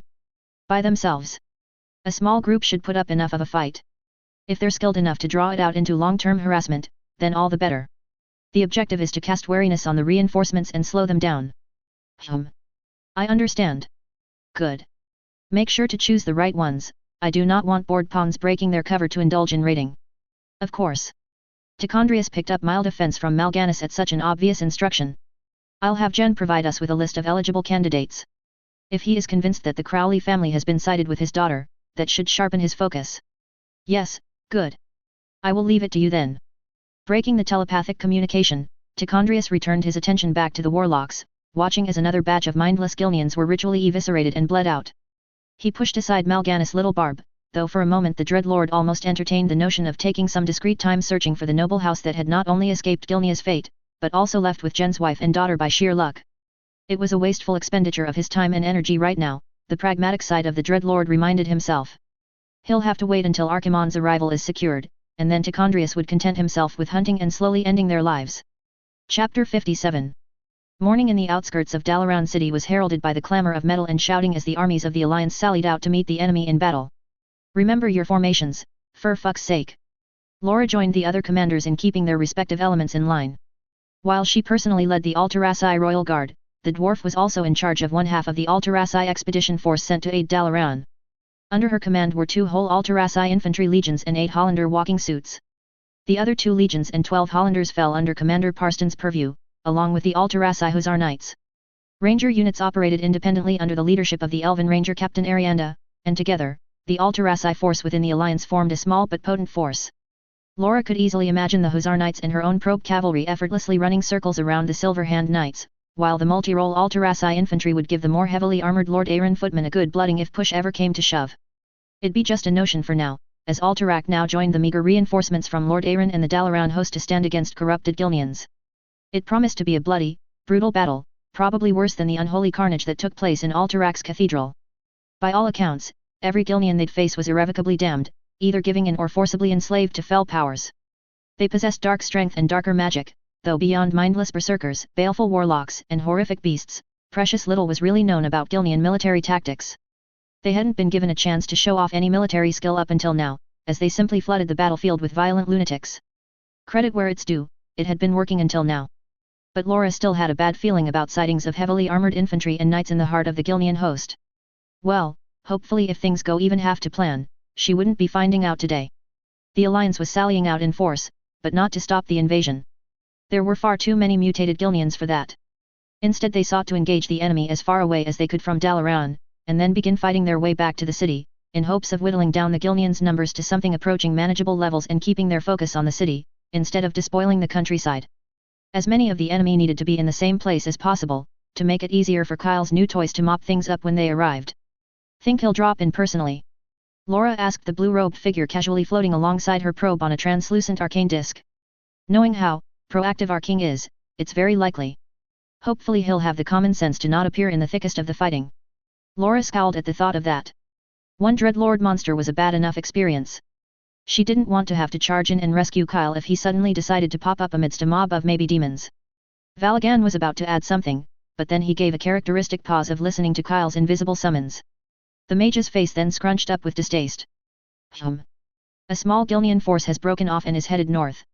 Brilliant. Just great. Can Kyle catch them? The mage gave a tentative nod. He could, but that risks showing his hand too soon. Crassus has agreed to deal with the matter.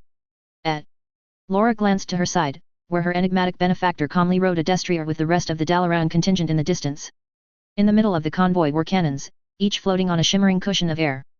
Crassus didn't seem too perturbed, though he rarely gave away much emotion to start with. Laura didn't know what assets he might still have to play though. How many agents could the Archmage have close enough to intercept the splinter force? And even if there were any, would they be enough?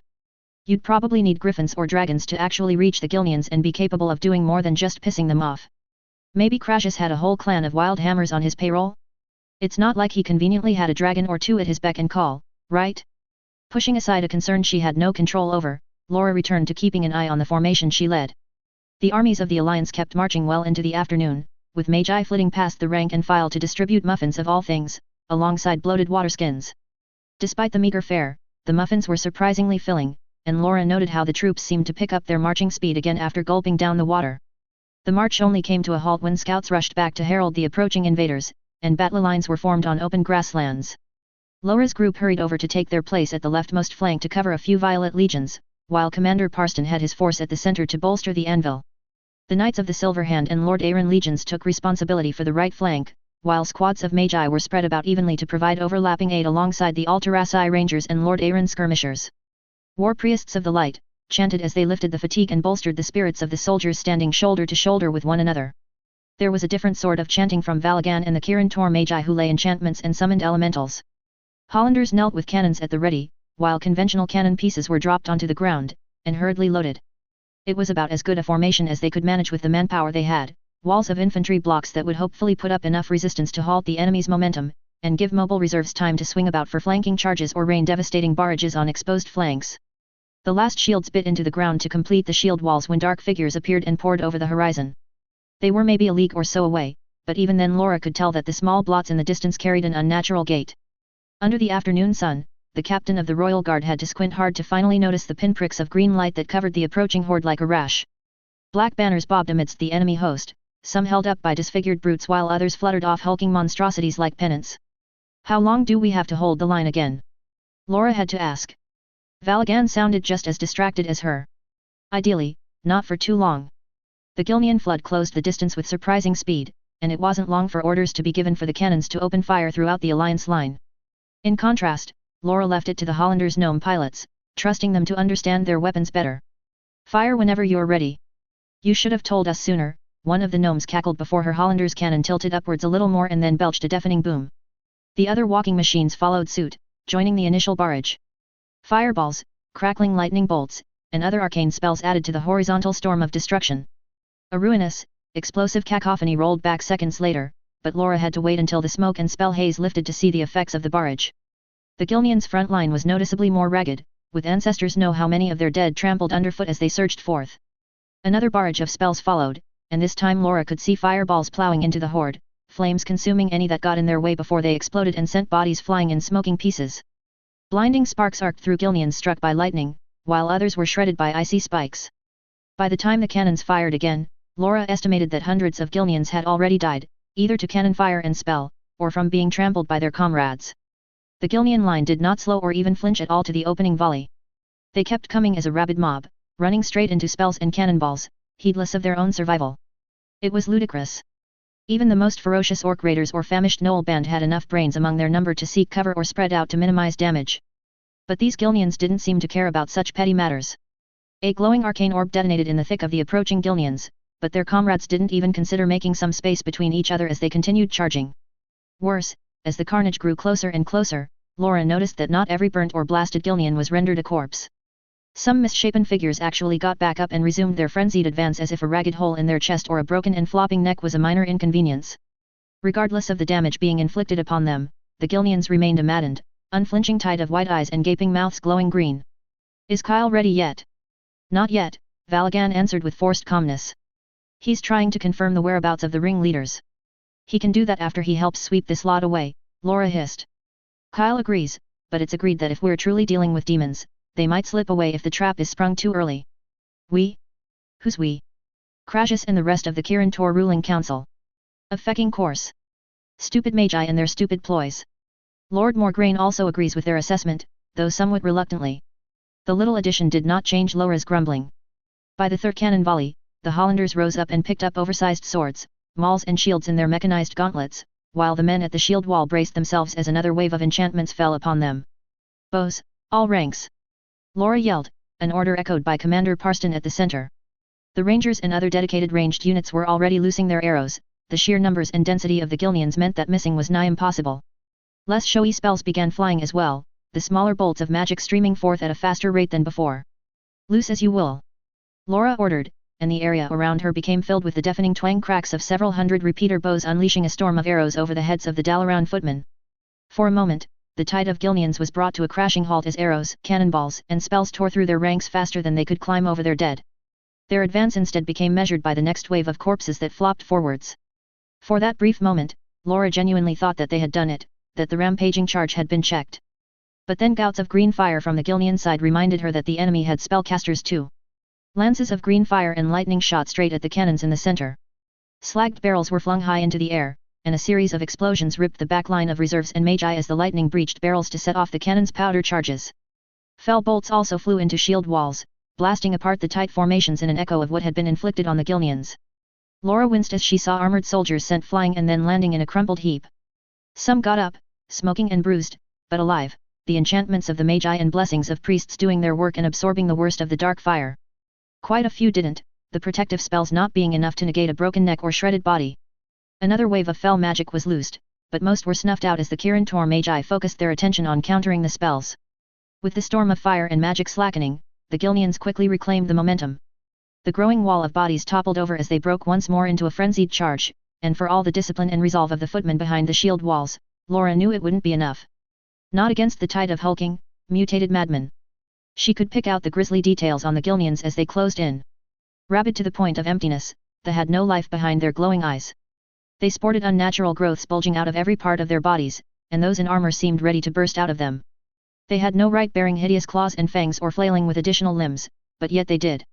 Some had bestial snouts instead of human noses, others had extra eyes or exposed veins weeping green blood. Hold the line! A Dalaran commander yelled desperately, knowing the horrid truth as well as Laura did. By all you hold dear, hold the line! And the Violet Legions forming the front ranks of the left flank held the line. For all of 9 seconds. Then they were literally overrun, as the Gilneans clambered up their kin who'd crashed against the shield wall to leap into the ordered ranks behind it. While the Dalaran footmen closed ranks in an effort to fight off the lunatics, Laura nodded at the infantry captain beside her to pass command of the arg3nt legions to him. She then raised her axe, drawing the royal guard's attention. We can't let the bastards break through. Ease up the pressure. The Dalaran soldiers fighting for their lives barely had the time or attention to take in the gilded things flying over their heads to land just in front of them. The arg3nt probe cavalry effortlessly cleared the ranks of the Violet Legions and slammed straight into the unthinking tide. Blades, lances and axes flew from the riders while the probe's solid mass and their bladed spikes carved a path of pulped and gored Gilneans. Their eldritch shields sparked all around as the enemy reacted to their presence with immediate hostility, creating a strobing bubble around each construct. Blades and fingers broke as they bashed against the semi-invisible barrier. Madmen leapt recklessly over their own in an attempt to latch onto the riders, ignorant of the fact that they kept bouncing off the shield bubbles. Things twice the size of an average human tried to stand in the probe's way, but sudden acceleration flung them away like limp ragdolls. And then the probes had to repeat the move to another group of hulking things. And then another. The Royal Guard swept across the front lines over and over, and though it was clear things couldn't go on like this, Laura also knew that allowing the enemy to build pressure on the infantry would see the defensive line flattened. Even with the Hollanders wading in to help with great sweeps of their weapons, the line could barely hold. And that was while the Gilnean warlocks were still busy dueling with the Kirin magi. Even Valagan was busy gesturing as he batted away incoming spells like a man trying to swat a swarm of flies from landing on his food. If the warlocks managed to get even a moment of free rein, the defense would be well and truly fucked. Laura risked a second to glance out at the rest of the battlefield. The center was straining inwards, but still holding despite the smoldering craters around them. The Hussar Knights were already riding back and forth, driving their long lances into one group of enemy and expertly disengaging before their enemies fell in on them, and then wheeling about to lance at another flank. The Hollanders there had also joined the melee, sweeping their oversized weapons back and forth to beat back the tide of corrupted flesh. Heavily armored footmen of Dalaran and Lord Arryn struggled to push back at the clawing, frothing Gilneans while arg3nt spears thrust from between shields and shoulders to lend what aid they could. The Magi sent forth their summoned elementals to buy time and breathing space, and the animated shapes of water, earth, and fire waded into the Gilnean mass to be whittled away by the relentless foe who clawed over their own dead to get at the enemy. While the center miraculously still held, the right was at the brink of collapsing. The golden light of paladins and priests were dim compared to the green fell that surrounded them. The Knights of the Silver Hand were fully committed in the fighting, each armored knight or paladin serving as a heavily contested anchor for the soldiery around them to rally towards. Huge sweeps of warmers and great swords created a growing pile of dead around them, and not a few of the knights were still fighting despite ruinous wounds, the light sustaining them. For all their faith and martial skill, though, with the way the enemy were swarming them, the right flank was inevitably going to be surrounded. It seemed that the idea of a fighting retreat was too ambitious. The Gilneans were too fast, too uncaring about their own lives. It was going to be a problem trying to disengage from this fight, unless a certain king decided to get off his damned ass end. Just as she was about to finish the thought, Laura picked up an unusual whine. Quickly finishing off her current foe, she looked up to see something floating high up in the sky. And then gusts of wind seemed to blow from every direction. And then suddenly the Gilnean tide seemed to suffer a volley of blue-white explosions. And air became translucent and seemingly solid as Gilneans crashed into what looked like shimmering blocks. Then other Gilneans caught fire and quickly burst into ash. As a new brand of chaos infected the battlefield, Laura had the chance to look up again, and the thing in the sky lifted off and flew away. Then, like a veil being lifted, golden things familiar and new appeared in the midst of the battle line. Laura recognized the four-legged spiders, but she was completely unfamiliar with their towering, spindly-legged cousins that unleashed beams of disintegrating fire. Or the massive caterpillars that spat blue orbs that flew into the midst of the Gilneans and exploded with such force that no corpses fell in one piece. Cyclopean beetle things zapped at foes with eldritch energy, the glowing void on their backs flaring occasionally, to be followed by more blocks of air freezing solid. About fecking time, Laura declared, too relieved and tired to be angry. Just like that, Kyle's army of golden constructs turned the tide. The walkers, both big and colossal, contemptuously crushing any Gilnean underfoot before their weapons fired, or the caterpillars apathetically spitting orb after orb to carve a hole into the corrupted host. Relief turned to irritation and then horror though, when Laura cast her gaze about and then found the familiar golden frame of her king, a bit too deep in the Gilnean horde. Not too far from him the unholy knights of Gilneas, who had been content to sit back during this battle, began to stir as one. Laura cursed, and then quickly rallied the royal guards. Fecking stupid. Chapter 58. Despite the changing tide of battle, Tichondrius was grinning. The annoying Mage King had finally shown his hand and revealed quite an extent of his golden armory. The constructs were tearing through the Gilneans with ease for no visible loss. Protective bubbles sparked harmlessly around the insectal things while they contemptuously crushed and blasted all that sought to mob around them.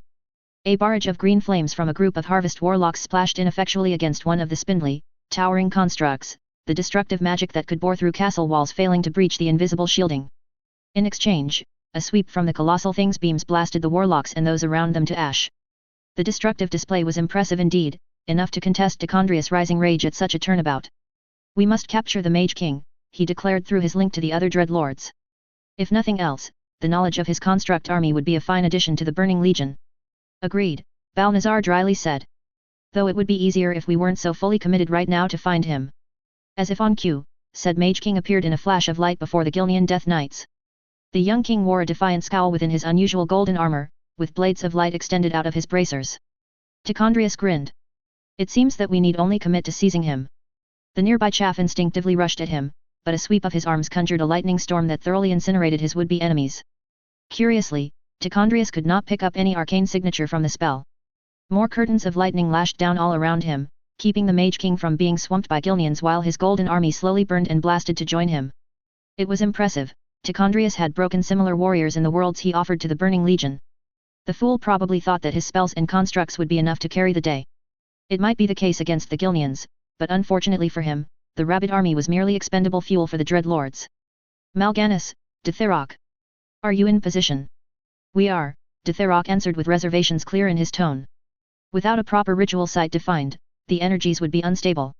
It matters not, the Dreadlords' leader retorted, already going over this before. Balnazar, prioritize their protection. The Dreadlords offered curt affirmatives before cutting the link to focus on the grand ritual, leaving Tichondrius to continue observing the annihilation of Gilnea's invading host. Under the control of Jen, who was in turn under the Dreadlords' influence, the corrupted force threw themselves at the Alliance and its golden reinforcements. Only the Death Knights were still kept back, too much was invested in them to be so callously spent. Tichondrius' grin grew wider as he felt the ripple of fell energies bubbling up. Of course, the human Magi felt it as well, though predictably, with Balnazar dispersing the fell energies to mask the locus point, they fell into defensive spell casting at what might follow. The Dreadlord felt the fresh shimmer of wards blanketing the Alliance lines, as well as the odd walls of fire or frost erected in anticipation of blocking sudden attacks. The Mage King was aware of the nascent spell as well, though being surrounded by lightning and a berserk mob left him little options to act. The ritual's completion was heralded by gusts of wind from every angle, drawn into the center of the battlefield. The dwindling Gilnean forces crashed mid-charge or simply crumpled, heaving desperately like fish out of water, and many of the weaker mutants shriveled into desiccated husks as the fell green glow was drained out of them. Corpses glowed and shook apart as the fell energies contained within them were forcibly torn out. Even the charred chunks that were large enough broke apart for whatever dregs of corruptive magic still laced in them. Without ritual circles or glyphs to properly contain and channel the released energies, the fell vitae swirled wildly around the battlefield into loose aggregations. Aggregations that coalesced into black-green vortexes that tore open the veil between dimensions. They were far from strong enough to form stable portals to the mustering grounds of the Burning Legion, nor were the swirling fell energies concentrated enough to create large breaches to allow in larger siege engines. But there were many of them, scattered all over the battlefield. The flickering portals were not enough to permit a demonic host to take over the world, but they more than adequate to let in a force to burn down a kingdom, or a magical city. Tichondrius felt a wave of soothing familiarity as fell energies washed out of the portals and flooded the battlefield like a thick smog. Green flames belched as figures of many shapes and sizes stepped out. Packs of mana-hungry fellhounds ran between cotters of brutish fellguards and covens of Eridar warlocks. The occasional Doom Guard hunched through those portals large enough to support their massive sizes, and promptly took to the skies to better assume command of the demonic forces. By the time the rifts between realms self-mended, the Burning Legion vanguard had numbers pitifully small in comparison to the broken Gilneans strewn by their feet. But that only meant that they still slightly outnumbered the Alliance forces arrayed against them. The demons were forced into action the moment they came through, however, as the Mage King's constructs were not affected by the dread majesty of their arrival. Holes were blasted into ranks of fellguards as they broke into a charge similar in single-minded ferocity to the Gilneans before them. Many of the demons endured at least a couple of direct hits before falling into mangled heaps. The fellguards' massive blades and pole weapons soon hammered against the gilded constructs' shields, and Tichondrius felt immense satisfaction as he witnessed the first protective bubbles eventually shatter into shards of evaporating light. The arachnoid walkers and plated grubs were then surrounded and hacked apart, their golden armor cracking and finally giving way under raw, demonic strength. At the same time, the Doom Guards hurled themselves straight into the colossal walkers, swooping in with their burning blades and bolts of fell fire. After the first 3 Doom Guard were brought down by the bolts of energy below them, the demons were forced to respect the weapons of the Mage King's constructs, and took the rare action of taking evasive maneuvers. Despite their hulking size, they juked through the barrage with passable agility. Many kept harassing the massive constructs, and the gangly things were unable to bring their beam weapons to bear. Commands were roared to redirect the fellguards to swarm the walkers, and eventually their shields too burst with the sound of crashing glass. It took an uncomfortable amount of fellguards to finally disassemble the constructs, but that only reinforced the importance of capturing the Mage King. The Dreadlord turned his focus on said king, who was now busy flitting between bolts of red lightning and green fire as the Eridar warlocks attempted to surround him. The speed at which the young human moved was beyond what Tichondrius had observed his species to be capable of. Even with arcane enhancements, the human frame didn't seem suitable for zipping about with such suddenness. Perhaps that meant that the mortal would quickly tire from exhaustion or vertigo. Or perhaps this king was an oddity in more ways than one, which might be annoying. Tichondrius scowled at the possibility of the latter, and he commanded his subordinate dreadlords to take care of the matter. At the same time, he finally unleashed the Lich King and the Death Knights, sending the corrupted nobility of Gilneas straight for the Alliance lines now that the field was far less hazardous to their survival. Tichondrius paid no heed to the inhuman roar coming from the Puppet King clad in eldritch armor as Jen likely lived out the illusion of leading a valiant charge against his foes. The monstrous steeds of the Death Knights snorted flames as they reared and then broke into a charge. Claws and hooves tore up the ground and crushed anyone underfoot, whether they were still breathing or not. In the meantime the Fellhounds were well ahead, rushing straight for the battered Alliance line, streaming past the Fellguards and the Golden Constructs after it was clear that the beasts would be all but useless against the latter. The tendrils on their backs whipped about excitedly, ever hungry for mana, though their slavering maws also settled for tearing apart flesh and bone. With more and more of the constructs falling, a growing number of Fellguards shifted their attention as well. Even those grievously wounded fell into formation, forming small squads that obeyed the beck and call of the 2 Doom Guards that had brought low a colossal walker. Behind them stalked the rest of the Eridar warlocks, contemptuously trading spells with the Kirin Tor Magi. Those close enough casually drained the Gilnean Harvest warlocks to fuel their own powers, either hurling fell magic or unmaking the Alliance's protective spells. Horrific screams could be heard from the back of the defenders' lines as the warlocks directed tendrils of red lightning, the aptly named fingers of pain, at the human magi. There were also remnants of the Gilnean chaff who tried to resume the fight, but at best their withered states made them little better than distractions. Corrupted beasts wailed with their last breaths as they flailed uselessly in anguish in the midst of stabbing spears and swords, while the Gilnean humans struggled futilely to cling onto the Alliance shields that they once pushed back with insensate rage. At least they still occupied the enemy's attention, allowing the demons to close the distance with little opposition. However, as the first Fellhounds leapt for the shield walls, they crashed into walls of shimmering air, no doubt conjured by the Mage King's constructs. The translucent barriers were impervious to even the dark enchantments of the Death Knight's blades and the brutal weapons of the Fellguards that reached them. Tichondrius growled in annoyance as fangs, claws, and blades failed to tear through the walls, and demons and thralls were forced to make their way around them. It bought the Alliance time to put down the last of the Gilneans and reform their lines, and their cannon-toting walkers even took the opportunity to fire a defiant volley. A commotion drew the Dreadlord's attention away from the defenders, and Tichondrius turned to see the other demons pause in hesitation as the golden constructs suddenly froze and took on a bluish translucence. Then he grinned with dark joy as they vanished from the battlefield with a thunderclap of displaced air. Good, it would make this victory all the more easier. Surprisingly, a glance to the rear of the advancing demons revealed to Tichondrius that the Mage King was still fighting. Or rather, he was still desperately dancing about, somehow still able to keep out of reach from not just the flurry of spells from the Eridar warlocks, but the slashing claws of Mal'Ganis, Dithyrock, and Balnazar. Was he buying time? It was no matter. The Mage King would either be defeated or he would flee. Regardless, victory was assured here. At worst, these mortals remaining would leave a bigger dent in the burning legion's forces than optimal, but with the prisoners and corpses sure to be left behind after the ensuing carnage, the demonic host would easily refill its ranks with even the crudest of summoning rituals before resuming the march for Dalaran. Still, it was better to minimize the role of chance in the outcome. Tichondrius drew himself up and channeled his energies, and then cast an arm out to the heavens. A new vortex opened, but for a much briefer moment, only allowing for a small group of green meteors to rain down. 4 boulders wreathed in green flame hurtled towards the Alliance defenders. With the Magi fully occupied by the warlocks, the barrage of infernals should be more than enough to break up the defensive formations and occupy them until the rest of the vanguard cleared the shimmering walls. Several things then occurred in quick succession that strained Tichondrius' attention. The first was the spike of outrage that suddenly came from the other Dreadlords. Tichondrius snapped his gaze towards them just in time to find the Mage King evaporating like a mirage from what should have been an eviscerating strike from Dithirok.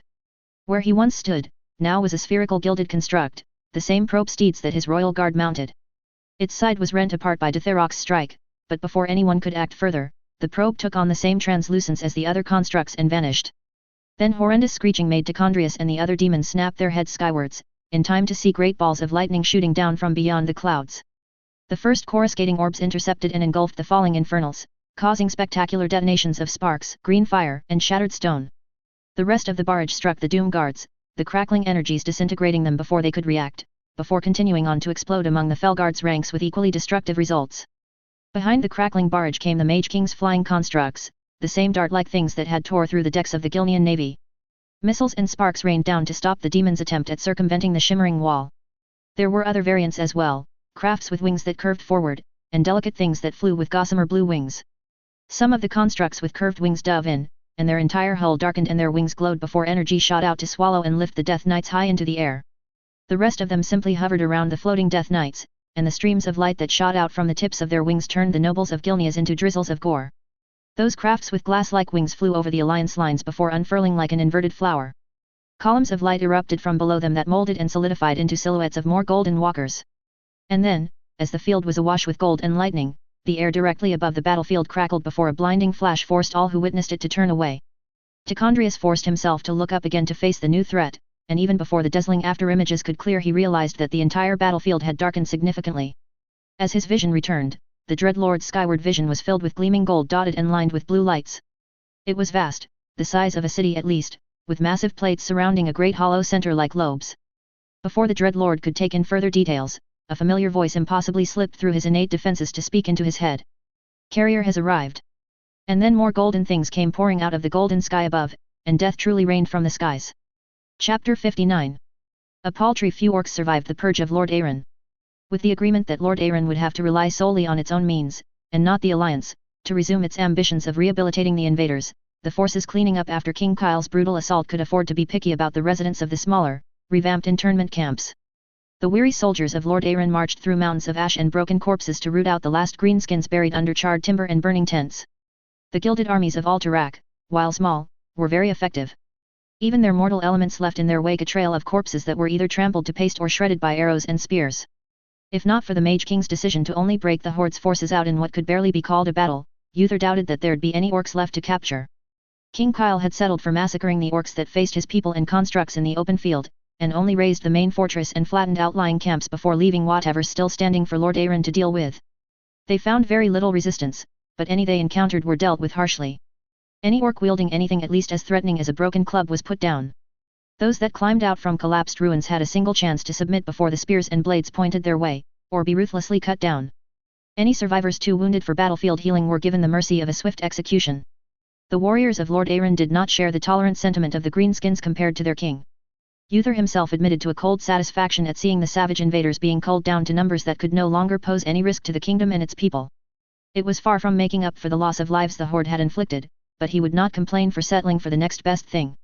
With the surviving orcs rounded up and herded to a new, more secure holding site northwards in Hearth Glen Hills, the freed-up legions of Lord arg3nt then mustered for a march southwest into the fell-damned kingdom of Gilneas. They were supposed to meet with the Violet legions of Dalaran, and whatever other alliance forces that could reach the borders in time. Hopefully by then any threat to Kul Tiras was over.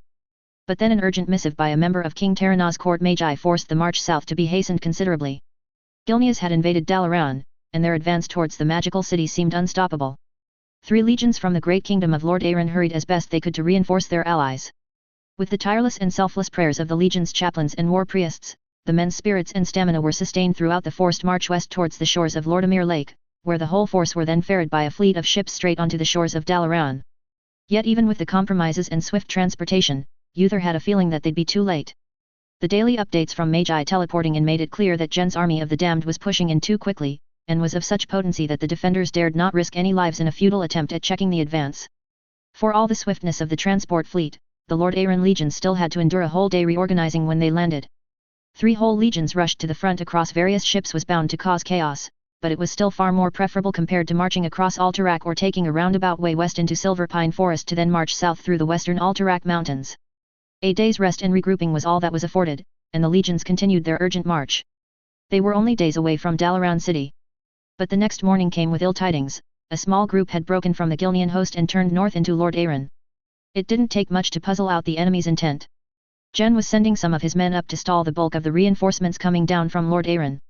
That it was a numerically paltry raiding band was almost irrelevant. The mountainous region and its narrow passes would allow a small force to harass and potentially even stall a much larger one.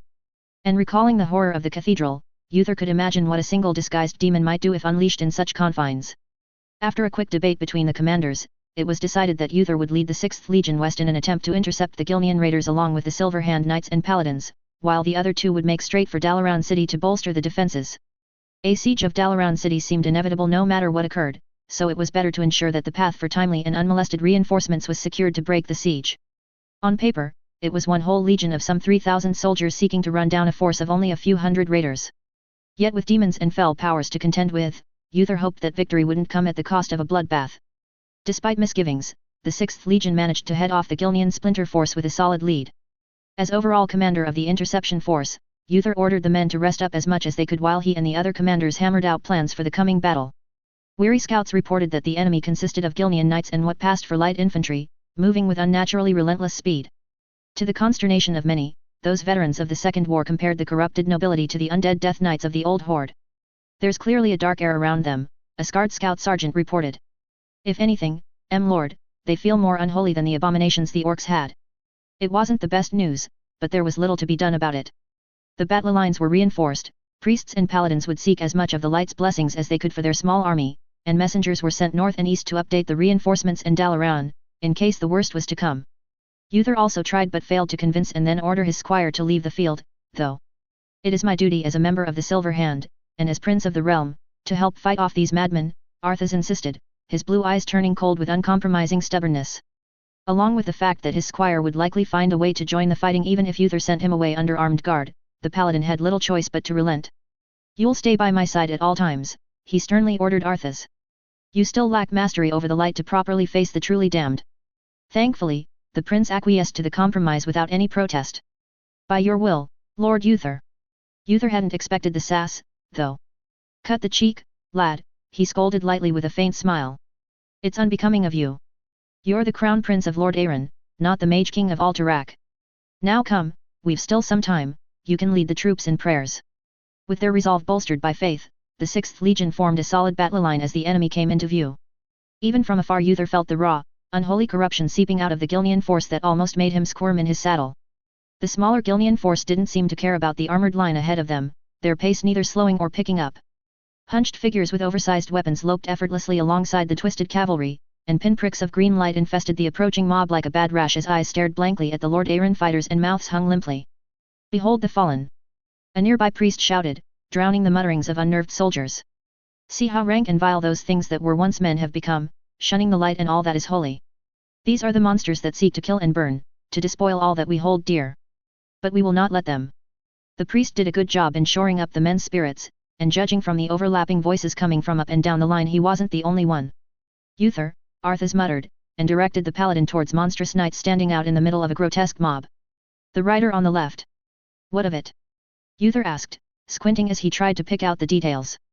The barding on his steed. Uther squinted harder, and then realized what his squire had noticed. The fanged and clawed caricature of a horse was draped in metal barding, like most destriers would be for battle, but instead of the usual reds and dark greys of Gilneas, this one had orange highlights, and the petrol head was embossed with a design suspiciously akin to a falcon. Taken together, it seemed very much like that particular knight was wearing Alteraci colors. Old Alteraci colors. Allied in Arthas asked, sensing his mentor's unease. We'll know when he comes to us, Uther gruffly said, though in his mind he was already convinced of the identity. The Gilneans continued to ride and bound straight for the shield walls of the 6th Legion with some indifference before finally coming to an eerie halt at little more than a spear's throw away. At such a distance, the grotesque mutations of the Gilnean infantry could be more clearly seen: twisted new limbs, misshapen and horned heads, muscles bulging to the point that they looked like tumors. The knights of Gilneas seemed less hideous, but with their dark, heavy armor jutting with spikes, helms that glowed green, and steeds that bore fangs and too many legs and bony protrusions, they looked no less monstrous in appearance. Steel your resolve! The war priest yelled. Seek strength in the light. The Gilnean knights began to spread out into a loose line, pole blades lowered and lances couched. Uther recognized the personal heraldry of Baron Ashbury, Lord Godfrey, and Lord Tolvan among others. Though the icons had morphed to depict twisted creatures instead of the usual wolves or horses or lions, the colors and general design remained the same. But it was the knight in the colors of Alterac, Aladin Pernold for sure now that Uther could make out the designs on his and his steed's armor, who brought his lance up and then lowered it with the authority of a field commander. The tip of the lance pointed straight at the Lord Arryn line and hovered in place for a full second, and then in a blink the madness of the Gilneans were unleashed. In an instant the hollow eyes of the Gilnean mob suddenly vanished, replaced with a feral rage. They burst forth into a charge, growling and roaring like beasts, heedless of the fact that they were severely outnumbered. Legion captains gave the order to let arrows loose, but Uther grimaced as he saw barely any bodies drop from the hail of arrows. The Gilnean Death Knights followed in their wake, their steeds filling the air with unholy noises as their hooves and claws churned up the earth. Hold! The captain of the section roared. For Lord Arryn! Hold! For all the resolve and heavy shields dug into the ground, the shield wall crumpled as the Gilneans barreled through them. Armored footmen were tossed away like ragdolls by the twisted madmen, falling into their comrades in the ranks behind them. The Gilneans' initial charge tore a hole through 3 ranks of armored infantry before running amok. Oversized cleavers and axes cracked armor with each wild swing, limbs were literally wrenched out of their sockets by clawed hands. Uther estimated at least 20 of dutiful soldiers died from the first moments alone, and the toll would quickly rise as the 6th Legion's lines began to flow to surround the corrupted Gilneans.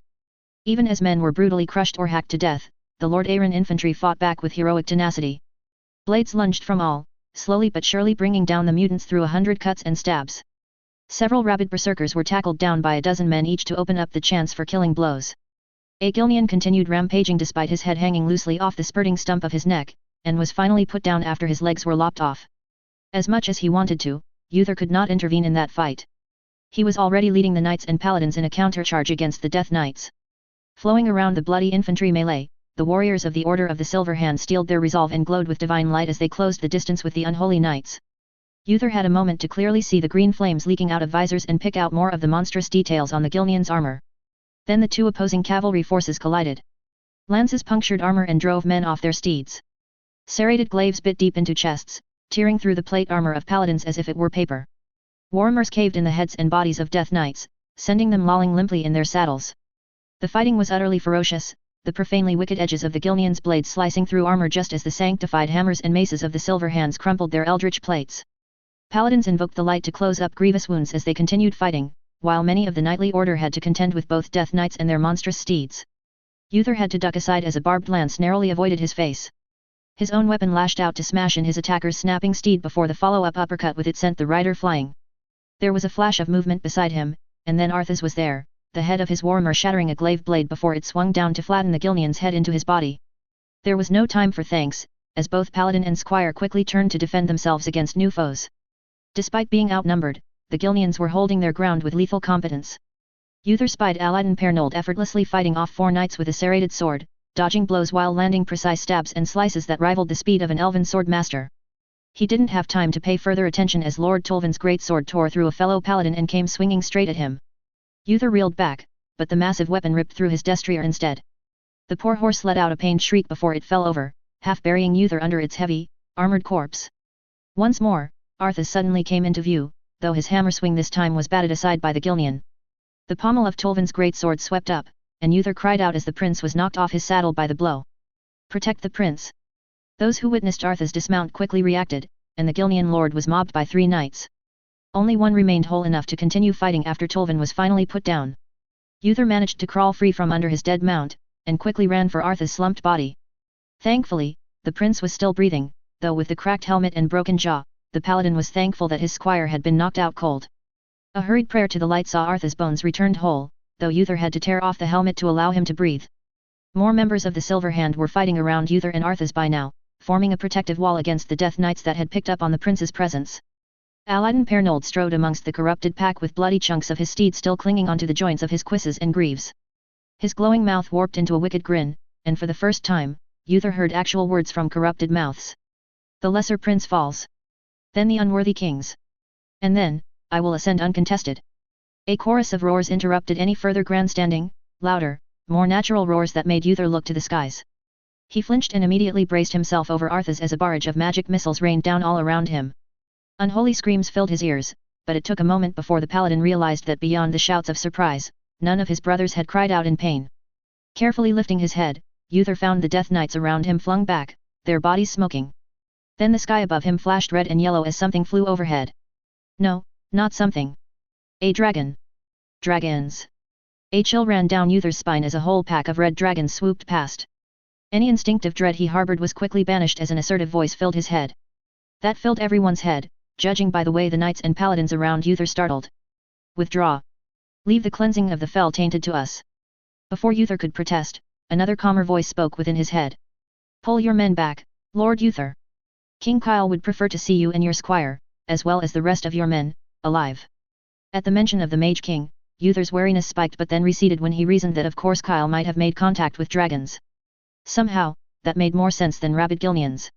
Rising to his feet with a weary grunt, and with Arthas supported over a shoulder, Uther rallied his brothers around him as some of the Death Knights began to stir.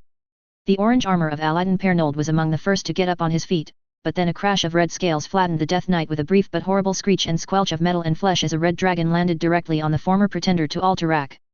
Pull back. Pull back and regroup. Thankfully, the order was obeyed without protest, and after leaving Arthas in the care of one of the few knights still on a mount, Uther finally got to appreciate the effect of the new arrivals. The Gilnean Death Knights in the immediate area were scattered about, yet not one member of the Silver Hand suffered a magical blast. Back at the infantry line, a great magical dome seemed to have trapped the rabid Gilneans, and as Uther watched, two dragons reared their necks back before lunging out to exhale fire into the dome. The confused soldiers of the 6th Legion either scrambled back or stared in shock as flames filled the translucent space. More dragons flew past, blasting those Death Knights that were not entangled with the knights and paladins with fire, ice, and other magical energies. Understanding that their presence here was a liability, Uther hastened the withdrawal to allow the dragons free rein, before their patience ran out. As the wounded were quickly healed and carried out, a new sight caused not only the Order of the Silver Hand and the 6th Legion to freeze, but also caused the dragons to turn their heads and pause mid-flight. Southwards, in the direction of Dalaran City, a massive, golden, thing suddenly popped into being in the skies, looming low, maybe no higher than the tallest spire in Dalaran. Uther's rational mind boggled to estimate the scale of the thing, considering how far it must be right now. The massive, glinting object was vaguely ovoid in shape, but already the back of Uther's stunned mind could make a guess as to who such a gleaming, golden construct might belong to. And then small, glinting specks seemed to break away from it, like wasps leaving a nest, and then thin strands of blue fire could be seen strobing from the specks before they dipped below the tree line. Not for the first time, Uther didn't know whether to harbor gratitude or dread for the Mage King of Alterac. Chapter 60. When Magi suddenly appeared in the middle of court with the dire news of Dalaran's invasion, Varian had to admit feeling a shameful amount of relief. He also immediately seized on the news and cut short the administrative meeting he was in, calling for an emergency call to arms instead. Thanks to Onyxia's removal and her plots being unraveled, the King of Stormwind had been mired in administrative duties for light knows how long. Together with his new ministers and counselors, he had to figure out the best compromises to the mess she left behind. The territorial gains made under her influence had to be abandoned to alleviate the strain on supplies and manpower.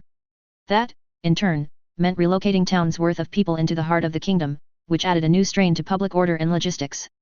The entirety of the 16th Legion had to be purged because of Katrana Prester's subtle machinations. She'd nudged things so that practically every soldier there was transferred over due to severe disciplinary issues. The commanders had been ensorcelled to exacerbate their men's bloodthirsty and sadistic tendencies, turning the 16th into a legion of savages. And then they would be garrisoned to keep the peace in quiet lands like Elwyn and Westfall. The royal coffers had to be nearly emptied out and Varian had to personally forego a portion of his income to pay off the hidden debts to groups like the Stonemasons Guild, who had been tasked to rebuild the kingdom but had yet to see even a trickle of their much-deserved pay thanks to the nobles enthralled by Katrana stalling and stonewalling their requests. Varian made the gamble of sitting down with Edwin Van Cleef, leader of the Stonemasons Guild, and letting the guild master in on the secret behind Lady Prester and her puppetry of the kingdom. It understandably shook the man deeply, but he had also agreed to keep his guild in line for the good of the kingdom. For almost 2 years, Varian had to deal with such bubbles of disaster every day. Otherwise competent officials, ensorcelled to be corrupt, had to be replaced or rehabilitated, and it was the king who held the final say. It was the king who decided whether once neglected frontier towns would be worth sending soldiers to push away bandits and monsters, or if it's be better if they were relocated elsewhere regardless of what the townsfolk might think. Trade agreements had to be renegotiated to be more profitable for the kingdom, or be terminated completely, and once more it was the King of Stormwind that had to spend days with his advisors on hashing out the best possible option without ruining the kingdom's reputation. Nearly 2 years, this went on. Nearly 2 years of spending the daylight going through stack after stack of officious parchment and paper, or discussing some crisis to happen or another. Nearly 2 years of having to follow trails of intrigue through seized missives, receipts, and interrogation transcripts. Nearly 2 damned years of acquiescing to compromises when it'd be much more satisfying to just crack some skulls and scream bloody rage at fops and imbeciles. So when the Kirin Tor representatives appeared, bedraggled and desperate, Varian had to struggle to contain his glee as he seized the opportunity. Of course, he reasoned the haste as Stormwind needing to prove its reliability and strength to its allies, and other such excuses along diplomatic lines. And Varian made damned sure to push the fact that his own reputation of being a warrior needed to be upheld. Yes, he wouldn't really lead the charge, but he had to show the other kings like Magni and Terranaz that the line of Rin could still command, could still be relied upon to offer solid tactics. That Varian succeeded was a testament of how silvered his tongue had become thanks to being stuck in the palace. He had his court nodding their heads and rushing to raise the banners before any of them could reason that warrior king or not, Varian really had no right to be in the thickest of the fighting. His presence hadn't officially been requested, and by all accounts the leaders of the other realms were not leading their reinforcements to Dalaran. By the grace of the light, that observation escaped everyone for days, even as the first legions were gathered and the Dalaran Magi, who'd been given freer rein with spellcasting due to the emergency, strained themselves to open portals for the expedition force to rush through. Varian led the Stormwind vanguard straight into Dalaran City, where Archmage Antonidas brought him up to speed on the state of the defense. They'd been a day too late, the main force had marched onwards to meet the enemy. Not wanting to be left out, and genuinely apprehensive about the possibility of being asked to delegate command of his legions to the Kirin Tor so he could go back to rule his kingdom, Varian asked that the Magi prepare another portal, so that Stormwind could catch up to the sallying force without having to exhaust themselves from marching. It worked, though Antonidas regretted that it'd require another full day of preparations for a stable portal to be opened. It was a wait Varian tolerated, because he still wasn't being called to return to Stormwind. Surprisingly, Hosmodan also broke with tradition and sent an expedition force walking through a portal. Varian's apprehension was banished as he saw Muraden and Bran Bronzebeard at the head of the dwarven army. The brothers of the king, Magni, were here to fulfill Hosmodan's oaths to the alliance, and their presence was much welcome beyond the legitimacy they gave to his own presence in Dalaran. With the dwarven army were new Warmachans, hulking, heavily armored vehicles that were based on Alterassi tractors. Tractors which would have been trundling over Stormwind farmland by now if not for Katrana Prester's intrigue. The dwarves were more honest about their disappointment when they learned of just missing out on the sally out, and both Bronzebeard brothers applauded Varian's request for a portal instead of having to endure a tiring force march. The Stormwind and Hosmodan armies encamped outside the walls of Dalaran City, easily sharing in camaraderie and resolve. Varian himself enjoyed the night listening to Muraden and Bran spin their tales of the Second War, and he openly shared in their disappointment and disgust of the unholy corruption of Stromgard and Gilneas. Shame Thoras had to fall like that, Muraden rued, earning nods from Varian and Bran. Good man, good warrior. Didn't deserve to have his twat of a son turn on him. I've only been acquainted with Galen for a short time, Varian offered. I found him brash, but not so scheming as to usurp his own father. When dealing with the unholy, it doesn't take many wrong turns to twist you, Bran said, and Varian was reminded of the nobles whose ambitions were exploited by Katrana Prester. Jen though, Muraden spat with disgust, scheming bastard, that one. Still remember him trying to weasel out from the alliance when the orcs first came. If not for Lothar, the bastard would have locked his kingdom away while the rest of us bled and died against the horde. But to drag his whole kingdom to damnation. The dwarf shook his head, while his younger brother sighed aloud. Magni should have kept a closer eye on him after the war, what with all his whinging. No helping it now, Muraden declared. We'll leave the what-ifs and regrets to the kings, he said, tossing a wink Varian's way. Right now, we have friends and allies to help. The following morning, both armies gathered as the Magi of the Kirin Tor took time away from enchanting the defenses of their city to deliver them to where they were needed. Aware of the attention on him as he stood at the head of the Stormwind legions, Varian repressed the innate unease of being in the middle of a massive arcane circle, and his men did their best to emulate him. Some mutterings were heard, but the ranks remained orderly. The dwarves were only a little louder in voicing their discomfort, but they too stood braced and ready as the Magi began chanting and weaving their arms about. There was a sudden giddiness and a flash of light, and then Varian was hit with the stench of smoke, blood, and shit as his vision of Dalaran's green fields was instantly replaced with the chaotic mess of soldiers and spells and death. Horrible screams warred with explosions and the screeching of metal on metal and the wet cracking of flesh and bone. Memories of fleeing Stormwind hit him, but Varian quickly pushed it aside with a growl. Drawing in a breath, the king of Stormwind steeled his nerves and resolve, raised his blade, and then rallied his legions. Soldiers of Stormwind! For the Alliance! The Bronzebeard brothers were about to join in the warcry when bursts of light erupted beyond the wall of bodies. Then massive golden things appeared above the walls of men and armor, spitting rays of fire. Splashes of blue light erupted here and there, silhouetting the battle line. Then the skies turned gold and more fire, blue in color this time, rained down. Varian wasn't aware that he was staring with a slack jaw as ash and gore rained down from the skies. And then, barely a few minutes after the impossible scene took place, the mysterious host suddenly disappeared. As a heavy shroud of silence descended, Varian blinked, and then blinked a few more times after that to make sure that he was, in fact, awake. He turned to the Bronzebeards, who seemed just as stunned as he was. Only then did he notice the Alteraci banners on one side, and for some reason that made all the sense for Varian. Damn it, Kyle! Laura and the rest of the Alterac reinforcements grimly picked through the smoldering chunks littering the battlefield. Of the Alliance forces now advancing across the smoking grasslands, only the Alteraci had any cheer to trade dark jokes as they poked the ruined corpses of Gilneans, and were assured enough to keep their eyes on the ground, instead of constantly glancing upwards to where Kyle's flying constructs once were. It's not that none of them had been shock-stiff when the sky turned gold and blue fire rained down. It was just that Laura and the Alteraci quickly understood that they shouldn't be surprised anymore about their king's abilities. As a swarm of smaller flying things poured out of the massive craft in the heavens, the dwarf captain only took seconds for surprise to morph into annoyance. Did it all have to be gold? The boy needed better taste. Surely that's not where the taxes were going to?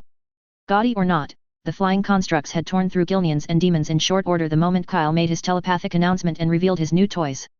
What looked like specks compared to the massive carrier construct were actually things larger than carriages, each a pair of flying lobes that didn't look like they should be capable of flying in the first place. They spat rays of the familiar blue light that cut through their targets with all the ease of a blade dragging across wet paper. They were accurate too, the beams zapping close to the Alliance lines without causing any collateral short of soiled armor and maybe a few bruises from soldiers jumping back in fright. Other flying craft added to the storm of fire as well, but it was the disgorged swarm that truly tore up the battlefield. Demons and corrupted humans alike were blasted into unrecognizable chunks. The demonic giblets were evaporating away as they were banished back to the nether, while some bits of Gilneans still shuddered with the last vestiges of unholy life. Which was why, when the constructs decided they were done and flew back up into the carrier before promptly vanishing in a burst of blue light, Laura had quickly ordered for an advance to secure the battlefield. Her order was echoed all along the Alliance line, though with varying alacrity. Many soldiers, from Dalaran and Lord Aaron alike, moved gingerly, particularly when near smoldering craters or large piles of gore. Yet a good number of them, even the knights and magi, couldn't wipe their dumb-stricken expressions from their faces, eyeing their surroundings with wide eyes filled with apprehension and confusion. It was probably because of Kyle's spectacular show that the rest of the Alliance kept a wide berth from Laura's probe cavalry unit. She ignored them easily enough, focusing on the necessary tedium of making sure the body parts strewn across the battlefield were truly dead. Though she did notice that her orders were being picked up and obeyed by the Violet Legion footmen within earshot. Amusingly, it was likely out of fear from the shiny probes the Royal Guard sat on, and their relation to what had happened recently. She could live with it. If anything, it made coordinating things smoother. Kyle was nowhere to be seen, which was expected, and fortunate for the king. If he'd truly been down there, Laura would have throttled his royal ass for pulling off such a stupid stunt. The winged demons his stand-in had been dancing around were all gone now. Laura had witnessed for herself through the fire and explosions the dread lords and the demons around them being frozen in blue crystals before vanishing with the rest of his constructs. Valagan had been mildly miffed at that, once he got over his own shock. He's being too brazen. At her confusion, the mage sighed. He could have hidden their abduction better. However spectacular Kyle made it, the chaos of the battlefield isn't a perfect distraction. We gotta deal with demons in our dungeons after this. He shook his head. No, the prisoners will be transferred to more capable hands. Hey. Suppose as long as ya both know what you're doing. That made Valagan take on a mild scowl. The other party can be relied upon to seal the prisoners away. The only issue I suppose would be the value of interrogating them. Laura scoffed at that. Typical of Magi to make interrogating demons sound like a mildly novel thing. They continued trading thoughts and observations as they floated across the battlefield, and eventually they came across a particularly nasty splattering of corpses. Here were the Gilnean Death Knights that had been levitated by Kyle's curved wing flyers, and the dwarf remembered how impotent the corrupted knights were as they and their steeds floated in a bubble of arcane energy. For all the dread corruption that shrouded them, the Death Knights lasted all of a few seconds when fat ribbons of light from flyers tore into them. If she'd not seen it with her own eyes, Laura would have thought that the broken bodies before her had swallowed fireballs and promptly burst apart. As she and the other royal guards kept some distance to the piles of fell-tainted gore, Valagan conjured an earth elemental, and the living aggregation of rocks and dirt began rolling through the bodies to pick up the scraps of unholy weapons and armor plates. From what Laura understood, the tainted equipment would be promptly handed over to the Alliance, so that the priests and magi could tussle over the rites to purify and purge or study the artifacts, while Alterac enjoyed not getting caught in between. It sounded like a good plan. There was a sudden flash of light that caused the royal guard to quickly raise their weapons, but the wary gesture turned into sharp salutes as Kyle strode towards them with a grin on his face. He wore that strange golden armor of his. Nobody commented on the fact that small sparks appeared near his feet as his eldritch shield clashed with whatever corruption on the ground. Any problems so far? Valagan absently answered as he monitored his elemental. It seems that we have overestimated the foe. Fell corruption has not provided any of the Gilneans any of the regenerative properties we've dreaded. Kyle glanced at the corpses around him and gave a shrug. Better overkill than under, I guess. True that, Laura chimed in. She glanced around at the smoke and bodies, and then let out a huff. So, what happens after this? I'll see if they want Alterac to continue supporting the Alliance's push into Gilneas. Don't see why they wouldn't want that. There's not a small chance that our king might have scared everyone with his display of power, Valagan dryly opined, and Kyle nodded. More or less, yet. Laura chuckled. I can see that. You've been holding all that back for a while now, et. The young king shrugged. Not that long. Took a while to figure out where I could fit all of that nicely. And now every king and archmage will be figuring out whether your stuff would fit just as nicely rumping all over their kingdoms. And now Laura couldn't get the image of golden things darting in the confines of the subterranean city of Ironforge, or the lanky colossal things simply tearing through the mountainside as they waded through the tunnels. Kyle let out a sigh before he turned back to the Alliance lines. I guess I better start assuring them, then. Want us to come with yet? He regarded Laura and the probe she sat on, and then shook his head. Nah, better not. I know it's boring but keep sweeping the battlefield. See if you can find Jen's remains. I'll be fine by myself. Fine. Is that even yourself right now? Maybe, Kyle answered with a grin. They did eventually find and identify the Gilnean king's remains, strangely enough quite intact compared to the other corpses. While his body was mostly withered to a charred husk, there was still a dark aura emanating from the armor Jen wore, as well as the baleful sword still in his hands. Not wanting to risk it, Valagan simply wrapped up the whole thing in an arcane bubble and rolled it along with them back to the main force. The timing couldn't be any better. As Laura was about to present the body of the King Jen of Gilneas, she heard the surprised voice of King Varian addressing a sheepish Kyle. You're engaged? Oh ho! And Laura couldn't help sharing a grin with the royal guards behind her. So how many of us put money on engagement? Now to find out if it was because the Lord Admiral caught Kyle in the middle of the act with his daughter, and Laura would win herself the whole pool. Chapter 61. Thanks to the swift intervention from the Mage King of Alterac, the Alliance reinforcements that eventually made it to Dalaran had little option but to deal with the cleanup. Bodies were cremated and the land trampled by the corrupted invaders were purified, while garrison duties and heavy patrols were assigned to ensure that the worst of the Gilnean threat was over. With Jen Greymane and his demons vanquished, whatever remained of the Gilnean invasion melted away into feral packs and mobs. Most wandered their way back to their tainted homeland, while a few haunted the woods and mountains, promising to be a persistent headache for Lord arg3nt and Dalaran in the future. Yet it was only a minor annoyance in the grand scheme of things. Missives from Kul Tira's reprisal fleet noted that the shores of Gilneas were quiet, with whole port towns and fishing villages left abandoned. As the Kul Tiran Marines made their way inland, they'd only encountered fell-tainted forests and wildlife, with not a single Gilnean soul making an appearance. The scrying of Dalaran Magi corroborated the report. With the demons banished, the wards shrouding the fallen kingdom were dispelled as well, and it took little effort to determine that the capital city and the countryside settlements were devoid of any human activity, corrupted or otherwise.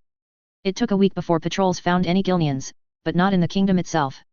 Lord Darius Crowley was found leading a large band of refugees out from the depths of Silver Pine Forest, all of them seemingly untainted. More surprisingly, the last of the Greymanes were also with him.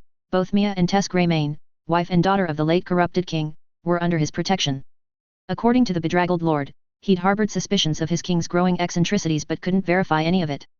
It was not until the queen fled into his lands with her daughter, hounded by robed figures that were twisted parodies of harvest witches, did the terrible realization hit him.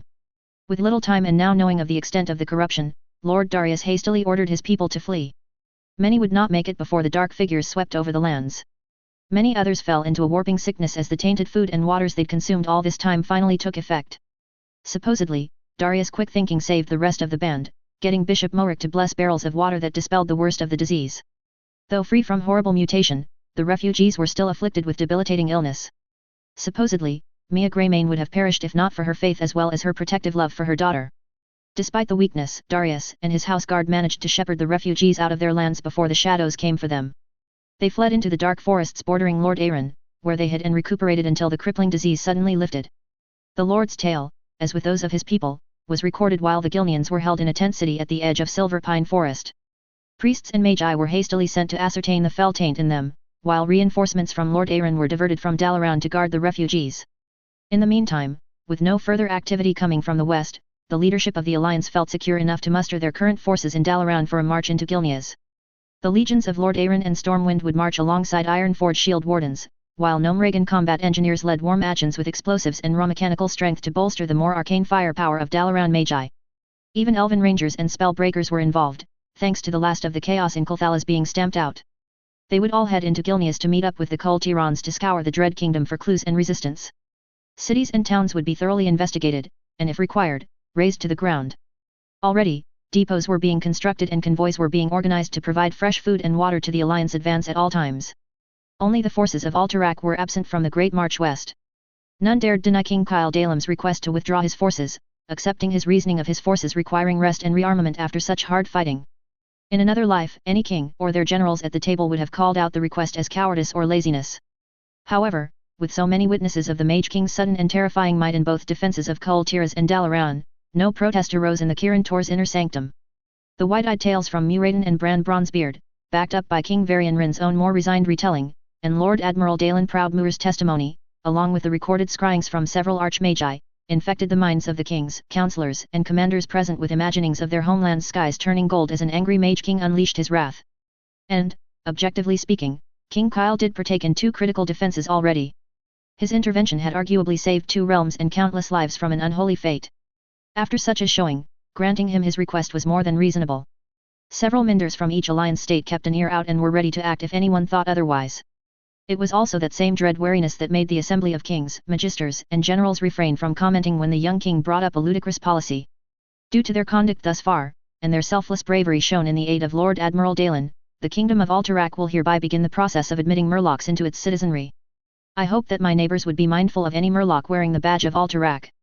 Kyle gestured to the Murloc standing just behind him at uncanny attention, its maw uncharacteristically sealed shut and bulbous eyes locked onto the Mage King for instruction. To further add to the strange sense, the fishman wore a set of plain leather tunic and leggings, with the Alteraci heraldry sewn onto the sleeves. At a gesture from Kyle, the Murloc gave a passable bow and gurgled something. Beside the Mage King, his recently announced fiancée fought to hide her embarrassment. Thay, chief of Clearscale Village, offers his greetings. Gina looked to Kyle to confirm her interpretation, though she wisely left out the exact wording. Nobody here would appreciate savoring cats or having strong nets, and she didn't want to explain the shallow intricacies of that sentiment anyway. Thankfully, most of the people around the table weren't utterly gobsmacked. Didn't actually think all that noise meant anything, King Magni muttered, somewhat amused. You're only taking in those in your lands, I. Kyle nodded as he made another gesture with his hand, and the Murloc chief was teleported back to his village. It takes a bit of effort to convince the Murlocs of the advantages of nurturing peaceful and cooperative relations. I only ask for those Murlocs wearing their allegiance to Alterac to be given some consideration. How other Murloc tribes are dealt with within your lands is not within my rights. That's reasonable enough, the Dwarven King said with a satisfied nod, and then tossed a glance at Dalen. They helped a lot. The Lord Admiral didn't mask his resignation as he answered. With the right equipment, they proved instrumental in destroying several Gilnean battleships.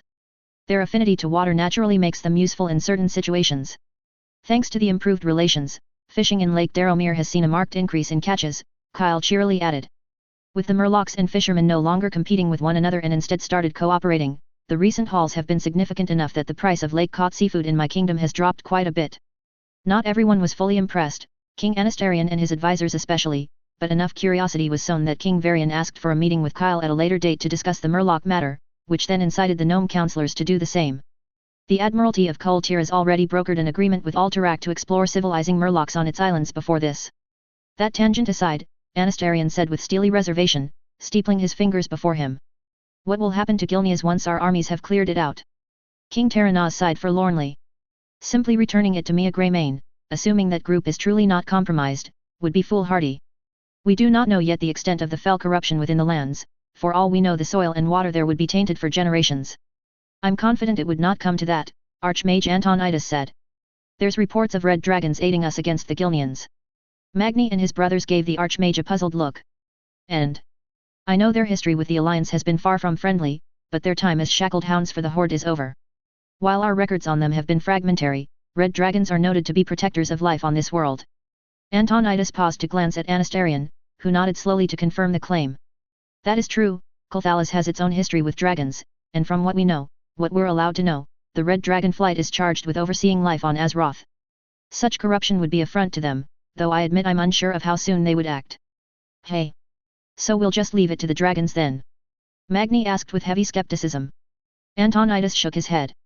Not entirely, the Kirin Tor will be sending out a delegation to seek out the red dragons for aid. It wasn't only the dwarves that looked at the Archmage with disbelief of simply feeding magi to dragons, but before an exasperated Anastarion could allay their fears, further support came in the voice of Kyle. It's not like there are other options, and I'm sure that the reports from Grim Batol can be relied upon. Reminding them of the brave party that freed the mythical Dragon Queen from the chains of the Dragon Maw Orcs, Kyle glanced first to Anastarion, whose subject, the Ranger Varisa Windrunner, was involved in the daring raid, and then to Hythane Falstad Wildhammer, who was personally part of the adventure and who was happily the main source of the whole tale. Falstad nodded sternly and then cast a mild glare about the table, daring anyone to protest and, by extension, doubt his claims. The dragons might not be fully on the Alliance's side, but I'm sure they can be reasoned with to some degree. Kyle smirked, causing Jaina and Varian to already sigh before he spoke. After all, if Murlocs can be brought to reason, what more dragons, right? Don't let them hear you say that, Varian muttered not quite under his breath, a sentiment that was shared by a few wiser heads. After all, a Murloc and a fire-breathing, spell-casting dragon were at completely opposite ends on the scale of things, and if they truly could be reasoned with, then insulting the dragons in such a way might not be the best way to go about it. I suppose at the worst, we'll have to quarantine Gilneas, King Taranaz suggested. Will you throw your orcs in there as well, to save costs? Anastarion needled, though it was ignored. It'll take a lot to keep an eye on the place, Dalen mused. It's not just the land borders, Gilneas has a vast coastline to cover. If they have any demonic things that can swim, my magisters might be able to provide some assistance in that matter, the Elven King replied, his moment of spite quickly gone and surprising many with his offer. We've begun erecting new wardstones on our northern coasts to warn us of any unwanted trespassers. If the Alliance can provide the materials, then Kulthalas would provide the knowledge necessary for the Magi of Dalaran to create a similar defense. The general surprise was mollified by the Elven King returning more to character by palming off most of the work and involvement to others. Still, it was a reasonable offer, so no jeering was raised by the dwarves. Taranaz exchanged a look with Dalen, who quietly shook his head. Then the King of Lord Aaron gave an unsubtle cough. On the subject of shared knowledge. If I might ask, King Kyle, about you. No. The air in the room became tense as the Mage King cut off his counterpart's question. But it's impolite to ask for the entirety of Lordaeron's military and defensive assets, it's the same for whatever Alterac has. I'm sure King Taranaz only sought to seek clarity about your weapon's potency, Antonidas carefully joined in. While we're grateful for your aid, the power displayed has been quite potent indeed. I hope you could understand as a mage, King Kyle, the concerns for such weapons stability. Kyle frowned at the Archmage for a second, before turning to Jaina who shared a silent stare with her fiancé amidst the tense atmosphere. Then his gaze went to Varian, who was friendly enough to dare offer a shrug. You wield powerful things, Kyle, the young king of Stormwind bluntly stated to his younger counterpart. It's hard not to worry about having death rain down all of the sudden. At that, Kyle let out an exasperated sigh and slumped into his seat. Look, I swear that the Golden Legion of Alterac will only be used in the defense of the kingdom, or in the aid of the Alliance. What if someone subverts it from you? Dalen asked carefully, beating Varian to the question and earning an offended look from Kyle. They can't. It's my brand of magic, as Archmage Antonidas can attest to, he answered with heavy exasperation, nodding to the Archmage. Yes, I can summon them if I need them, but it's only me. Unless I say so, no one's making use of them. Kyle suddenly smirked. And trust me, I barely like being king of Alterac, and I find simply going around on a violent rampage to be a stupid waste of time. Besides, he glanced at Jaina, who immediately knew what was coming and blushed as she fought to keep herself from burying her face in her hands from the coming embarrassment. I'm about to be a married man, and I'm not going to be an inattentive husband like my predecessor was. Polite coughs broke out around the table at the suggestive remark before Kyle went on to kill the mood with a cheeky grin. The only other way you'll see more of the golden warm actions is because there's someone else who has the same abilities I do, and if that's the case, I'm not going to be the problem there. New fears were set alight in the minds of the rulers and commanders who heard Kyle's plain statement. The thought of another mage of his abilities sent chills down many spines, though at the same time new orders would be put out soon to keep an eye out for such individuals. At the same time, the politically minded rulers like Terranos, Magni, and Anastarian also considered the possibility that such powers might be inherited by Kyle's offspring, and new plans would be drawn for the future. Author's notes: I did not know how to finish this filler without shoving in another chapter's worth of stuff. Anyway, I think I have a few more chapters before I put this first draft of Wielding the Stars to an end. Chapter 62. Don't you have an engagement to plan? Kyle gave a light shrug as he kept his attention on the current project. I've gone through the general details with Dalen, so I'm letting Jaina have some peaceful father-daughter time with him. Should help soften his frown a bit. Pelton's working on the finer details. Vassar Geos gave a glance to a neutral but curious Coriel Strass before rolling his eyes at the young human. They were in the safety of Vassar Geo's lair for this little experiment, so both dragons were in their original forms, looming over Kyle. The Mage King stood just outside of a containment circle etched onto the lair's stony ground, which surrounded a series of layered glyphs and runes the blue dragon had carefully carved for the occasion. Within the heavily grooved circle lay several artifacts Kyle had chosen as his spoils of war. Vassar Geos had discreetly separated them while picking through the battlefield for corrupted Gilnean baubles. Most of the weapons and armor were mildly tainted with fell energies, easy enough to purify for even the unrefined priests of the light. No doubt they'd provide the church and the Kirin Tor Magi some distraction, and hopefully offloading all the tainted artifacts would serve as a stepping stone for the humans' development of defenses against the fell. Coriel Strass already promised some observers from the Red Dragon flight to ensure that the mortals didn't fall prey to the corruption themselves, and no doubt Mallegus would assign the same roles to the Blue Dragon flight. The same would be done to the elves, who were recovering from the incursions in Kulthalas. Recent events had shown that the dragon flights were still too weak in strength and number to properly monitor the world. It was a bit of a gamble to invest in mortals, but compared to before where the dragons kept strictly to the shadows as things played out, discreetly hurting them should lessen nasty surprises like what had happened to Kulthalas or Gilneas and Stromgard. It'd mean carefully regulating the research into the fell, but apparently Alexstrasza had approved of arming the mortals with knowledge, rather than letting them continue their blinkered lives oblivious to the threat. And if the Dragon Queen thought it was a good idea, it'd mean Mallegus and Asira would be swayed to her thinking as well. And that Nozdormu hadn't come out of his kernel repairs to scream at everyone was sign enough to Vassar Geos that the aspect of time didn't see the harm in the idea either. So to further that goal, Archmage Crassus would subtly push the Kirin Tor towards lifting the taboo of fell research in careful stages, while Blue Dragons would oversee the same in Kulthalas. The Church of the Light would see visits from Draconic agents as well, though Vassar Geos wasn't privy to the exact details. For the time being, they'd start small, with relatively innocuous artifacts like the loot taken off the recent battlefield. The fell-stained blades and armor were surprisingly quite harmless, so long as they were not wielded or worn. Either the demon puppet masters hadn't seen the need to invest further into arming the Death Knights, or they hadn't the power to properly warp the equipment. Unfortunately, it was not a universal case. The regalia of Jen Greymane was a different beast altogether. The strange-looking helmet and sinister sword were more heavily marinated in dark magic, to the point where they almost seemed sentient. Both artifacts only had a mild, unsettling aura about them, but at the same time leaked a strong but insidious compulsion to anyone nearby to wield them. The telepathic charm was exotic in nature, beyond even fell magic, which made detecting the property harder. Such a dangerous effect was also why the two items were kept in an anti-magic bubble, which itself was buried under several feet of rock and earth as an added precaution. It was a fortunate thing that Kyle hadn't paid any further attention to the dark artifacts after Vassar Geos and Coriel Strass deciphered their insidious properties. For all his peculiarities, the young king still held caution as a virtue, and settled instead on taking careful steps and starting with milder fell items instead. Within the ritual circle before him, soot-covered but otherwise intact Gilnean equipment recovered from Death Knights were spread out. With the two dragons observing him, Kyle's eyes glowed blue from Shinnick magic as he slowly reached into the containment zone to withdraw a serrated blade. Vassar Geos kept a close eye on the fell energies as the sword left the circle, ready to intervene if Kyle took on signs of even the slightest corruption. For a split second, it seemed that would be the case, as malevolent magic flared from the weapon the moment it fully left the containment field. Kyle winced and grunted softly, as if physically pained by the exposure. But the fell energies did not seep into him, and not for the lack of trying. From Vassar Geos' arcane vision, there were thin, dark green tendrils from the sword's hilt that tried boring into the Mage King's hand, but failed. Instead they curled away like vines against a hard surface as Kyle's Shinnick magic fought back and protected him from the subtle intrusion. It took a conscious effort in battling the corruption though, judging from his bared teeth and tense stance. After a while, however, Kyle eventually relaxed, and began swinging the sword about casually. Interesting.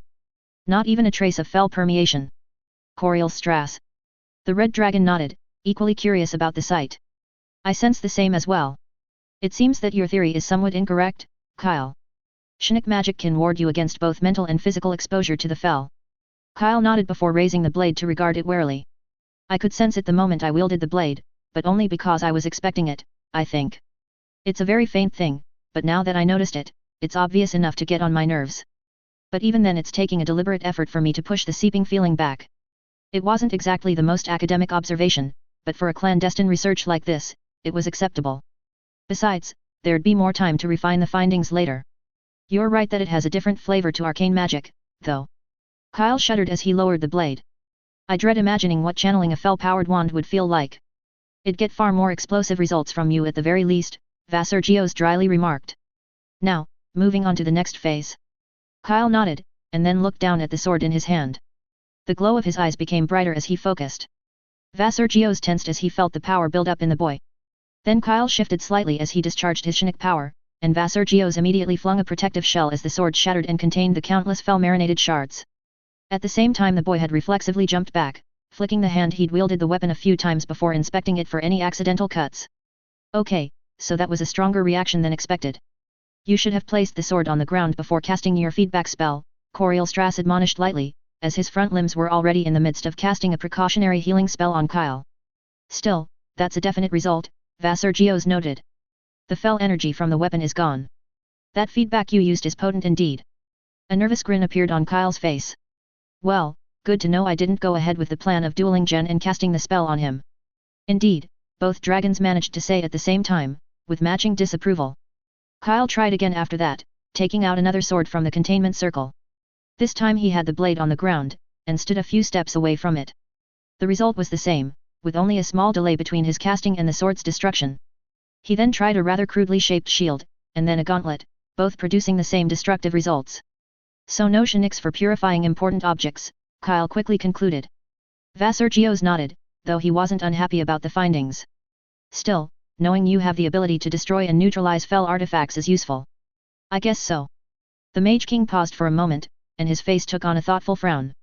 He reached for another fel item, an axe with a badly bent metal handle this time. Kyle had begun pulling it out from the containment field before he suddenly jerked back, sending the axe clattering to the floor as he snapped his hand up. Vassar Geos and Coriel Strass immediately rushed over, looming over the boy who was now lightly rubbing at his pricked palm. The blue dragon turned his gaze to the dropped artifact, and upon floating it up for closer inspection saw the rash of splinters that formed on the outer bend of the haft. The boy had carelessly gripped on the area and got his skin snagged as a result. Relieved that it was only a trivial injury, Vassar Geos began turning to Kyle and Coriel Strass with a smirk on his maw. You're lucky it's only a SMA. The words were cut short when he saw Kyle's eyes aglow with the red dragon rearing back, a glowing spell already forming between his paws. Vassar Geos' arcane sight caught the green tendrils of corruption spreading from Kyle's palm like cracked glass, but he also noted how it was already being pushed back. No, not pushed back, this was not like before. This time the hairline branches of fel energy were dissolving instead of rolling back. The confusion played out over barely a second, and then Kyle let out a cry as the glow of his eyes flickered red and he dropped to one knee. Fine jets of black blood squirted out of his wound, staining the floor. That wasn't a good sign at all, was it? Coriel Strass flung his spell at the boy, and warm light washed over Kyle. He grunted and slumped, almost collapsing to the ground if not for the red dragon catching him in one paw. A classic exorcism spell, quick to cast and very thorough, but at the cost of heavily fatiguing its target regardless of how much or how little foulness was expelled. Shouldn't a damned consort of the Dragon Queen have a better spell than that? Kyle, the red softly spoke, his snout lowered with concern towards the boy. Another warm light washed over him, and the young king groaned as his vigor was returned. Kyle, how do you feel? Immediately Vassar Geos checked again, but no signs of fel taint were found in or around Kyle. Ugh, like the wind was knocked out of me. Good, he was forming sentences. What did you do? The red asked, half scolding, half worried. Kyle slowly got up to his feet, and then shook his head as he reoriented himself. I thought, since it was already in me, since I knew I could push it out. Oh, no. Kyle. This time, Coriel Strass's voice was heavy. Did you try manipulating fel magic? No. He immediately protested. I just inverted the feedback on myself to quickly purge it, instead of slowly. You what? Vassar Geos exclaimed in horror.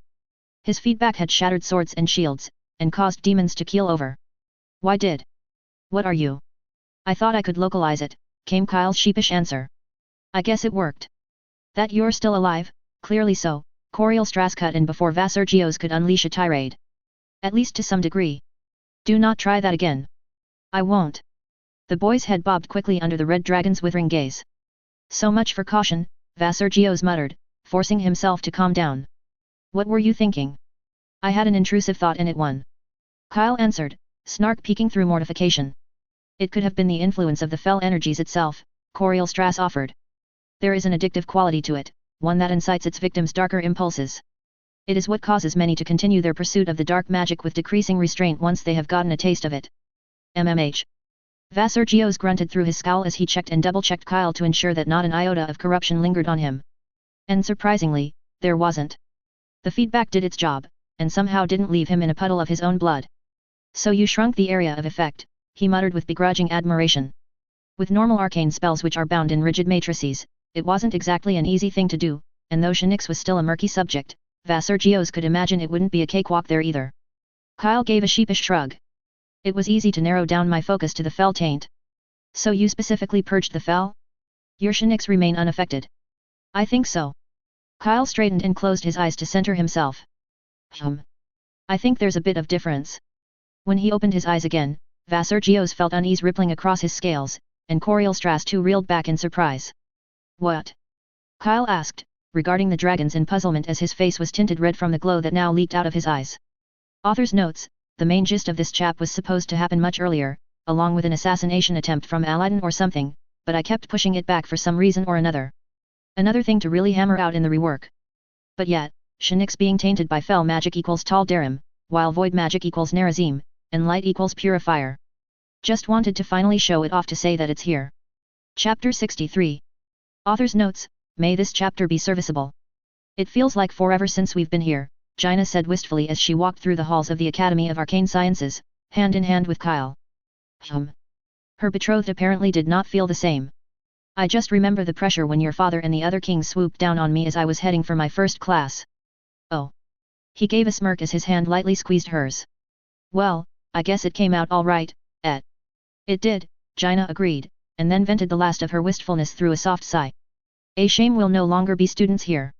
They'd just finished a brief meeting with Archmage Antonidas and several professors to hammer out a new curriculum now that Jaina would be moving into Alterac with her betrothed. While her thesis on Murlocs would be eagerly reviewed by Archmage I of various disciplines, it was agreed that the two young royals would need a more complete education on the arcane, rather than settling on improvised homeschooling under Pelton and Valagan. Kyle had agreed for a Dalaran embassy to be opened in Alterac, which would serve as a schoolhouse to complete general and advanced arcane studies. If things go to plan, the embassy would also take in gifted Alteraci under a program to expand magecraft in the kingdom. Unlike Lordran's magically gifted whose positions were practically restricted to court magi, Kyle wanted to offer more opportunities for arcane users in Alterac. He wanted his kingdom to be as open about the arcane as Dalaran and Kulthalas, where magic would be part of everyday life in a myriad of ways. It was a laudable goal from Jaina's perspective, and apparently Archmage Antonidas and the other members of the ruling council agreed as well, though with some wariness. While the idea of having a more magic-tolerant alliance state was generally welcomed, what was left unsaid was the apprehension that it was Kyle who was leading this proposal. After the reveal of his golden army, practically everyone was trying to delve into Kyle's intentions. Hearing her own father's grumbles, Jaina could see how Kyle's decision to maintain Alterac's relative inaction within the alliance was seen as confusing and suspicious. If the kings and councillors all followed the Lord Admiral's train of thought, then they'd be expecting the Mage King of Alterac to push his weight around and set himself up as the head of the alliance, whether official or not. They expected to be strong-armed into accepting new agreements that heavily favored Alterac, braced themselves for Kyle's eventual proposal to annex Stromgarde, and generally awaited for the status quo to dramatically shift. If Jaina hadn't known Kyle as she did, she'd probably be of the same mind as well. Instead, it seemed that the Mage King's peers had either forgotten how he came to the throne, or refused to believe his reluctance in ruling. Kyle didn't like being king. He ruled because he saw it as his obligation, and he genuinely found satisfaction, and perhaps some vindication, in improving the lives of his subjects, especially through radical policies and introducing new technologies. Kyle cared for his people's well-being, but he did not enjoy sitting on the throne. While he personally oversaw certain projects, mostly involving ideas like reaching out to the Murlocs, he delegated what he could to Pelton and the other advisors. Kyle was still fussing over raising the living standards of his kingdom even more, especially now that he could openly begin integrating Murlocs into Alteraci society, and Jaina understood the many issues that stood in the way. She was the one handing out cat oil to tame the fishmen, after all. There was much to do before a new equilibrium could be achieved in the kingdom of Alterac. There were barely enough administrators and specialists to guide the realm's development, and the common folk were finally warming up to their king and his eccentricities. To annex more land, any land, would ruin the settling stability. Overseeing the new territory and its people would mean having to uplift them into the many weirdness that is normal Alteraci life. Another round of heavy investments would be required to expand sewers and plumbing into the claimed land, and houses would be needed to replace hovels. Farmland would need to be redrawn for optimal harvests, while mines would require reinforcing to dwarven standards. Then they'd need more people to ensure that the changes were carried out smoothly and the conquered people would stick to Alteraci policies. The spoils of conquest might likely cause Kyle and his court to snap. So Stromgarde would be safe from annexation for the foreseeable future while Kyle returned his focus inward. Whoever inherited that kingdom would likely have to play nice with their Mage King neighbor though, so the Alliance rulers would have to find an amiable claimant or risk the skies of Stromgarde turning gold. Jaina's only wish was that there were no unwed maidens left in the Trollbane line, or if there were, they'd stay away from harboring any stupid ideas. She did not need a reason to pick up her Bethroth's paranoia as well. Or adopt any of her parents' advice. The thought of potential vultures made the princess tighten her grip around Kyle's hand, who gave her a puzzled look in return. Bad memories? I didn't think you'd have any in the academy. No. No, it's nothing. Forcing the thoughts of politics aside, Jaina returned to the present and let the nostalgia seep into her again. It's strange, knowing that we probably won't be graduating here. Gone were the fantasies from years ago, of standing proudly as a true mage of the Kirin Tor as her peers applauded her.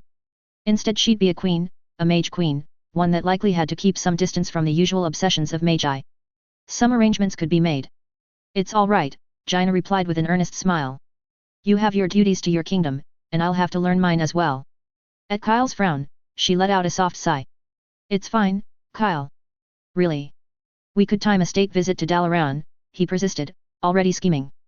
Have it so that you might as well take the exams while you're there, then you can partake in the graduation ceremony later to reinforce ties. Jaina couldn't help a giggle at her betrothed's scheming, and again she tightened her grip around his hand. I'll leave it to you then. Gladly, my queen, he quickly replied, grinning rakishly. I'll start drafting the plan once we return to Alterac. We can adjust it according to how things go along. Don't you have other priorities? Like a kingdom to tend to? The grin didn't fade at all, and instead Kyle stopped and gently lifted her hand up to kiss it. Well, seeing how you'll be my queen, that'll mean you'll be a part of my kingdom. So I have to be fair and tend to your needs as well. Despite the utterly cheesy delivery, Jaina blushed, though she didn't exactly look away in embarrassment. Instead, she shot back with a tease of her own. If only you sounded as enthusiastic back when my father offered you the engagement. Kyle chuckled, kissing her hand again as he answered back. Well, I didn't expect us to be tied so quickly. I thought royal betrothals were things that took a lot of back and forthing. Do you have a problem with a fast betrothal? She asked, already knowing the answer. Not enough time to run around and enjoy some dalliances. To his credit, Kyle's playful mood remained and he didn't sputter. Considering the bond we have, he began with a waggle of his eyebrows, insinuating the little bit of fun they had before they parted last time, dallying about is a waste of time. The engagement was only a surprise because of the mild rescheduling we'd have to do. Oh, so I'm an inconvenience when compared to your paperwork. Never, he managed to say with utmost seriousness, but then broke into a smirk. Accommodating your parents' requests though. Oh please, my father doesn't really care about a golden ship. Probably, but I'm more worried about your mother. Jaina frowned. She hadn't recalled her mother making any requests during the awkward introduction between parents and betrothed. I don't recall her asking for anything.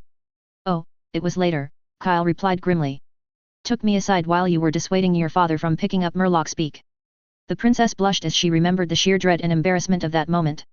If her family knew what the fishman called her, it might stoke the wrong ideas to solidify House Proudmoore's legitimacy. Just as bad, Tandred learns of it and she'll never hear the end of his ribbing. She did not need to be publicly remembered as the Queen of Murlocs. Forcing herself out away from that cringe-inducing thought, Jaina focused on the topic at hand.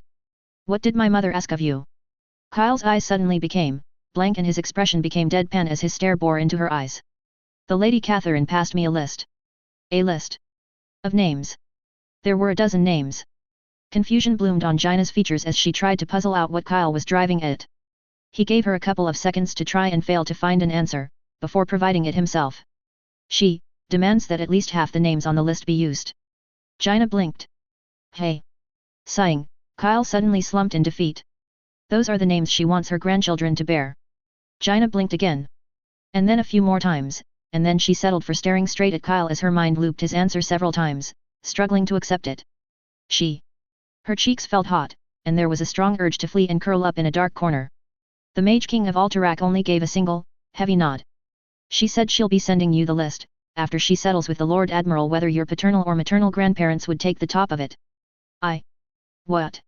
Kyle's expression matched her chagrin, but he squeezed her hand once more to offer her strength. The silence that fell between them was heavy with awkwardness, but eventually Kyle broke it with a sheepish smile. We've still got a bit of time to discuss the matter. If it's any consolation, my parents don't seem to mind one bit about such things. It was a bit, but Jaina appreciated the gesture. We'll deal with it later. Right. They resumed their walk and dragged the conversation away to other, less heavy matters, like the fate of Mia and Tess Greymane and the, relatively, uncorrupted Gilneans, and the best ways to normalize magic in Alterac. Their meandering eventually came to an end, as Kyle suddenly flashed Jaina a peculiar look as his hand tightened its grip around hers. Hey, Jaina. Yes, Kyle. About that list. Jaina raised an eyebrow even as she felt her cheeks warming up. What about it? She asked curtly.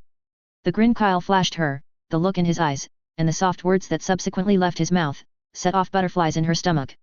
Would you like to start working on it? Her eyes widened at the brazen and cheeky request, but thankfully she didn't sputter in her response. This is not the best place for such a proposition, Jaina managed to say with thin indignation. This time, Kyle's eyes literally flashed blue. Well, I might know a place. Of course he would. Jaina wanted to sigh, but she ended up blinking away the bright lights of his teleportation spell to end up in a familiar golden chamber. Except that now, instead of just bare metal all around, there were some recognizable furnishings, a simple bed in one corner, a few fur rugs, a table with a jug and cup, a small cabinet. You've settled in, she commented idly. Might as well, considering it's a private retreat. Hope it's not too plain for your tastes. Plain? Considering she was still mostly surrounded by golden panels, he should be more worried about the gaudiness of the place. Still, it wasn't exactly the most important thing right now, is it? It's fine, Jaina replied with a giddy, nervous smile. Kyle smiled back, and then the princess let out a soft sigh as he moved in to gently run the fingers of one hand down her face. Tides and light, she missed his touch. They both slowly leaned in for a tentative kiss, which then quickly escalated into a duel of lips and tongues as the young couple discarded their restraint. Jaina groaned into her betrothed's mouth as she felt his hands tug away at her dress, even as she clawed away at his clothes. Her thighs brushed against the unmistakable hardness between Kyle's legs, and then her attention focused on freeing the thick, hard prisoner confined under the bulge. In the midst of mashing her face against Kyle, Jaina was rather too distracted to properly liberate her quarry, so in a fit of annoyance she pulled away from the passionate kissing to quickly snap off a spell. Kyle glanced down in brief confusion at his now bared legs and the rigid member that sprang out, and then let out a chuckle. Before he could make a cheeky comment, Jaina trained the spell on herself as well, and there was a wash of relief from the cool air brushing against her naked body. Saves us the time, she simply said with a grin, and Kyle nodded once before leaning in to spar tongues again. This time, their hands ran against each other's naked skin to elicit louder groans and stronger shudders. Jaina felt the latent strength in his lean, firm frame. As her breasts pressed against his chest, she felt his quickening heartbeat match hers. That rigid erection of his pulsed hotly in her hand, and there was a growing need in the princess to have it buried in her, where it belonged. Jaina almost melted in Kyle's arms as he in turn slipped a hand down and began caressing her already damp nether region. Before her quivering legs gave way, Kyle broke the kiss and his other hand reached out. The pressure from his firm but careful grip around her neck was arousingly comforting. Jaina held onto his forearm for support even as her vision momentarily shot upwards into blackness as her eyes rolled up from Kyle's relentless teasing. Her grip fell away barely seconds later, and her mind went white as an orgasm crashed into her senses. Jaina was not aware of her body shuddering heavily, nor her face twisting into a silent scream of ecstasy, or the wetness dribbling down her inner thighs.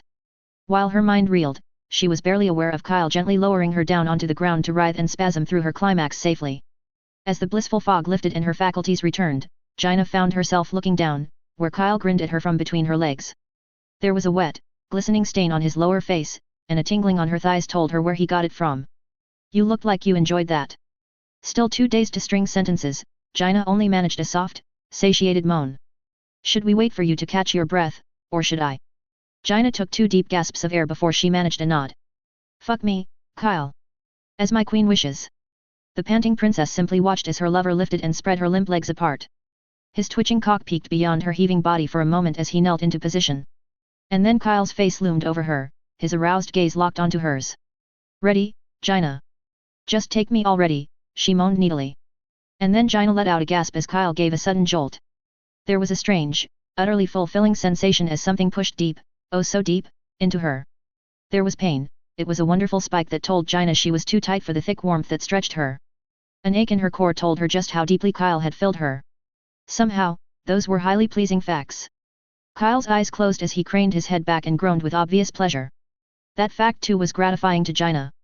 And then he began moving again, and Jaina began moaning. Each strong, flesh-slapping thrust set off a spike of primal delight that threatened her awareness. Yet she remained conscious, and just aware enough to focus on Kyle's face. He was grinning down at her, his eyes filled with desire that might match her own. The way his gaze took her in, the way he panted the grunts and groans that escaped his lips. Jaina found herself enraptured by his reactions, especially knowing that she was the source of his pleasure. She let herself be carried away by the waves of bliss as Kyle's hips slapped rhythmically against hers. Her hands weakly held onto his arms for support as he picked up speed, and Jaina found that the wet sounds of skin against skin was being drowned out by hungry, wanton noises that left her throat. She shed off the last vestiges of restraint and inhibition at that moment, and she gave in to the depraved joy of taking a hard cock up her needy cunt. Jaina was smiling happily through the debased moans and cries as Kyle fucked her. She let out a disappointed mewl when he pulled out and flipped her over, but when she felt his warmth against her once more the fuck-drunk princess began giggling excitedly. Kyle's cock plunged into her once more, and this time, barely staying up on all fours, Jaina's body rocked to the rapid beat of her man's thrusts. This was bliss. Being able to drop all concerns and considerations, and simply drown in the pleasure was so liberating. Giving up all control to Kyle, surrendering her body to sate his desires and hers. Would it be a bad thing to get used to this? Jaina found herself giggling again when she noticed drops of saliva splattering on the golden floor beneath her. She was drooling like an idiot. It didn't matter. She groaned happily when she felt a strong hand grab a fistful of hair and yank her head back, so considerately taking the chore of making the effort to keep her head from hanging limply, and allowing Jaina to stare at herself in a conjured, glowing mirror. Look at yourself, Jaina, Kyle said from behind her, his reflection grinning through exertion as he continued to pound into her. Look at what a dirty little princess you've become. And he was right. Jaina grinned stupidly back at herself, strands of her blonde hair stuck onto her glistening face. Her blue eyes were blank and glazed over. She could clearly see the trails of drool dripping off her chin even as she panted wantonly. Her body glistened with sweat, and her breasts swaying about as her body rocked back and forth. There were small puddles beneath her, one beneath her head and another beneath her abused cunt. Behind her, Kyle's own sweat-streaked form kept moving, one hand yanking her hair back, while the other gripping tightly on her waist. The savage grin he wore was beautiful and highly gratifying. It looked like he was fucking all sense out of her, like he was fucking her stupid.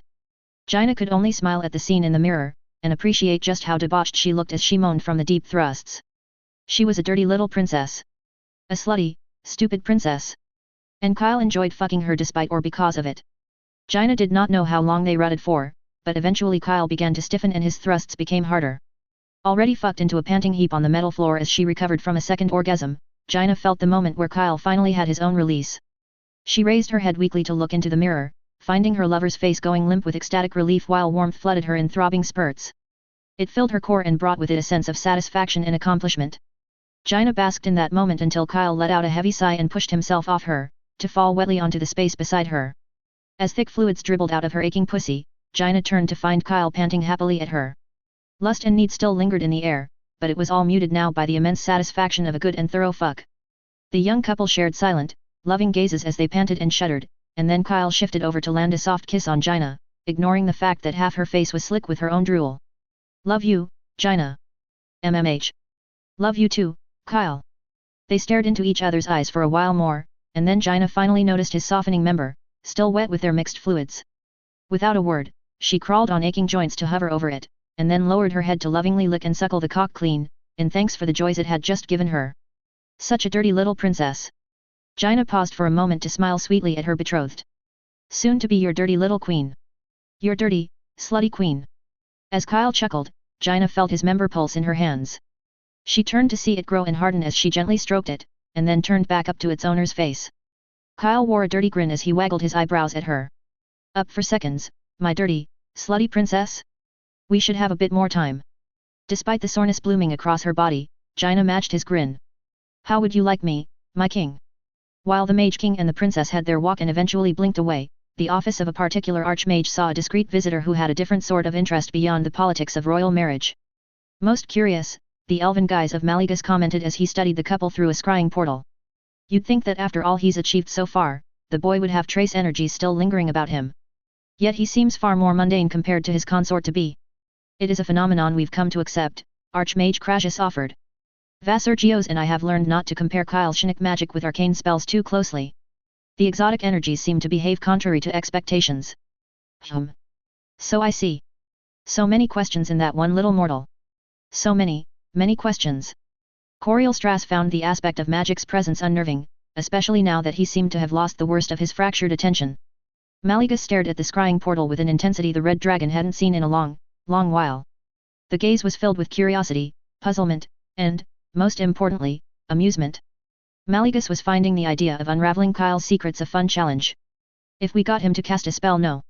I'll need to know the nature of the magic in the first place to create a suitable detection matrix. Direct observation is required. It should be impossible to summon so many things of such size without giving off any energy, unless the spell's construction factored in masking their emissions. Coriel Strass was content to let his unsought visitor continue muttering absently. Even in a mortal's visage, the scene offered a glimpse to the Mallegus of the past, a livelier and more boisterous dragon who found joy in camaraderie and discovery. All that was missing was a bright grin and the occasional chuckles at supposedly witty sparks of inspiration. After a moment of audible pondering, Mallegus finally waved the scrying portal away and turned towards the Archmage. The human's about to gain a mate, you say? Indeed, Lord Mallegus. He is to be wedded. HNNH. And humans don't take multiple consorts. Not humans, at least not in this era. It is an issue of politics for rulers. Mallegus scoffed softly as he shook his head, and then a thought seemed to flash across his eyes. I still need to thank him for the little tips he's given us, he slowly said. His mate. Does she know of us? Coriel Strass shook his head. Our true nature is hidden to all but Kyle, at least in Alterac. For completely different reasons, King Varian too has knowledge of dragons within the alliance. Humph. We should include her into the fold as well, the aspect decisively said. It's easier to deal openly to the pair than to have the boy constantly hide his meetings with us. I agree, the Archmage tentatively said, but perhaps it should be approached with some care. We'll make it a gift then. Humans still hold dragons in awe, do they not? More fear than awe, I'm afraid. Deathwing's visitations and my flights, time under the orcs have left a scar on their culture. For the first time in a while, Mallegus actually scowled. It was an ugly thing, even on his elven guise the hate and disgust was palpable. Deathwing. Pfey. Never mind. We'll take our time then. There's still time. The boy's amenable to dealing with us, is he not? Then have him convince her. Then I'll grace them with a meeting, and we'll see if we can better monitor the king and his shinnicks without having to dance around suspicions and misplaced jealousy. The blue aspect began to slip into muttering again as new schemes no doubt blossomed in his mind. Perhaps they might be convinced to be more flexible in their union? A consort would make it easier to monitor him. Tyrigosa might be able to reason with them. Or perhaps Kyrigosa. The Archmage did not reply, simply holding back his exasperation at the aspect's plans. He'll need to find a good time to warn Kyle. And Vassar Geos, too. It'd be fair to warn the Blue Dragon in case Mallegus decided to send over Vassar Geos' sisters or cousins to seduce Kyle. Chapter 64. While the rest of the Alliance began their march into Gilneas, the Alteraci expedition force returned home to great, though somber, fanfare. At the head of the column, plain-robed war priests led a train of wagons, each bearing a casket containing the valorous dead who gave their lives during the defense of Dalaran. Each casket had its owner's name boldly carved into all sides, along with the veneration of their deeds in facing twisted men and fell demons.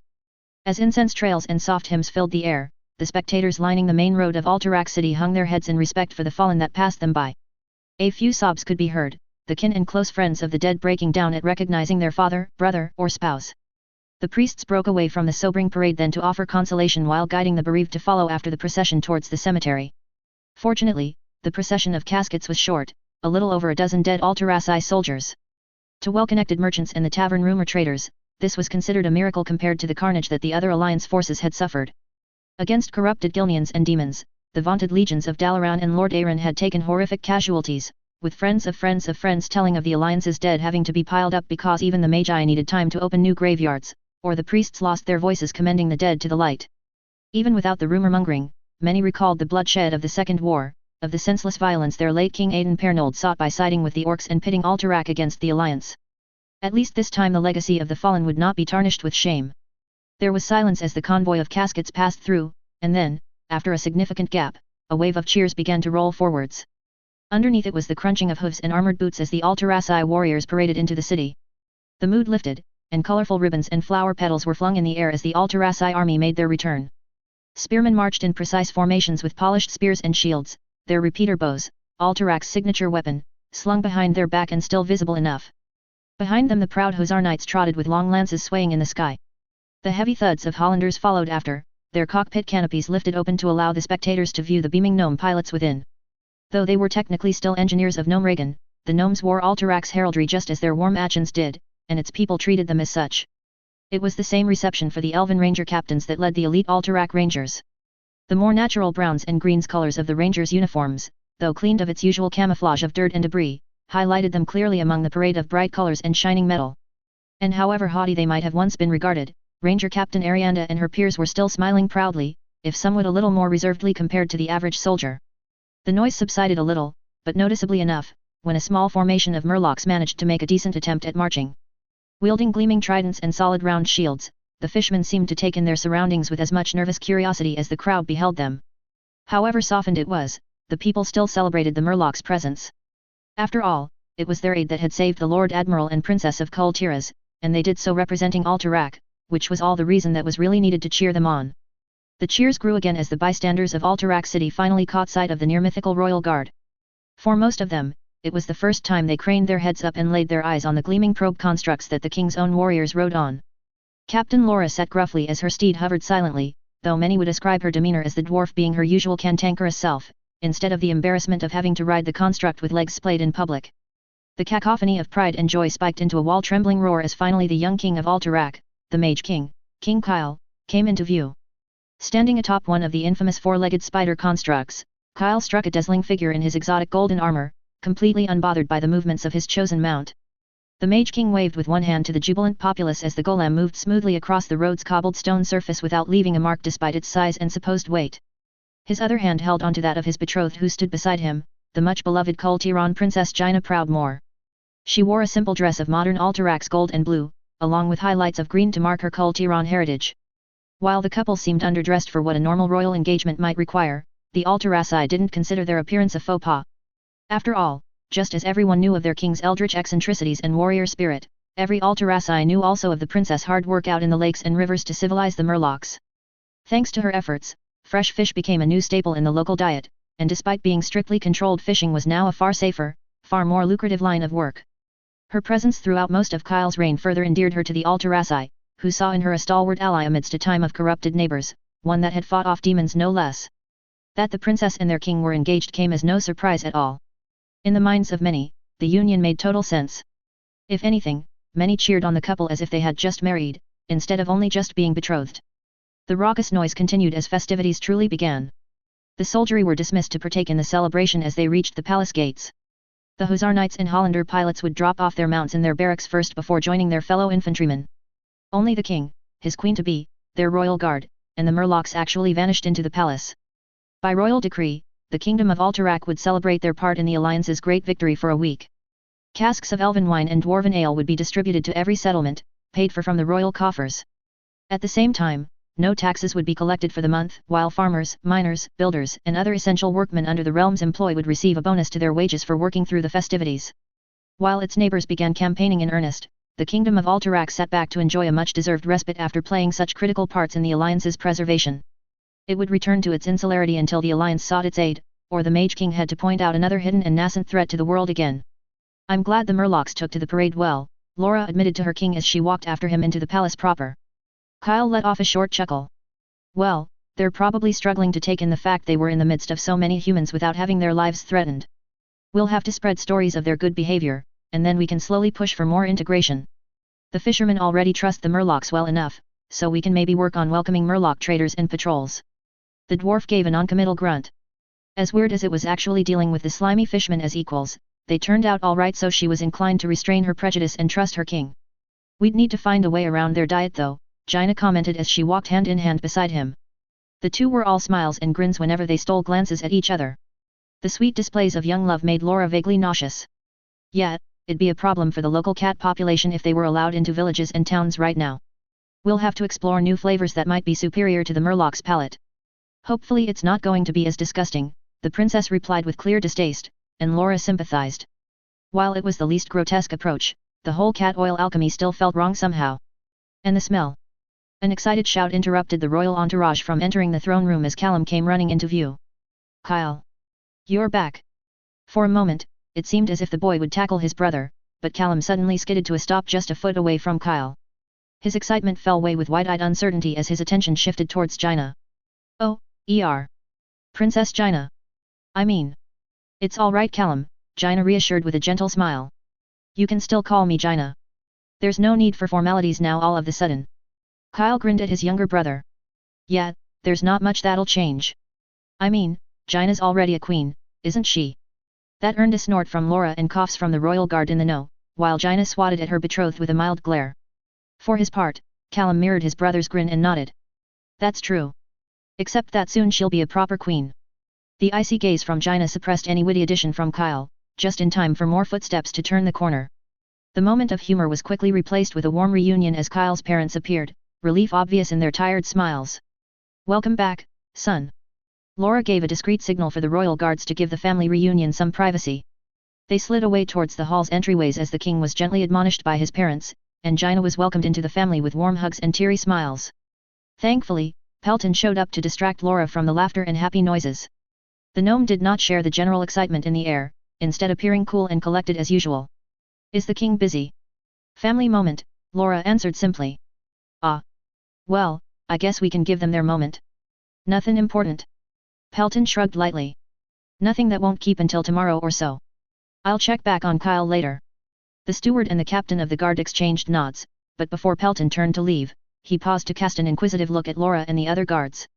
The rumors about Kyle summoning new things. Of course he'd want to ask about that as soon as he could. Oh, they're real, Laura answered with a slow nod. All of it. Giant walking monsters that swept the ground with fire. Pelton nodded. Flying things that reef faster than griffins and spat more lightning than a mage's thunderstorm. He nodded again. The skies turned dark from a floating mountain of gold. The steward nodded a final time, and Laura let out a tired sigh. I've seen 'em all with my own eyes. We all did. She glanced at the other royal guards who stood nearby, and they nodded along. He could have practically won the whole thing by himself. The dwarf scoffed as she broke into a grin. You should have seen the faces of the kings and commanders. Pelton didn't join in the snickering, instead opting to frown with concern. Did they question Kyle? They tried to, but after that showing, I think they were too scared to do anything but politely ask. Were you there to listen in? Only a bit of it. Kyle was going on about trying not to scare the other kings shitless. More snickers broke out, but again Pelton didn't join in. Laura paused before giving the steward a look. Yeri expecting trouble? Maybe. I'll need details from Kyle to be sure. But with our king about to be wedded, there's bound to be scheming afoot from the other kingdoms. Pelton's frown actually deepened. Human politics have a tendency to get unnecessarily messy at times. Maybe Yeri overthinking it. Though considering that it's sort of his job to look out for Kyle in the arena of stupid politics, Laura's words were free from disdain. Maybe, Pelton echoed. But I don't think King Terenaz would like having the central power of the alliance shift away from Lord Aaron. Or his court. Was King Anastarian there? Did you see how he react? Yug. Politics. Laura was about to roll her eyes when she spotted Kyle waving at his family as they started to walk away. Jaina was still with him, and they were still clasping hands. Judging from how the couple kept grinning at each other, and how they seemed to slink down the hallway, the captain of the guard sighed softly. I'll get back to ya in a bit, Pelton. Laura picked a couple of guards to join her in following after their king and queen to-be. Gotta make sure our king isn't interrupted. The steward followed her gaze to the couple, and then smirked and excused himself. Good luck, he offered, and Laura sincerely accepted it. As the king and the queen to-be disappeared into his room, the royal guard shadowing them kept a cordon a few feet away from the door to turn away any servants. Surprisingly, the couple were very quiet. Bracing her mind for the worst, Laura took a careful step towards the braced bedroom door and strained her hearing as best as she could. Nothing. Not so much as a rustle. And then she remembered that the Mage King of Alterac liked teleporting people all about, and Laura slumped with exasperation. She tested the door and found it locked. Then she rapped her gauntlet against it, earning no response. The stupid boy probably whisked her to someplace else. Hopefully it's someplace safe. Still, she'd have to ask Pelton to lecture Kyle about privacy and common bloody sense. On the bright side though, Laura wouldn't have to accidentally scar her mind listening to humans going at it. They better be back before dinner, she muttered with annoyance. We might have to bring it up for them, a guard chipped in a bit too cheekily. Laura glared at him for bringing the implications of that to her mind. If that happens, I'll have ya explain it to the parents and Callum. Author's notes, I think I got one chapter left in me, but at the same time I'm tempted to just end it here. We'll see how it goes next week. Chapter 65, End. The purging of Gilneas became a greater undertaking than expected. Though the general march into the Fallen Kingdom was unopposed, the Alliance forces soon found that actually cleansing the realm would be severely challenging. The demons had drawn out most living things in their march against Dalaran, but not all. Dens of twisted bears and wolves held snarling young guarded by mothers whose maternal instincts won over the call of their corruptors. In the same manner, Gilnean survivors trickled back to abandoned settlements, following a base longing for home. Nobles who retained their sapience quickly withdrew into their holdings, seeking to rebuild their lands with their new fel-given powers. The taint of the fel had seeped deep into the land, fouling the very water and soil. Trees wept glowing green ichor, their barks nodding and twisting into hideous visages, while long, thorny tendrils infested fields, swaying lazily like a nightmarish wheat and rye. Fetid springs and ponds bubbled with unholy life, their banks slowly collecting warped corpses from migratory birds desperate to quench their thirst. Purification through alchemical, arcane, and divine means was proving ineffective, which meant that eventually the Alliance was forced to abandon the initial gains into the corrupted land to maintain a tenable supply network. Bases would be built as beachhead anchors in the meantime, part fortification, part research station, part holy sanctuary against corruption. At the same time, the navies of Kul Tiras, Lord Aaron, Hosmodan and Kulthalas would patrol Gilneas coastline to monitor the corruption leaking from their rivers until their flow could be stopped. Already, fish have been caught off the shore that bore fangs and horns and spines. Even the arrival of dragons had made little headway. Wary Alliance scouts spotted red and blue dragons deep in Gilneas, seemingly making nests in towns and cities. The Kirin Tor were still attempting to communicate with them, but in the meantime, it was considered best to not stray too far from the Alliance-held territory. The containment of fallen Gilneas would become the Alliance's main focus. Fears of another demonic incursion ensured that the focus was more agreeable to all members compared to Orcish internment. The fear of the Fel also saw a new rivalry between the Church of the Light and the Magi of the Kirin Tor. While the stigma of the arcane had been lifted to a degree thanks to the critical contributions of the Mage King of Alterac, the newly formed Inquisitors of the Light pitted themselves in an arms race with the Magi of Dalaran in the pursuit of combating Fel corruption. While the researchers in Dalaran partook in the rivalry mostly out of a sense of academic competition, the new servants of the light sought to wipe the perceived stain on their faith over the desecration of Alterac's cathedral. They would not let demons make pawns and fools of the devoted servants of the light. So far it has been far from a hostile rivalry, with breakthroughs being shared between the two organizations. But the first complaints were already being lodged by Archmage Antonidas of Inquisitors trying to infiltrate Dalaran's archive for forbidden knowledge. Lord Uther the Lightbringer was also said to have censured the Inquisitors for sending what amounted to suicide teams into Gilneas to procure tainted test subjects. While most realms of the Alliance adapted to meet the changes to its world, the Kingdom of Alterac quickly returned to an almost insular state, for better or worse. King Kyle Dalem had a short engagement to Princess Gina Proudmoore before they enjoyed a small and simple wedding. Supposedly, it was so the couple could focus on fully developing Alterac so that its small population might become a useful contributor to the Alliance in civilian matters. Less polite whispers suggested it was because the king and his new queen were being young. Respecting the Mage King's wishes, Alterac saw little requests from its neighbors. They provided their share of material aid to the containment, but no Alteraci laid foot within the Dark Realm. Some, especially the more politically driven nobles in Lord Aaron, Kul Tiras, and Stormwind, preferred the Mage King's inactivity. Everyone already knew to fear his golden army, but many also dreaded having such an army be used as a blade over their heads in matters of alliance policy making. Only King Varian Rin was blunt enough to state that fact out loud during the meetings, which somehow didn't anger his younger counterpart and instead kept Kyle to uphold his kingdom's relative isolation. The King of Stormwind would become the unofficial messenger to his younger counterpart, relaying the fears and gossip of the Alliance's rulers and doing so without turning the skies gold. In exchange, Varian would spend time in Alterac, learning new insights into rulership as well as taking a reprieve from his administrative duties. Some whispered that King Varian also brought over stacks of paper and ledgers during his visit, though with no new agreements between Stormwind and Alterac announced thus far, what grand treaty or conspiracy such paperwork would entail could only be speculated on. Horns blared from the lookout towers, signaling that the dust cloud in the horizon was not just a stampede of thunder lizards. The centaurs are coming again. Hooves thundered all around the camp as the Tauren prepared to fend off the attack once more. The marauders were becoming better at tracking them down, this time the Tauren had barely had their camp for a week. Cairn Bloodhoof, chieftain of the Bloodhoof tribe, bit back a sigh as he brandished his rune spear and began organizing the defense. The older braves would serve as the wall to meet the centaurs, as usual, drawing the most of the attention and giving the chance for the younger warriors to force a breakthrough and allow the others to evacuate. While this tactic protected the tribe's future, hopefully this defense would see fewer elders falling than before. No matter how noble the cause, it always hurt to lose friends, and Cairn was getting tired of grieving. The centaurs were not so accommodating today, their sun-weathered forms quickly drew close through the gap between jagged cliffs. The blood-hoofed tauren in turn formed up at the narrowest point of the pass, bracing spears and axes and shields. Arrows were loosed from both sides, sometimes sending a centaur crashing to the ground, often to be trampled by their peers. On their end, the tauren let out a choir of stoic grunts as the arrows only stung as they pierced their hide. At worst, a missile would slip past the shield wall and find a more vulnerable spot like joints or a snout. Cairn expertly batted away a group of incoming arrows with his rune spear, the snapped arrow shafts bouncing harmlessly off fur. Standing tall and defiant behind the shield wall, the chieftain bellowed for his warriors to hold fast despite the approaching horde. It seemed like a whole centaur clan was charging at them this time. Hooting and hollering, the hooves of the marauders propelled them with a final burst of speed, while their bare upper bodies drew back to prepare lunging with barbed spears. Now, rather than simply sit back and absorb the full brunt of the charge, Cairn ordered a countercharge right as the approaching mob was pulling back their weapons. The bloodhoofs burst forwards with powerful cloven feet, their bulky forms barreling forwards to lend additional strength to their weapons. Spears shot out, axes swept down, even shields were swung violently, and the frontmost centaurs were brutally cut down by the tauren's savage first strike.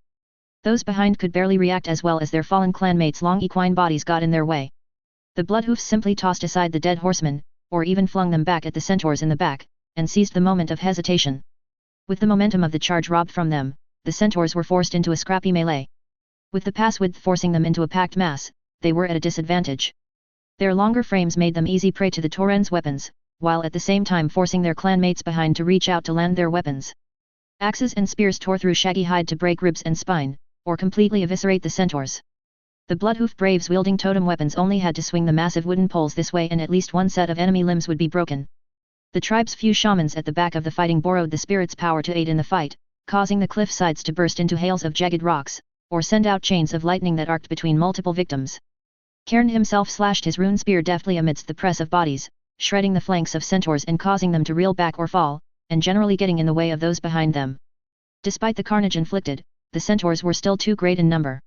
The arrows from those in the back were beginning to leave a mark, as the barbed projectiles found exposed faces and armpits while the tauren fought in melee. Duzin grunted as he fell back with arrow shafts sticking out of both his eyes.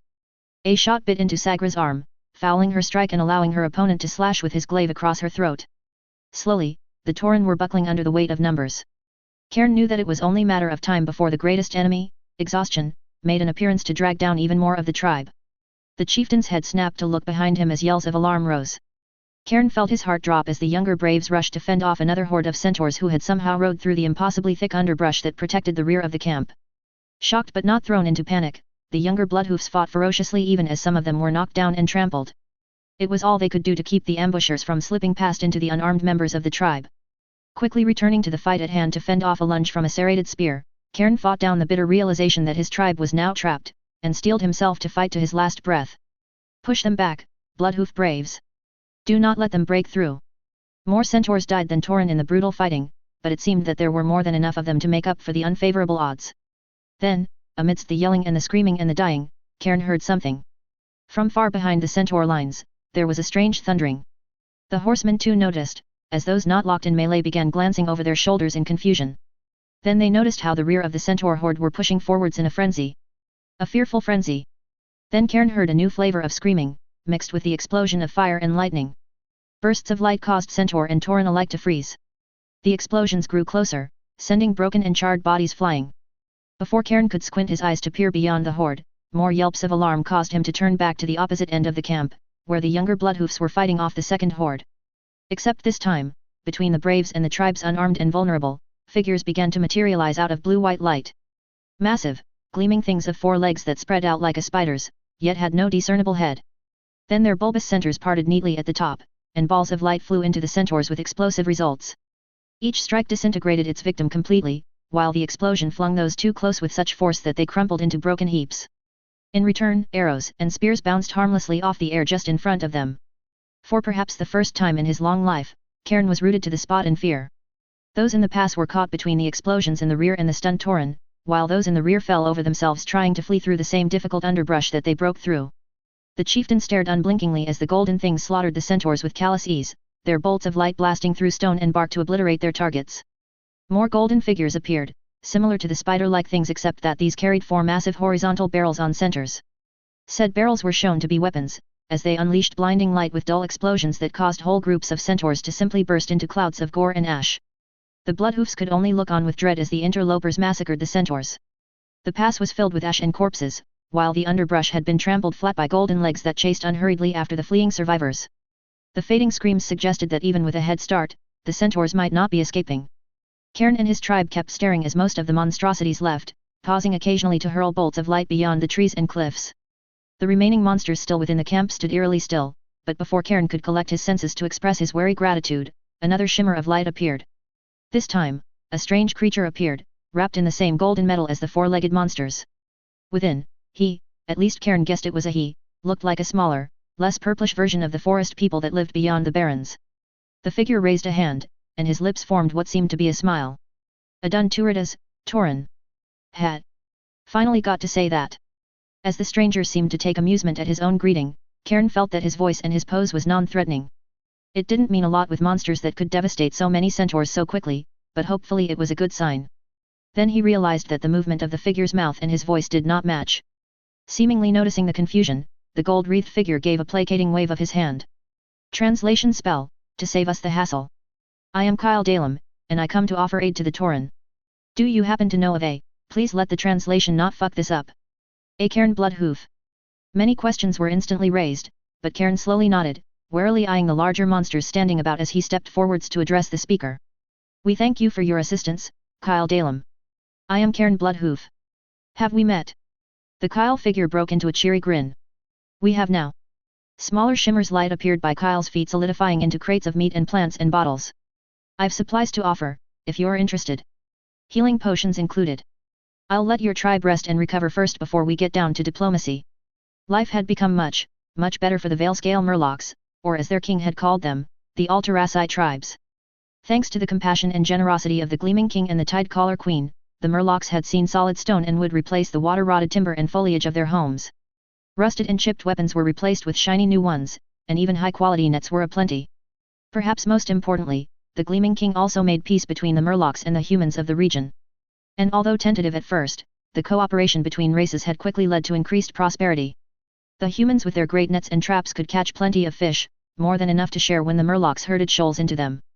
In turn, the Murlocs hunted the bigger catches deeper in the lake with rope-linked harpoons, and the humans would help yank the prey up above the waters with their smoke-spewing wheels. Astoundingly, now Murlocs could walk freely down the roads of Alterac, without fear of being trampled or chased away. The human villages nearby would trade fish and crustaceans for wolf and boar meat. Then the Murlocs were slowly taught the value of the small metal discs, and they began scouring the lakes for more other things to sell or trade, like pretty scales or minerals. And with the coinage, the Murlocs began buying rougher, hardier thatching for their nests, and gnomish lamps with cheap oil and metal flasks made for more reliable lighting regardless of the weather. The Tidecaller Queen too provided boons to the Murlocs. Her blessing of sweet, delectable oil had spoiled the tribes, to the point where it was considered a poor Murloc indeed to have not tasted the amber liquid for more than a day. The Queen also sought to learn more from the tribes, spending days offering questions to be answered. Through the questions, the Murlocs realized their Queen wanted to better know her subjects so that she and her king could better rule them. With the knowledge she acquired, and the king's graciousness, the various, and often conflicting, tribes in the region were slowly drawn into a collective group. The Alterac Murlocs became recognized as subjects, with the highly astounding addition of rights. So long as they were subjects of the Sky Sea King and the Tidecaller Queen, no Murloc need fear any Alterac human, gnome, dwarf or elf. They also were entitled to having the other races come in and upgrade their villages. Soon, sturdy watchtowers and protected creches became common things in Murloc settlements, which were each connected by roads laid with stone. Thanks to the rapid developments, the Alteraci Murlocs saw a remarkable drop in mortality. The lack of hostile competition with humans played a great part, as well as the new weapons to chase away wolves and other predators. Having well-protected nests and creches also meant that there was an unexpected population boom, resulting in the first Murloc towns, and the first clusters of fish farms. Yet with all that luxury and prosperity, came obligations. Just as they enjoyed the same rights as the humans, the Alteraci Murlocs also had to pay their dues. The Gleaming King was fair in his demands though, he only asked that the Murlocs helped keep safe the land they shared with the others, and also contributed some aid if needed. During their first outing, only a small honor guard was requested to escort the Tidecaller Queen, but the Murlocs still proved themselves against the monsters that sought to threaten her. After that, the Murlocs were introduced to military training, the best of them honing their skills to become Alteraci Marines. After much training, these Marines would enjoy their first mission, which was a deployment quite far away. Captain GRLBRLL Shallowfin did not know where exactly the Gleaming King's shimmering transit had brought them to, but he knew his orders. Leading his Marine company, GRLBRLL quietly navigated the thick island jungle with stealth imparted by Alteraci Rangers. The Murlocs made little sound as they pushed inland, and they struck their foe with lightning swiftness.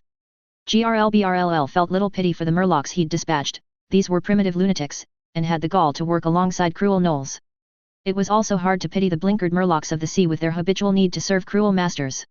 The tribes of the lakes and rivers left the coasts to escape such oppressive servitude in the first place. The Marines slipped down a cave, and by washing off the slime from their skin and covering it and their hide armor with mud made from the cavern's dirt. The camouflage allowed them to infiltrate the cave network undetected at first. As bare ground slowly gave way to ancient floor tiles, they crept past sentries and crowded chambers, and ambushed the gnolls and enemy Murlocs that blocked their way with cold swiftness. GRLBRLL still had a vague idea of where he and his Murlocs had to go, imparted to him in the briefing from the Gleaming King. The treaty layout made of magical light had been very detailed, perhaps too much to be distracting. So many dead-end tunnels and unimportant caverns to not worry about. Eventually though, they found their objective, a large ritual chamber, stained with dried blood and occupied by lunatic Murlocs surrounding a battered and bound quintet of grey-skinned trolls. At the back of the chamber was a raised throne, in which sat a large Murloc. Before this, GRLBRLL would have thought such kin to be blessed heralds and mouthpieces of greater powers. Now he saw them as able lieutenants at best. And priority targets. Gurgled whispers sent the Marines drawing their weapons as they cautiously spread out. GRLBRLL drew forth his repeater bow, a smaller variant that the humans used, and as the larger Murloc began addressing the crowd and the captives, the captain took aim. There was no need to give a verbal command, GRLBRLL simply let loose, and the others followed suit. The buzz of arrows and the clack twangs of repeater bows filled the chamber, the first volley of arrows all converging into the large Murloc. Such was the concentration of arrow shafts that the Murloc fell dead with barely any part of him visible. The rest of the arrows mostly struck the gnolls, leaving most of the resident Murlocs to gawk about in confusion. GRLBRLL quickly dropped his bow the moment its magazine was spent, and drew his trident. It was a beautiful, three-tined thing made by the dwarves, a gift from the Gleaming King for GRLBRLL's appointment as captain. GRLBRLL boldly stepped forth with his weapon brandished, and struck the pose of a tribal challenger. Your chief now lies dead. Who stands next in his place? There were uncertain gazes cast among the chamber's Murlocs, but their deliberations were interrupted by an otherworldly voice that echoed throughout the vast chamber. Who dares trespass my domain? GRLBRLL quickly braced himself as a large form slithered from behind the throne. Spilling out from the shadows came a scaly figure with 4 arms and a serpentine lower body. A Naga witch. The rulers of the dark depths. His guts churned as primal fear clashed with disgust at seeing the tyrants of the sea. Larger, more hulking Naga appeared from behind the witch, the warriors of their race. They had only one pair of arms, but those thick limbs wielded tridents and blades larger than GRLBRLL. The male Nagas slithered forwards, while the witch rose up to point and scowl at GRLBRLL. Such impudence! Who dares send you here, pest? In the presence of their obvious overlord, the resolve of the resident Murlocs instantly returned, and there formed up into mobs. Absently, GRLBRLL pitted his oppressed kin. They'd no doubt be sent forth as expendable fodder, to die and distract, while the Naga safely and leisurely picked their targets. Fortunately for GRLBRLL and the Alterac Murlocs, their rulers were not so uncaring. Without answering the witch, the captain quickly drew out a small crystal and, with a burst of concentration, sent out a telepathic message. The reply was instantaneous. There was a large burst of light that filled an empty space in the chamber. Gleaming King's golden army appeared. Or rather, one of its number. The massive, 4-legged immortal barely manifested when its 4 cannons swiveled to point at the Naga who'd paused in confusion. GRLBRLL quickly closed his eyes, and even then his vision flared white as a series of deafening explosions erupted. When he opened them again, the captain found the smoking remains of the Naga, warriors and witch alike, splattered across the chamber. Once more, GRLBRLL brandished his trident in ritual challenge and stared at the cowed Murlocs. None of them stepped forth. Beckoning with his free hand, GRLBRLL called for the rest of his Marines to fill the chamber. Most would escort their subdued kin to the surface. There they'd be given the chance to flee or join the Alterac Murlocs. GRLBRLL hoped they'd flee, there were barely enough schools and teachers to educate the new members of the Confederation as is. And trying to civilize backward sea murlocs would be a challenge for sure. There's no cats out in the sea, they'd probably turn rabid upon tasting such exquisite flavors for the first time. A smaller group of murlocs went to pick the chamber clean of anything valuable, and free the fearful trolls. GRLBRLL strode up to the 5 tusked beings, silently basking in their terror as they alternated staring at him and the mighty immortal that began to follow a squad to help clear out the tunnels. Adjusting his throat and consciously remembering how to form the right noises, the captain addressed the trolls in Alliance Common. Do not fear. You will be brought up and freed, unharmed. My king only asks to send a message to your leader, he wishes for a peaceful meeting with the Darkspear tribe. Jaina smiled warmly at the kneeling man before her as she recalled the correct words. For your stalwart services to the realm, I elevate thee to Baron Fennec. The head of the new noble house gave a jerky, emotional nod before rising with teary eyes. I swear that House Fennec will continue to serve the throne unflinchingly, your majesty. I do not doubt your conviction, Baron. Leaving the man to step back and embrace his excited wife, Jaina fought the urge to sigh with relief as the day's last royal work was finally done with. There'd be another group of nobles to elevate tomorrow and the days after, to replace the exiled or simply missing nobility, but for today, she was done playing queen. Instead of returning to the throne and trying to fit the long, heavy dress into it, she turned to her steward with a polite smile. Would there be anything else, Pelton? She asked as a matter of formality, and the gnome predictably shook his head. Nothing that would require your attention, your majesty. I'll leave the rest in your capable hands then. She gave him and the rest of her court a bow before leaving the throne room, walking slowly with careful, purposeful steps as a queen would.